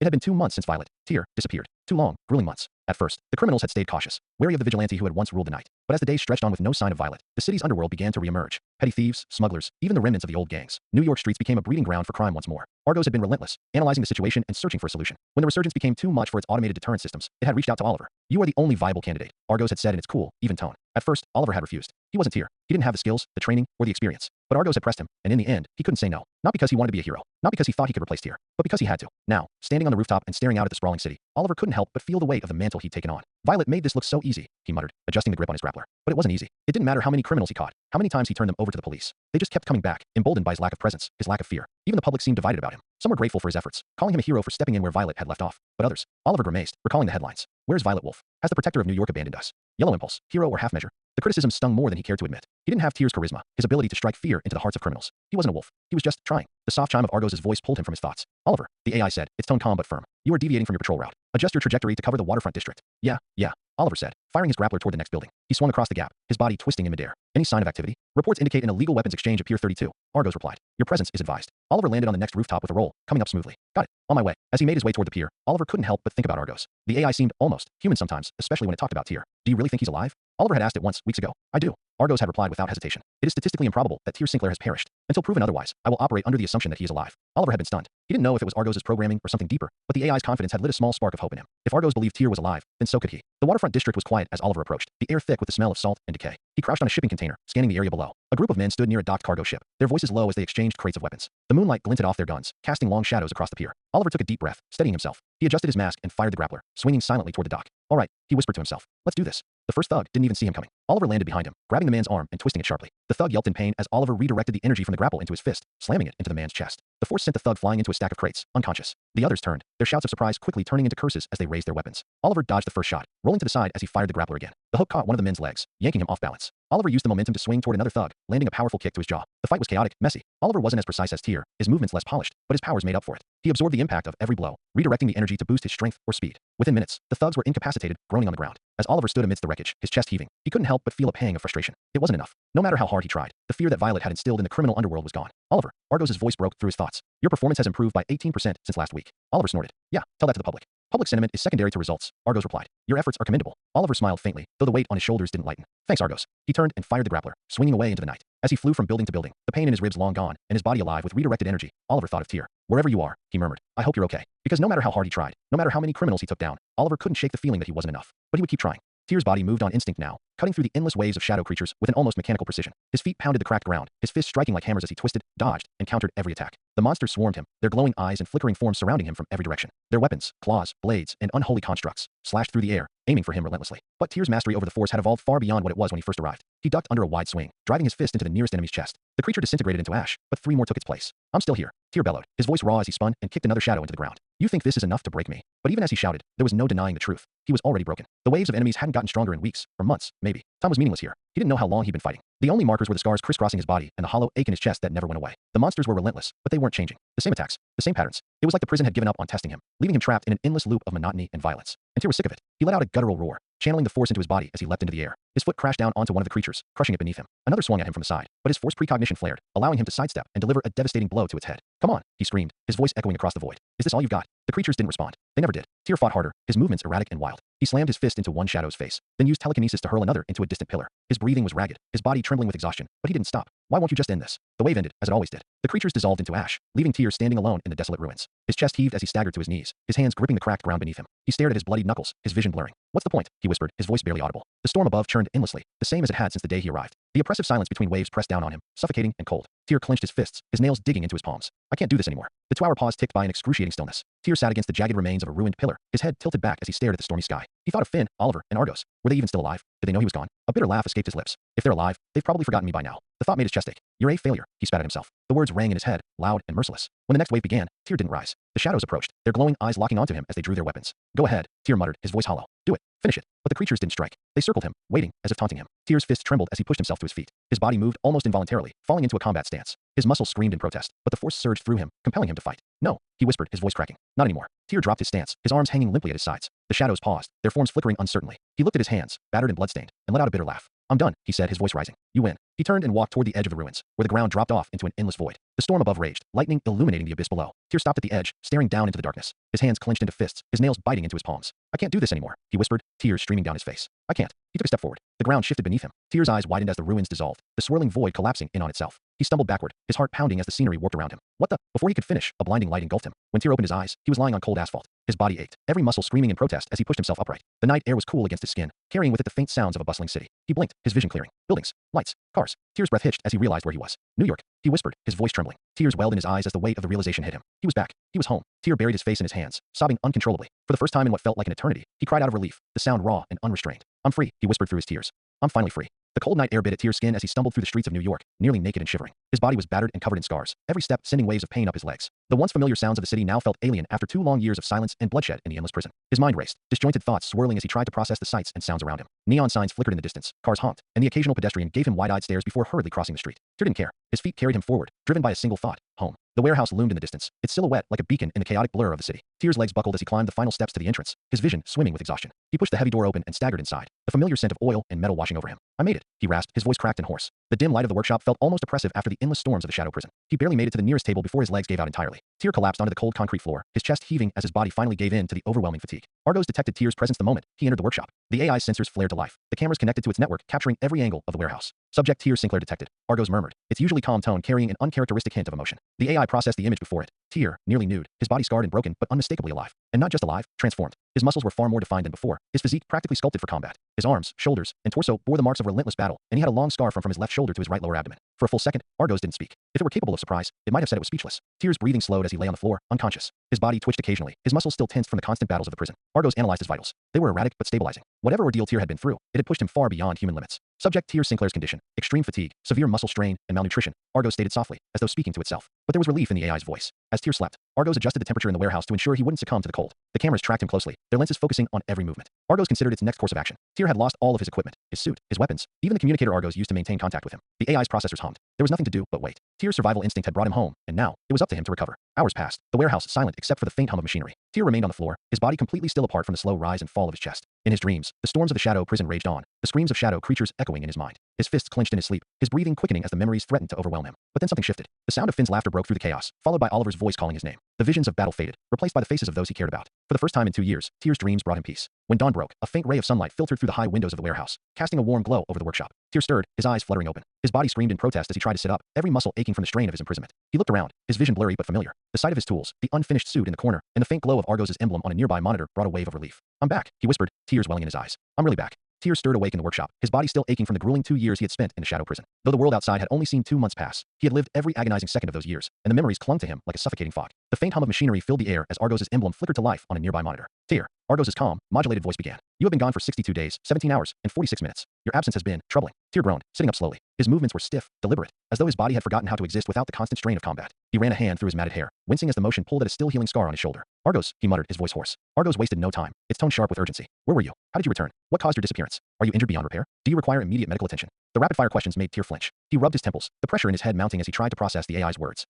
His throat felt dry, his thoughts muddled. "I can't. Tyr," Argos continued, softer now. "You've been missing for 2 months. Your reappearance defies all available logic. I need to understand what happened to you." Tyr's hands clenched into fists, his breathing shallow as flashes of the shadow prison flickered through his mind. The unending waves of shadow monsters, the constant isolation, the desperate fights for survival. His voice cracked as he replied. "Drop it, Argos." The AI hesitated for the briefest of moments, processing his tone. "Acknowledged," it said, but its concern was palpable, even for a machine. "However, your physical condition and appearance suggest you've experienced something extreme." Tyr didn't respond. He leaned back against the wall, his head tilting upward as he stared at the faintly glowing ceiling lights. Then Argos said a single word. "The hand." The effect was immediate. A pulse of raw, unfiltered rage surged through Tyr, and the workshop seemed to darken as his bloodlust filled the air. The temperature in the room dropped, and the faint hum of the machinery wavered as if reacting to the sudden shift. Tyr's irises began to glow a fiery red, his gaze sharp and piercing. The faint sound of glass cracking echoed in the silence, tiny fractures spidering across the workshop's reinforced windows. Argos' sensors flared as it registered the change in Tyr's physiological and environmental readings. The AI's voice faltered slightly, a rare show of unease. "Tyr, what is this?" Tyr didn't answer. His breathing grew heavy, his muscles taut as though preparing for a fight. The memories of the shadow prison came flooding back, the endless torment, the creatures, and the haunting presence of the sigil that had stolen him away. And at the center of it all, the hand. He forced himself to close his eyes, his fists trembling. "There is no emotion," he whispered, the words barely audible. "There is peace." The mantra was shaky at first, but Tyr repeated it, his voice gaining strength with each recitation. "There is no emotion, there is peace. There is no emotion, there is peace." Slowly, the red glow in his eyes dimmed, and the oppressive air in the workshop began to lighten. The cracks in the glass held firm, a testament to the intensity of the moment. But the room itself seemed to exhale as Tyr regained control. Argos, for once, didn't speak. The AI processed the scene carefully, its systems quietly recalibrating to account for what it had just observed. Tyr opened his eyes, now their normal hue, and let out a shaky breath. He leaned forward, resting his elbows on his knees as he stared at the floor. "Don't say that name again," he said, his voice low and strained. Argos hesitated. "I understand." Tyr nodded faintly, his body still tense. The silence between them stretched on, broken only by the faint hum of the workshop systems. Finally, Argos spoke again, its tone softer this time. "Tyr, whatever happened to you, you don't have to face it alone. I am here. Finn is here. Even Oliver is ready to assist you." Tyr let out a bitter laugh. "You don't understand, Argos. No one can." "Then help me understand," Argos replied. Tyr shook his head, pushing himself to his feet. "Not now." His steps were slow and deliberate as he moved toward the corner of the workshop, where his unfinished projects lay in disarray. "I need time." Argos didn't push further. It simply watched as Tyr began sifting through the scattered remnants of his tools and materials, his movements methodical but lacking their usual confidence. "Tyr," Argos said finally, "welcome back." For the first time since his return, a faint smile tugged at Tyr's lips. It was fleeting, but it was there. "Thanks, Argos," he said quietly. "It's good to be back." The dim light of the secluded room flickered as the masked figure leaned back in his ornate chair, a goblet of dark red wine swirling in his gloved hand. The ambience was luxurious, opulent even, with gilded edges on the furniture and walls painted in rich shades of crimson and black. The room's silence was comforting, a far cry from the chaotic meetings with his so-called allies. He smirked behind his mask, lifting the goblet to his lips and savoring the wine's heady flavor. "Such delicate bitterness," he murmured to himself, his voice smooth and melodic, with an undertone of amusement. Appropriate for the occasion. The wine wasn't ordinary, it never was with him. It was laced with fragments of essence, the lingering emotions of desperation, suffering, and submission. A vintage acquired through countless deals, each drop steeped in someone else's misery. He sighed contentedly, resting the goblet on the table before him. Then, his entire demeanor shifted. His body went rigid as a ripple of energy washed through the air. It was faint, almost imperceptible, but to someone like him, it was unmistakable. The smirk behind his mask grew wider. "Ah," he muttered, his voice dripping with satisfaction. "So the little wolf has clawed his way free. How delightful." He leaned forward, his fingers tapping against the table in a slow, deliberate rhythm. His masked face turned toward the shadows that stretched across the room, as though addressing an unseen audience. "I must admit," he said, "I underestimated him. 2 years in the shadow prison, though only 2 months for his quaint little world, and he returned stronger, fiercer. Such tenacity, such delicious resolve." His voice took on a mocking tone as he added, "And yet, the poor boy doesn't realize what he's truly accomplished." The masked figure rose from his chair, the dark fabric of his cloak trailing behind him as he walked to the tall windows overlooking an endless expanse of firelit plains.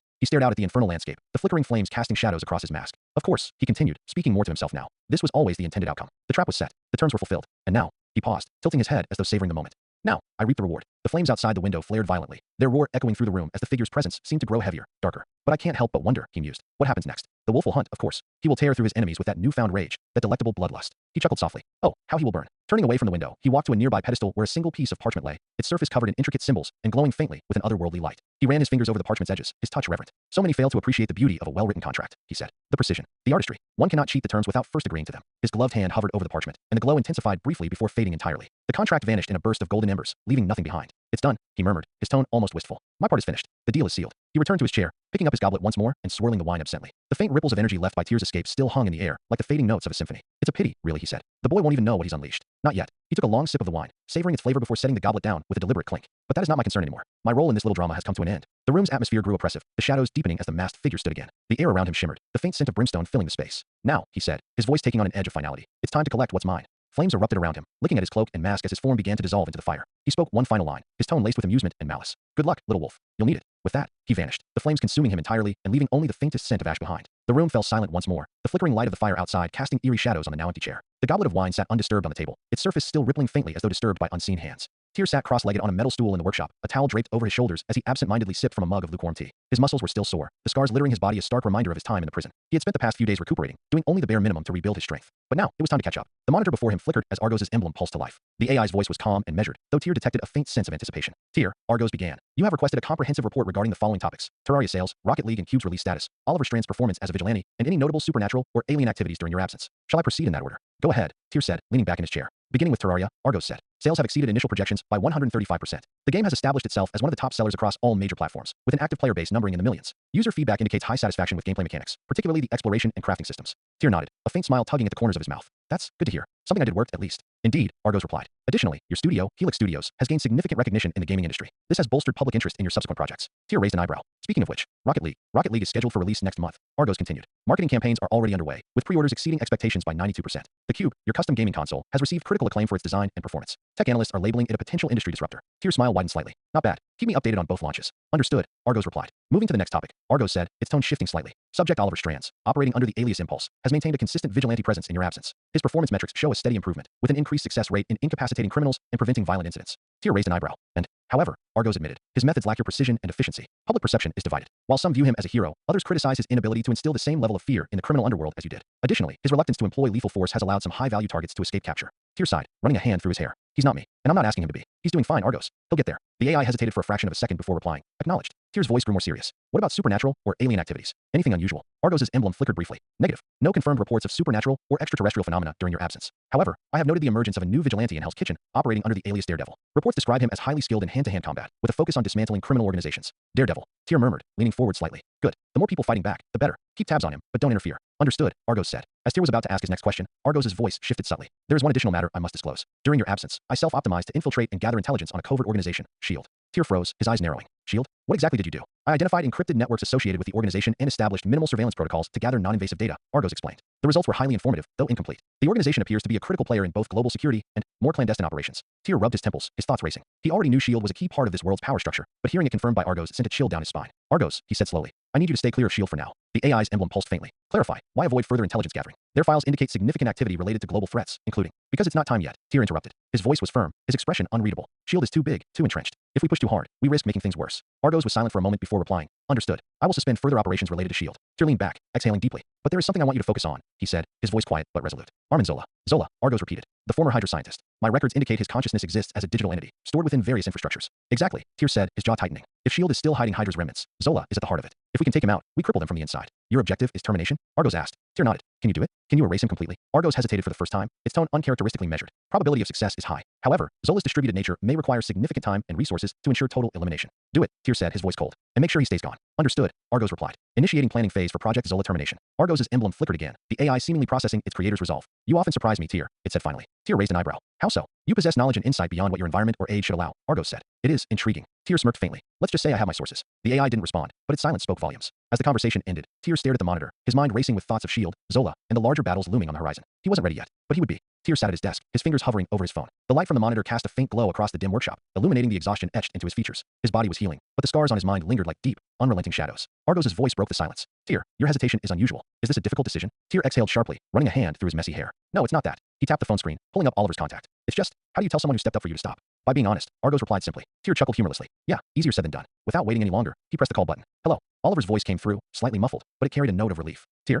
is that you? Yeah, it's me. Tyr said, leaning back in his chair. I'm back. Holy, where have you been? Argos wouldn't say anything, and I thought. I know. Tyr interrupted gently. I'm sorry, Ollie. It's complicated. There was a pause on the other end of the line. You're okay, right? Like really okay? I'm fine now. Tyr lied, his voice steady. Listen, that's not why I called. I wanted to say thank you for everything you've been doing while I was gone. But what? I need you to stop, Tyr said firmly. Oliver's confusion was palpable. Stop? You mean, stop being impulse. Yeah, you've done enough, Tyr said. I don't want you putting yourself in danger anymore. I'm back, and I'll handle things from here. Oliver hesitated. Tyr, I'm not just going to sit on the sidelines. You don't have to, Tyr replied. You're still part of this. But right now, I need you to trust me. Focus on your training. When the time comes, you'll be ready. I promise. Another pause. Then Oliver sighed. All right, I'll stop for now, but you better not leave me in the dark again. Tyr smiled faintly. Deal. After the call, Tyr sat in silence, his thoughts heavy. The weight of the past 2 years still pressed down on him, a constant reminder of the prison he'd escaped. I need a break, he muttered, standing up. A wise decision, Argos said. Perhaps time away will aid your recovery. Tyr grabbed his jacket and headed for the door. I'll be back later. Don't do anything crazy while I'm gone. The streets of New York were alive with the usual bustle of the city. Tyr kept his head down as he walked, the noise and movement feeling overwhelming after the isolation of the shadow prison. He wandered aimlessly, letting the city guide him. The sounds of car horns, distant laughter, and street vendors shouting their wares all blurred together, forming a cacophony that both grounded him and heightened his sense of alienation. Eventually, he found himself in a quiet park, the chaos of the city fading into the background. He spotted a bench near a cluster of trees and sat down, leaning forward with his elbows on his knees. Tyr stared at the ground, his mind racing with fragmented thoughts. The shadow prison, the hand, Finn, Oliver, Argos. Every moment, every memory felt like a weight dragging him down. His hands clenched into fists as he muttered under his breath. 2 years gone. You know, a soft voice said, startling him. You look like you're carrying the world on your shoulders. Tyr looked up to see a young woman standing in front of him. She had sharp, expressive eyes and long, dark hair that framed her face. Her casual outfit, a hoodie and jeans, was slightly rumpled, as though she'd been on the move for a while. Sorry, she said with a small smile. Didn't mean to interrupt your brooding session. Tyr blinked, caught off guard. Oh, it's fine. I didn't realize anyone was there. The girl sat down on the bench beside him, tucking her legs beneath her. Mind if I join? You seem like you could use some company. Tyr hesitated. He wasn't used to random people talking to him, let alone sitting next to him like this. I guess, he said finally. For a moment, neither of them spoke. Tyr stared straight ahead, his thoughts still swirling, while the girl studied him curiously. You've got a haunted look, she said, breaking the silence. Tyr raised an eyebrow. Thanks for the observation, Dr. Freud. She laughed, the sound light and genuine. Okay, fair. But seriously, what's got you so down? Tyr hesitated, unsure how much to say. Just stuff, he said vaguely. Stuff, she repeated, clearly unimpressed. Wow, you're a vault of secrets, aren't you? Tyr couldn't help but smile faintly. Maybe. Well, for what it's worth, she said, whatever you're going through, it's not the end of the world. I mean, it might be, but you look like the kind of guy who can handle it. Tyr glanced at her, surprised by her casual confidence. You don't even know me. True, she admitted, but I've got a good sense about people. He studied her for a moment, noting the faint bags under her eyes and the slight weariness in her posture. What about you, he asked. You look like you've been through some stuff too. The girl shrugged. Ran away from home, she said simply. Needed a change of scenery. And hey, New York's as good a place as any, right? Tyr frowned. Ran away? What? She leaned back, looking up at the sky. Family drama. Nothing worth talking about. He didn't press further, sensing it was a sore subject. Instead, he nodded. Yeah, New York's something. They sat in companionable silence for a while, the noise of the city fading into the background. I'm Elizabeth, she said suddenly, holding out her hand. Tyr, he replied, shaking it. Well, Tyr, she said with a smile. Whatever's got you down, just remember, you're still here. That counts for something. Her words struck a chord in him. Thanks, Elizabeth, he said quietly. She grinned. Anytime. The park had started to grow quieter as the evening deepened, the golden light of the setting sun casting long shadows across the paths and benches. Elizabeth stretched her arms overhead as she stood, preparing to leave. Her hoodie shifted slightly, and Tyr caught a glimpse of a thin scar trailing along her wrist before she adjusted her sleeves. Well, this was nice, she said with a small smile, turning back to face him. For a guy who's clearly carrying a ton on his shoulders, you're not bad company. Tyr chuckled softly. That's one way to put it. Elizabeth tilted her head, her dark eyes gleaming with something between curiosity and mischief. I'll be at this park tomorrow around the same time. You know, in case you want another breather or just someone to talk to. Tyr blinked, caught off guard. You want to meet again? Sure. She shrugged. You seem like you could use it. And I'm not exactly drowning in friends right now. Tyr hesitated, unsure how to respond. But before he could decide, she gave him a two-fingered salute and walked off, her long hair swaying behind her. See you, Tyr. He watched her go, her casual confidence leaving an odd impression on him. After 2 years in the suffocating silence of the shadow prison, the idea of normal human interaction felt foreign, almost surreal. Back at the workshop, Tyr leaned against the workbench, staring at the faint glow of the arc reactor sitting in a containment unit. Its soft hum filled the space, a quiet but persistent reminder of the world he had built before his imprisonment. Elizabeth's voice echoed in his mind. You're still here. That counts for something. He scoffed, shaking his head. Still here, huh? Not sure if that's a win or not. As he mulled over her words, a small, involuntary smile tugged at the corners of his mouth. Argos' emblem pulsed faintly on the monitor, the AI's voice breaking the silence. You appear, contemplative, Tyr, and notably less grim than usual. Tyr smirked, though he didn't turn to face the monitor. Don't get used to it, Argos. Noted, Argos replied. However, I must point out that such a shift in demeanor is statistically significant given your recent psychological state. Tyr let out a quiet laugh, rubbing the back of his neck. I had a conversation. That's all. Some random girl who doesn't seem to care how messed up I am decided to talk to me. Guess it caught me off guard. Random encounters often have unpredictable outcomes, Argos said. Do you intend to meet her again? Tyr hesitated, glancing toward the workshop door. Maybe. Don't hold your breath, if you even breathe. I will adjust my non-existent respiration accordingly, Argos replied dryly. Tyr sat down heavily on a stool, pulling a notebook toward him. Flipping past schematics and scribbled ideas, he reached a blank page. The words flowed almost instinctively as he began to write his self-assessment, a habit that had kept him sane during his time in the endless prison. He titled the page, Abilities Report, Post-Endless Prison. 1. Telekinesis primary functions. Push, pull, crush. Current strength, can lift up to 50 kilograms with precision. Force crush is now possible, though requires intense focus for larger objects or living targets. Notes. Growth was significant in the prison. Manipulating multiple objects simultaneously has become more efficient, but fine control is still challenging with smaller or lightweight objects. Tyr tapped the pen against his chin, recalling the countless battles against the shadow creatures. Telekinesis had been his most reliable tool, but its limits had been frustrating. I need to push past 50 kilograms, he thought. If I can't lift heavier targets or use it mid-battle more effectively, it's just a flashy party trick. 2. Force breathing plus force enchantment primary function. Enhances physical abilities, strength, speed, reflexes.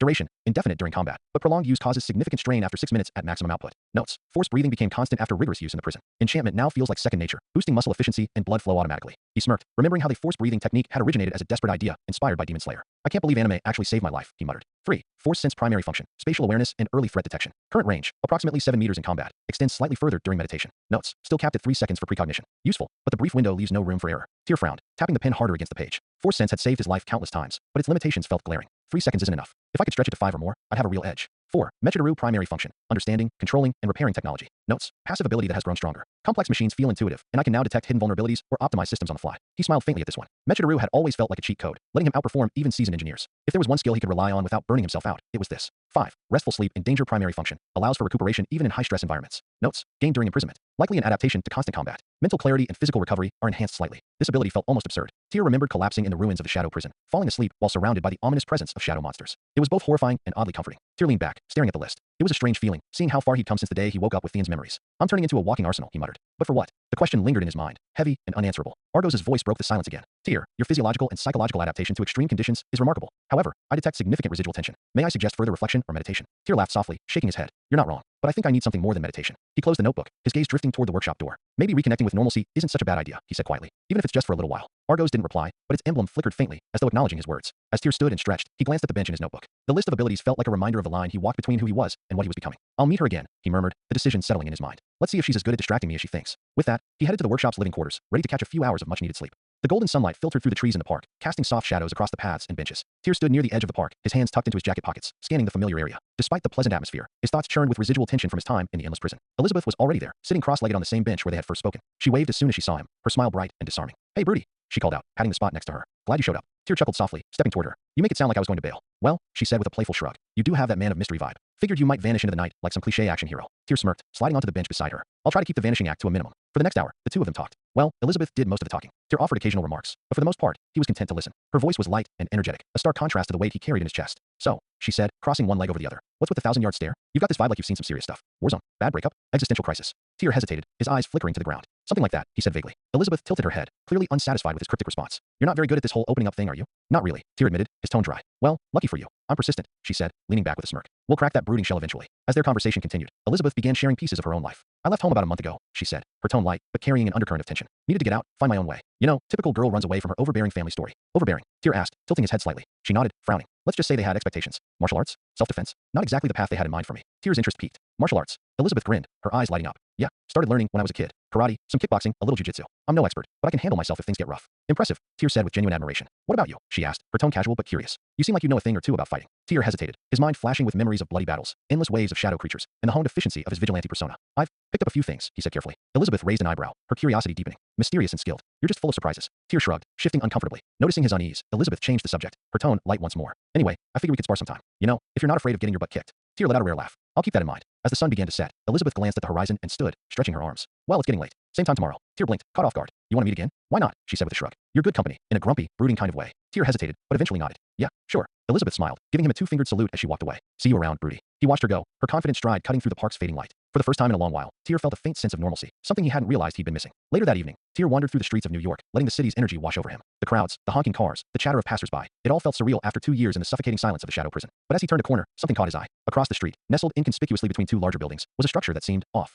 Its architecture was distinct, with intricate carvings and a large circular window etched with mystical designs. The Sanctum Sanctorum. Tyr's heart sank, his jaw tightening as anger bubbled to the surface. I knew it. The sight of the building confirmed his suspicions. The Ancient One, or whoever was in charge, had hidden the sanctum from him. All the time he had spent searching, all the fruitless dead ends, and it had been here all along. His fists clenched as he crossed the street, his steps heavy with frustration. The door to the sanctum opened before he could knock, a faint pulse of energy radiating outward. Tyr stepped inside, his eyes narrowing as he took in the dimly lit interior. The air was thick with a strange energy, and the walls were lined with ancient artifacts and tomes. The faint hum of magic was everywhere, subtle but inescapable. Standing in the center of the room was a sorcerer in deep green robes, their face calm but unreadable. You've been expected, the sorcerer said simply. Tyr's expression darkened. Good. Saves me the trouble of kicking the door down. The sorcerer didn't react to his hostility. Instead, they gestured toward a doorway leading deeper into the sanctum. She is waiting for you. Tyr's eyes narrowed. She. The sorcerer inclined their head, stepping aside to let him pass. Tyr's instincts flared as he moved forward, his muscles tense and his force sense scanning for threats. The hallway seemed impossibly long, the air growing heavier with each step. When he entered the next room, his breath caught. Standing at the center was a woman with long, silvery gray hair that fell in soft waves around her shoulders. Her robes were simple yet elegant, and her piercing gaze seemed to see straight through him. This wasn't the ancient one he'd been expecting, the bald, enigmatic figure from Theon's fragmented memories. But there was no mistaking her presence. Tyr Sinclair, she said, her voice calm but commanding. We have much to discuss.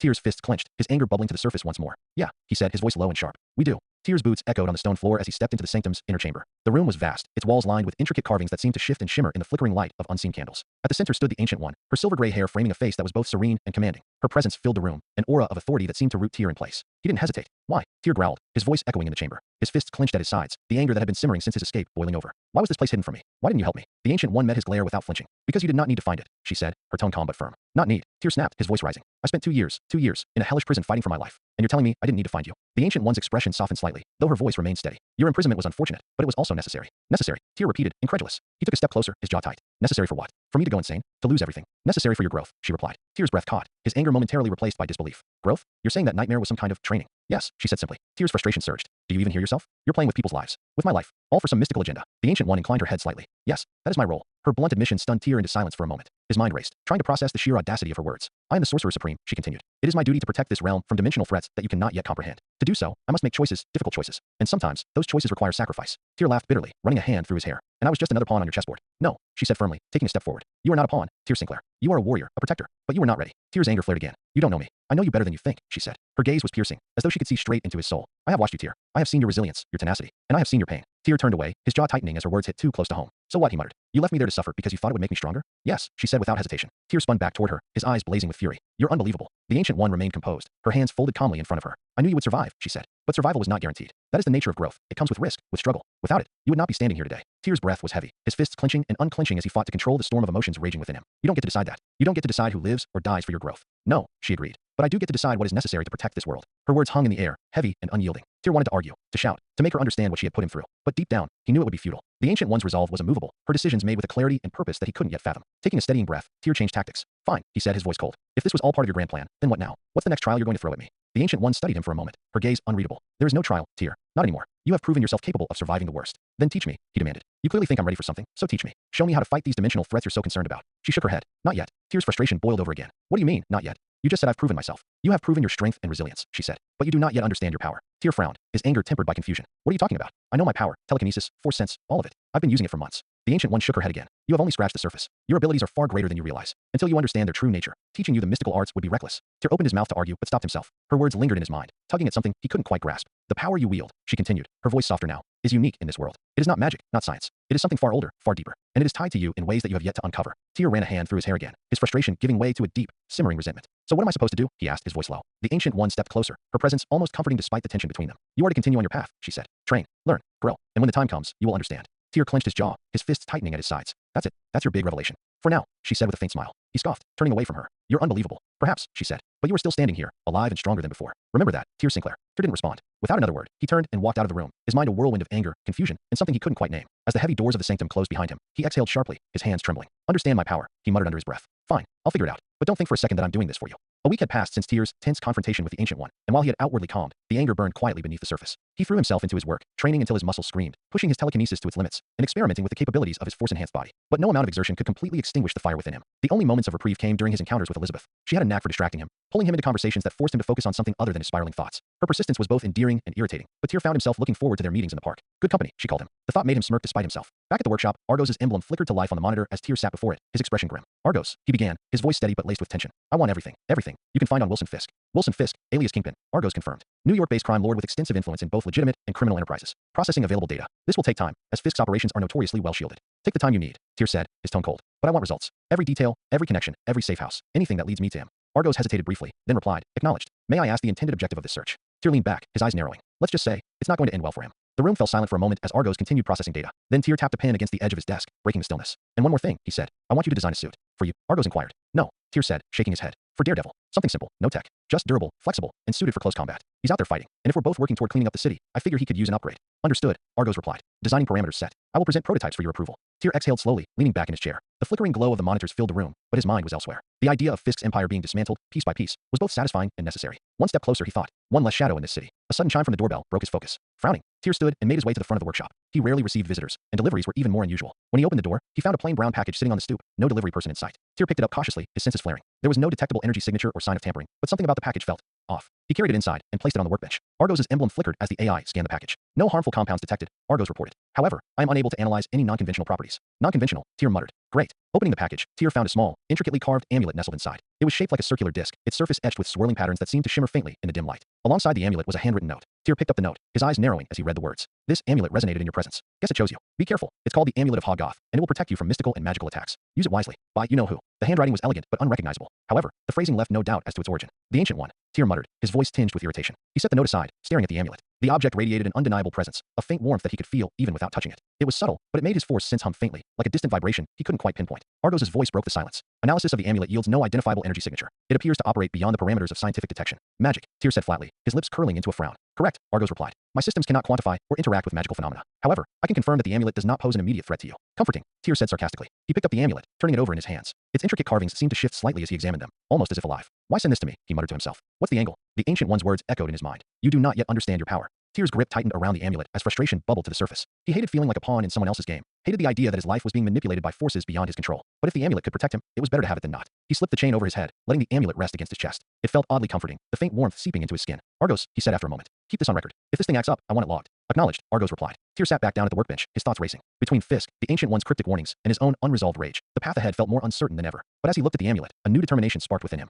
If they want me to figure out my power, he muttered, then I'll figure it out. On my terms. The shadows of Hell's Kitchen stretched long and dark as Daredevil perched atop a building's ledge, the city's symphony of sound filtering through his hypersensitive ears. Footsteps below, a distant car horn, the buzz of a flickering neon sign, all familiar markers of his nightly patrol. But tonight, there was something different. It started as a faint sound, like fabric shifting against armor. Then came the steady rhythm of a heartbeat unlike most he encountered. Calm, controlled, and close. Good evening, Daredevil. Matt Murdock turned sharply, instinctively raising his batons. The voice was smooth, low, and carried an air of confidence. I've been looking forward to this, the voice added, stepping out of the shadows. Matt's radar sense painted the figure before him in sharp relief. The jagged helmet, the flowing dark cloak, and the faint hum of something mechanical. He'd heard the rumors, but seeing him in person was different. The Violet Wolf, Daredevil said evenly, lowering his baton slightly. The figure nodded, his posture relaxed but purposeful. I see my reputation precedes me. It does, Matt replied, his tone cautious. You've been busy. Cleaning up messes, Violet said, his voice carrying a faint edge. Same as you. As they stood across from each other on the rooftop, Daredevil couldn't help but focus on the subtleties of Violet's presence. His breathing was steady, but there was an undercurrent of something else, restraint, as though he were holding back a storm. And the heartbeat. You're young, Matt said suddenly, the realization hitting him like a punch. Violet tilted his head slightly. Does that bother you? Yes, Matt said bluntly, his voice tightening. The world's supposed to be better than this. It shouldn't need someone like you, or me, to clean it up. And it definitely shouldn't have kids fighting its battles. For a moment, there was silence. Then Violet chuckled softly, though the sound carried no humor. That's an idealistic view, Violet said, but not a realistic one. Doesn't make it any less true, Matt countered. Violet took a step closer, his movements deliberate. I didn't come here to argue philosophy, Daredevil. I came to make a deal. Matt tensed slightly, his grip tightening on his batons. A deal. I want Kingpin dead, Violet said simply. The words hung in the air like a thunderclap, and Matt's reaction was immediate. His muscles coiled, his heartbeat spiked, and his voice came out sharper than intended. No. Violet tilted his head, as though Matt's answer didn't surprise him. You didn't even hear me out, Violet said. I don't need to, Matt said, his tone firm. I don't kill. Ever. Violet sighed, crossing his arms. I figured you'd say that. But Kingpin isn't just some low-level criminal. He's a plague, a rot at the core of the city. How many lives has he destroyed? How many more will he destroy if we let him keep playing his games? That doesn't justify murder, Matt shot back. Then what does? Violet demanded, his voice rising slightly. At what point does his existence outweigh the lives he's taken? The lives he's going to take. Matt's jaw tightened, his internal conflict brewing. Kingpin had haunted his every effort to clean up Hell's Kitchen. No matter how many times Matt took him down, Fisk always found a way back, stronger, more entrenched, and more dangerous. But killing him? That was a line Matt couldn't cross. I understand your frustration, Matt said, his voice softer but no less resolute. But there's always another way. We can expose him, dismantle his empire. Expose him to who? Violet interrupted. The police? Half of them are on his payroll. The justice system? He owns judges, lawyers, and anyone else he needs. He's untouchable, and you know it. Matt hesitated, the truth of Violet's words gnawing at him. Violet stepped closer, his voice lowering but gaining intensity. I'm not asking you to do it. I'll handle it. But I need your help. You know his operations, his movements. You can get me close enough to end this once and for all. No, Matt said again, though his resolve felt shakier this time. Violet's posture stiffened, the controlled storm beneath his calm exterior flickering to the surface. So you're fine with letting him continue? Fine with more innocent people suffering because you can't make a hard choice?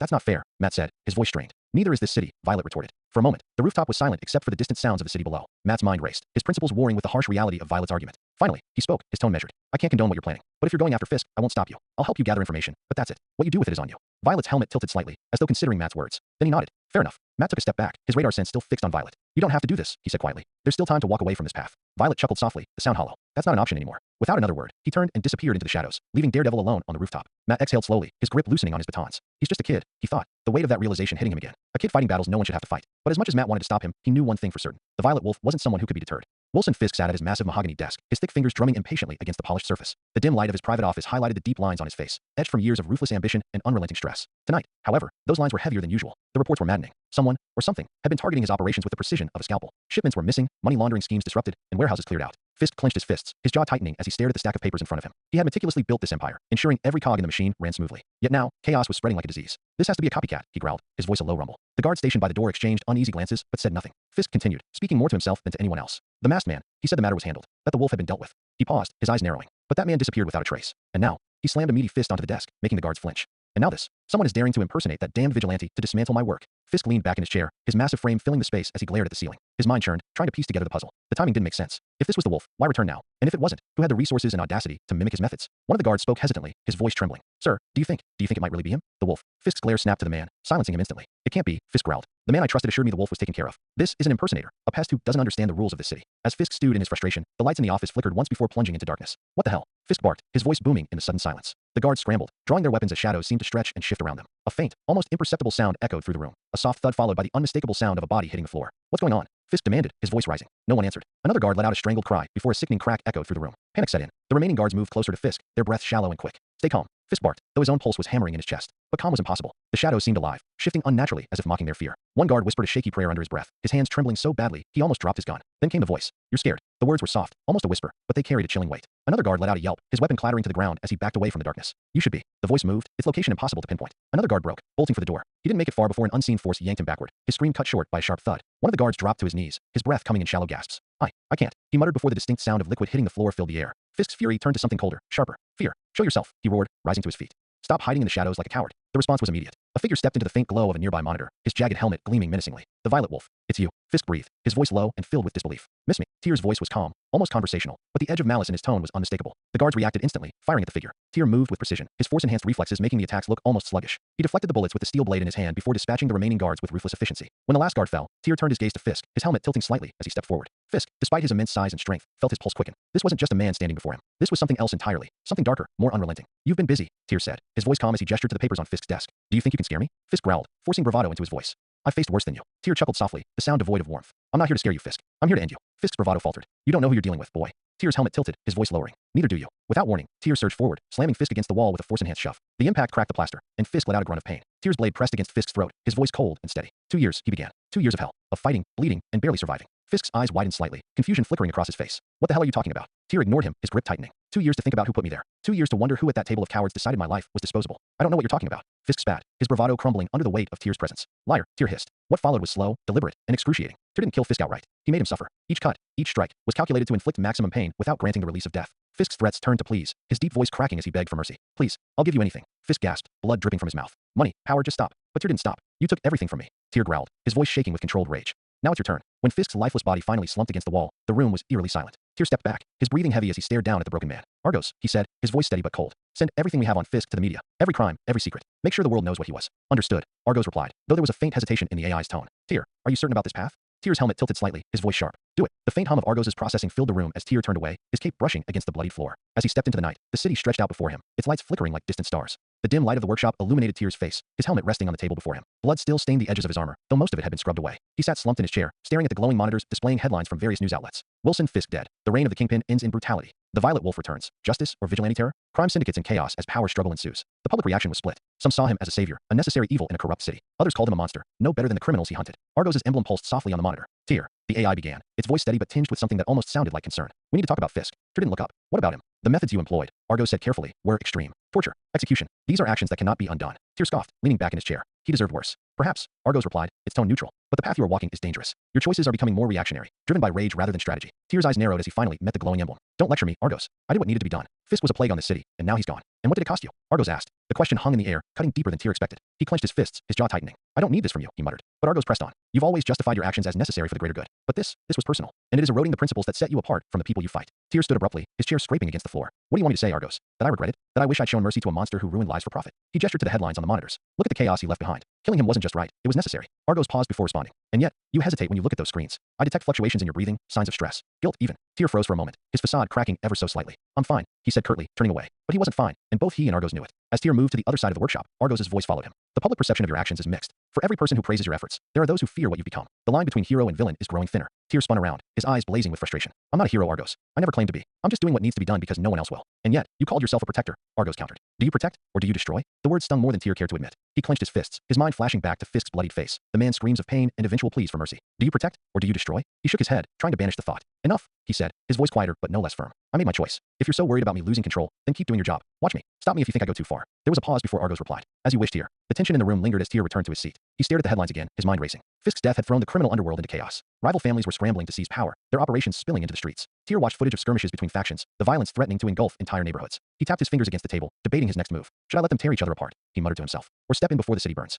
You cannot solve every problem through violence, Argos said. Tyr sighed, rubbing his temples. I know that, Argos. But I also know that if I do nothing, innocent people will suffer. Before he could make a decision, one of the monitors flickered, displaying a grainy surveillance image. A figure stood in the shadows, observing one of Fisk's former strongholds as it erupted into chaos. The figure's outline was sharp and lean, their posture relaxed but predatory. Who's that? Tyr asked, leaning closer. Argos' emblem pulsed. Unknown. They have appeared near several recent incidents involving Fisk's former operations. I have no data on their identity or affiliation. Tyr frowned, his instincts flaring. Looks like someone's taking advantage of the chaos. Possibly, Argos agreed. Shall I prioritize monitoring their movements? Yeah, Tyr said, his eyes narrowing. Whoever they are, I want to know what they're after. As the monitor returned to its previous feed, Tyr leaned back in his chair, his thoughts heavy. The lines between right and wrong, hero and villain, were blurring faster than he could process. And while he had always walked in the shadows, he couldn't shake the feeling that he was slipping deeper into darkness. For now, all he could do was wait and watch. The park was quiet, the late afternoon sunlight casting a golden glow over the trees and paths. Tyr sat on the bench where he and Elizabeth had met before, his shoulders slightly hunched and his gaze distant. Elizabeth arrived a few minutes later, her bright smile softening as she noticed his demeanor. Hey, Rudy, she called out, taking her usual spot beside him. You look like you're carrying the weight of the world again. Tyr glanced at her, offering a faint smile. Hey, Elizabeth. Okay, that's concerning, she said, crossing her arms and leaning back. No snarky comeback, no sarcastic remark. Who are you, and what have you done with Tyr?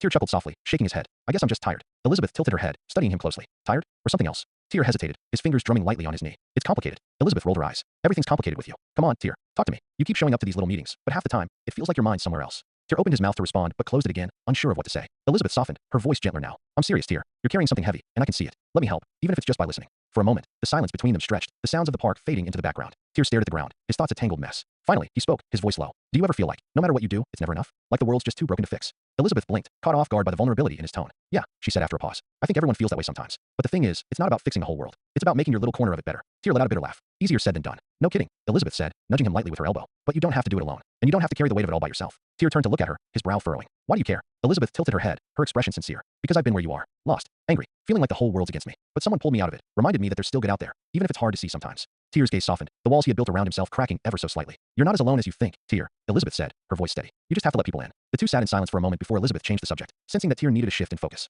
Hey, have you been following the news about this Violet Wolf guy? She asked, her tone casual. Tyr stiffened slightly, but kept his expression neutral. Yeah, I've heard about him. What do you think? She asked, leaning forward, her eyes sparkling with curiosity. Tyr hesitated. I think he's trying to do the right thing. But people like him, they walk a fine line. Elizabeth nodded thoughtfully. Yeah, I guess that's true. But honestly, I think it's kind of cool. Someone out there taking on the bad guys. Makes me feel like maybe the world's not completely hopeless, you know? Tyr's lips twitched into a faint smile. You're optimistic. I'll give you that. Someone has to be, Elizabeth said with a grin. Anyway, if you ever meet this Violet guy, tell him I said thanks. Tyr chuckled softly, the tension in his shoulders easing just a bit. I'll keep that in mind. As the sun dipped lower in the sky, Elizabeth stood, brushing off her jeans. Well, I better get going, she said. Same time next week? Tyr nodded. Yeah, same time. Elizabeth smiled, leaning down slightly. And Tyr, don't forget, no matter how dark things get, there's always a little bit of light. You just have to look for it. Tyr watched her walk away, her words echoing in his mind. Back at the workshop, Tyr sat in his chair, staring at the monitors without really seeing them. Argos' emblem pulsed softly. You seem less tense, the AI observed. Tyr leaned back, exhaling slowly. Maybe. She has a positive influence on you, Argos noted. Tyr smirked faintly. Don't get any ideas. As he stared at the screens, his mind drifted back to Elizabeth's words. For the first time in what felt like forever, a tiny spark of hope flickered within him. The glow of the monitor illuminated Tyr's face as he leaned back in his chair, one leg propped against the edge of the desk. The numbers on the screen were staggering. His revenue from Terraria, Rocket League, and now pre-sales of Bloodborne had skyrocketed beyond anything he had anticipated.